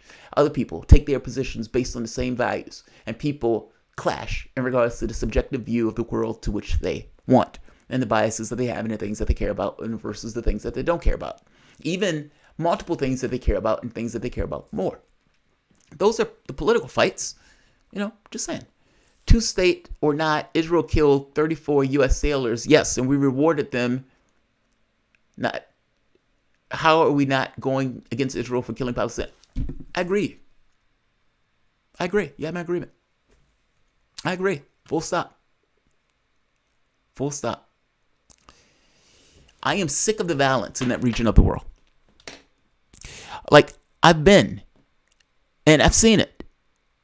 And it's like, as an American, with an American passport, I can go into Israel and I could go to certain areas of Palestine, no issue.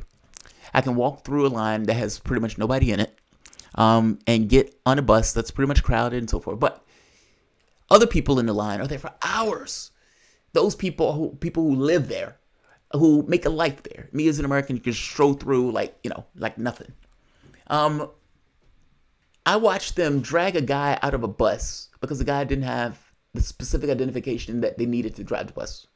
The Israelis were always polite. They were always kind in regards to the way they talk to you. And they even in many respects will look at you with a certain kinship because they consider you American. Missing the point that I consider myself to be a black American, and my perspective of this is ensconced in such. Meaning I've had a population of people that were considered to be second-class citizens that were used as slavery and essentially farm animals. And all of the legal viciousness that went into the policies in order to enshrine that group as a second-class citizen. And that goes just beyond law. That also goes in the way they're talked about in the media and the videos and all that stuff. So from my perspective as an African-American that goes in a society that has that particular culture, my perspective of this is not necessarily from the Israelis. My perspective is from that of the Palestinians. And I look at this as utterly and outright atrocious. So it's when AOC was talking about this, and AOC kind of made this point also, it would be weird for her not to look at it from the perspective of a group that was maligned in the country to which they found themselves. And you're looking at another country that has a group that's maligned, and you're not identifying with the group that's maligned. Of course I am. They need to get that shit straight, man. That's all. All right. Like, share, subscribe. Guys, I want to thank you. I'm not even going to look at the thing.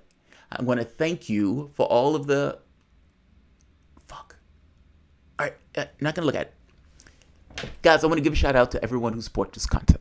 Honestly, they demonetize pretty much all these videos. When I push this video up, it's more likely than not this video will be demonetized. And there's no reason for the demonetization per se. They would just say confirmed or not confirmed, and they just go about their way. You have no say-so in a process, and God knows when I say a union is needed, I really mean a union is needed. Otherwise, they have full control over the process. They can go in today, demonetize this video, and they can say, yeah, we don't like something in this video, and we're going to get rid of your channel. They can do that. They've been doing that. They've been blowing away channels. What is your response to that? What do you have to push back on that? Nothing. You can bitch, you can moan. That woman who tried to shoot Google, and it was like, God, man, you probably shouldn't do that, but I do understand where she's coming from, meaning the anger that's associated with the way you're interacting with a company that essentially is a multinational corporation that gets say-so pretty much in carte blanche, because there's nothing that you can say back in the process because they own the entirety of the process. This is unaccountable power of the 1%. Literally, people always talk about the government. Well, yeah, but the government, you at least have a say-so. What about Google? Google is a perfect example. You are part of a company to which you work for, but that you have no control in the process. And for the most part, they can change their rules on a whim tomorrow. And you would have to abide by those rules that they change by tomorrow. And again, you probably wouldn't even know those rules because they could change those rules on a whim, at which point they could shut your channel down. They can go back in time and find something you did when you first started your channel and then shut your channel down for that. It's a treacherous thing to work on. And yeah, a union would be amazing and necessary, and maybe even a public. Personally, what I think is necessary is either the internet needs to become a public utility, and these sites like this that call themselves like media sites need to have some kind of ruling that allowed them to pay people for the work that they do on those sites, and beyond that point, have some kind of rule set. Some kind of, if you're going to call yourself an open source platform, or not open source, but if you're going to call yourself a free speech platform or a speech platform, well, you got to live up to that.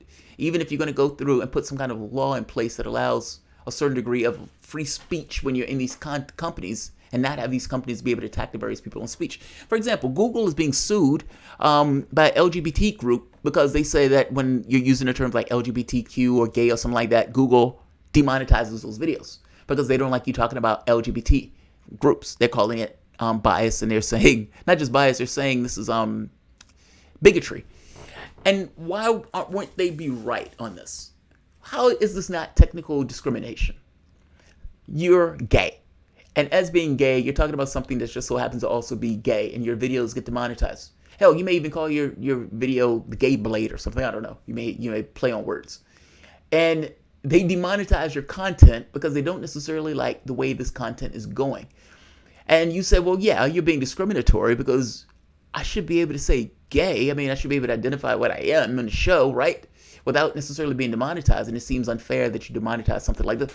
Like, all this stuff becomes problematic. There does need to be some kind of ruling or some kind of law in place that allows some level of clarity in this.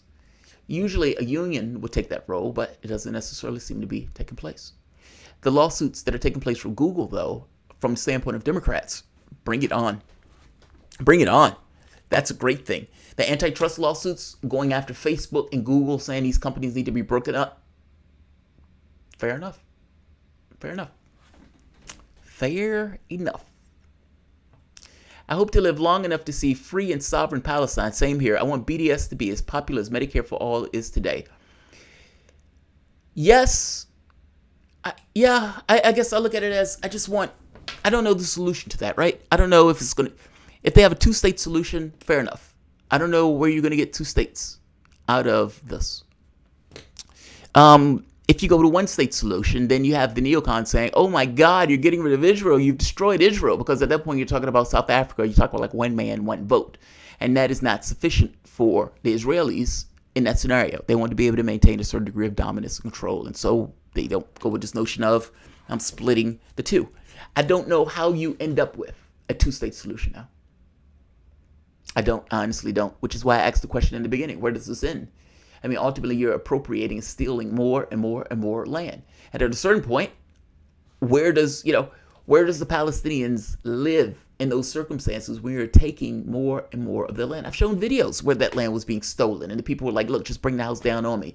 And the soldiers were essentially threatening the people who were living in those places because Israel built the wall, and now saying the house is too big, too close to the wall, the apartment is too close to the wall.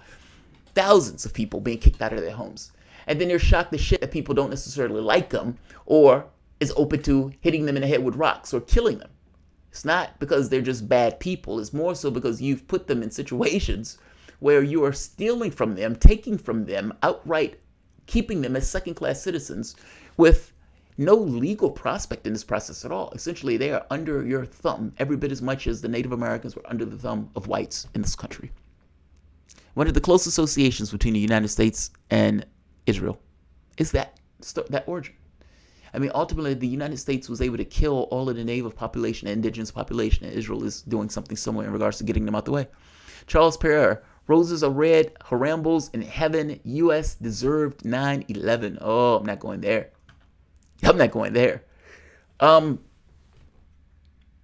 Let's talk about cause and effect for a moment. Let's take out deserve, justice, fairness, right, wrong. Take out all these words, all these labels. Get rid of them for a moment. Cause and effect. Your country goes through and puts in dictators in various countries in the South of America. Your country goes through all this bombing and illegal bombing in regards to Cold War policy in Southeast Asia. Your country creates the pretext by which the Soviets invaded Afghanistan in order to come down with this notion of, in order to entice the Soviet army to overcompensate. Essentially, the goal was, at least the way Brzezinski talks about it, is to create a Vietnam for the Soviet Union. And it worked. He called it a success. Until the new group, the Mujah, in fact, to be honest, most of those guys were Saudis that hit us on 9/11.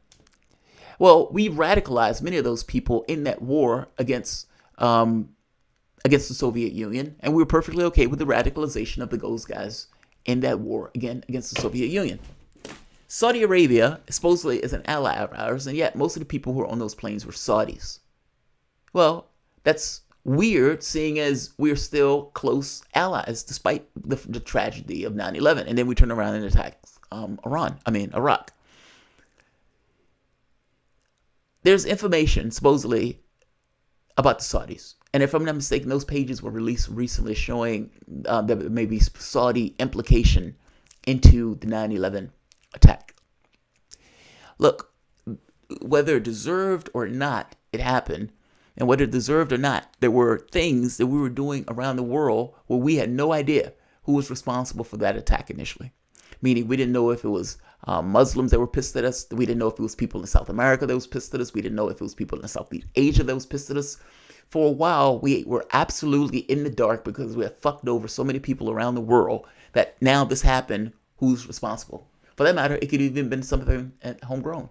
It was believed that it wasn't because it seemed to be a coordinated attack because there were multiple airplanes. But my point is, we created so much havoc in regards to killings, dictators, outright removing governments all across the world, outright havoc, that we did not know initially who was responsible for 9/11. It's amazing. Marcus Will, we need a plan to pull out of Israeli affairs. Yes, Marcus Will, I agree with you. I agree, full stop. I agree. Question is, how do you do it?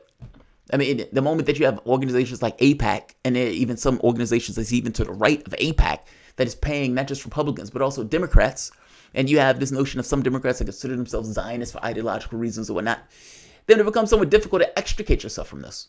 I would say one of the ways to do so, though, is start being honest. That if Israel is appropriating more land and they are breaking some kind of international law, hold them accountable for it and stop protecting them in the Security Council. Start there. Start by not giving them billions of dollars. How about starting there? Like, I guess I'm making a point that there are policy things that you can do in order to try to rein this in. And as long as the United States is going to be the big brother that backs it up regardless, then we're always going to be stuck into something dealing with the Middle East affairs. I live in this country. I don't live in Israel.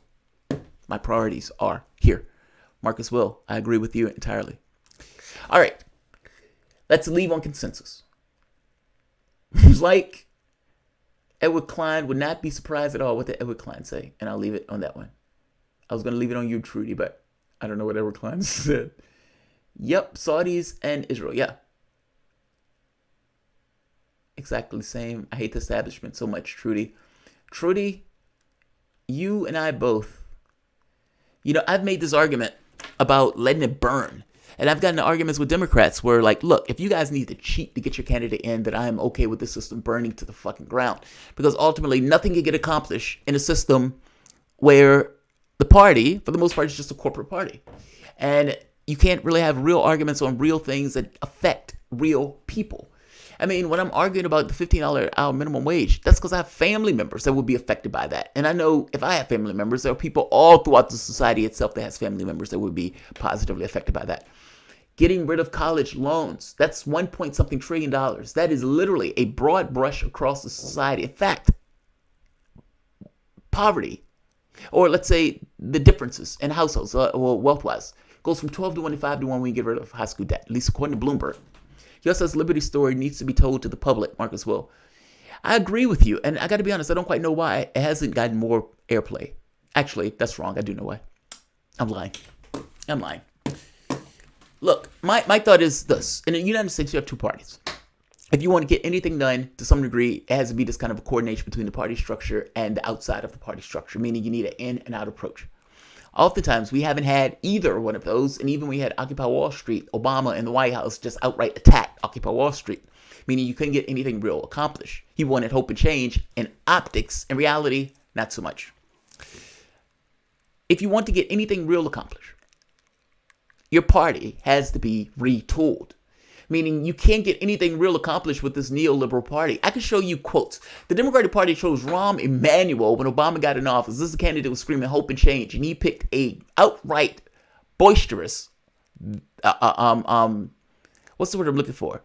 Dickish neoliberal, in order to essentially whisper in his ear to not go too far in regards to changing things and your promises of hope and change, whatever the hell that means.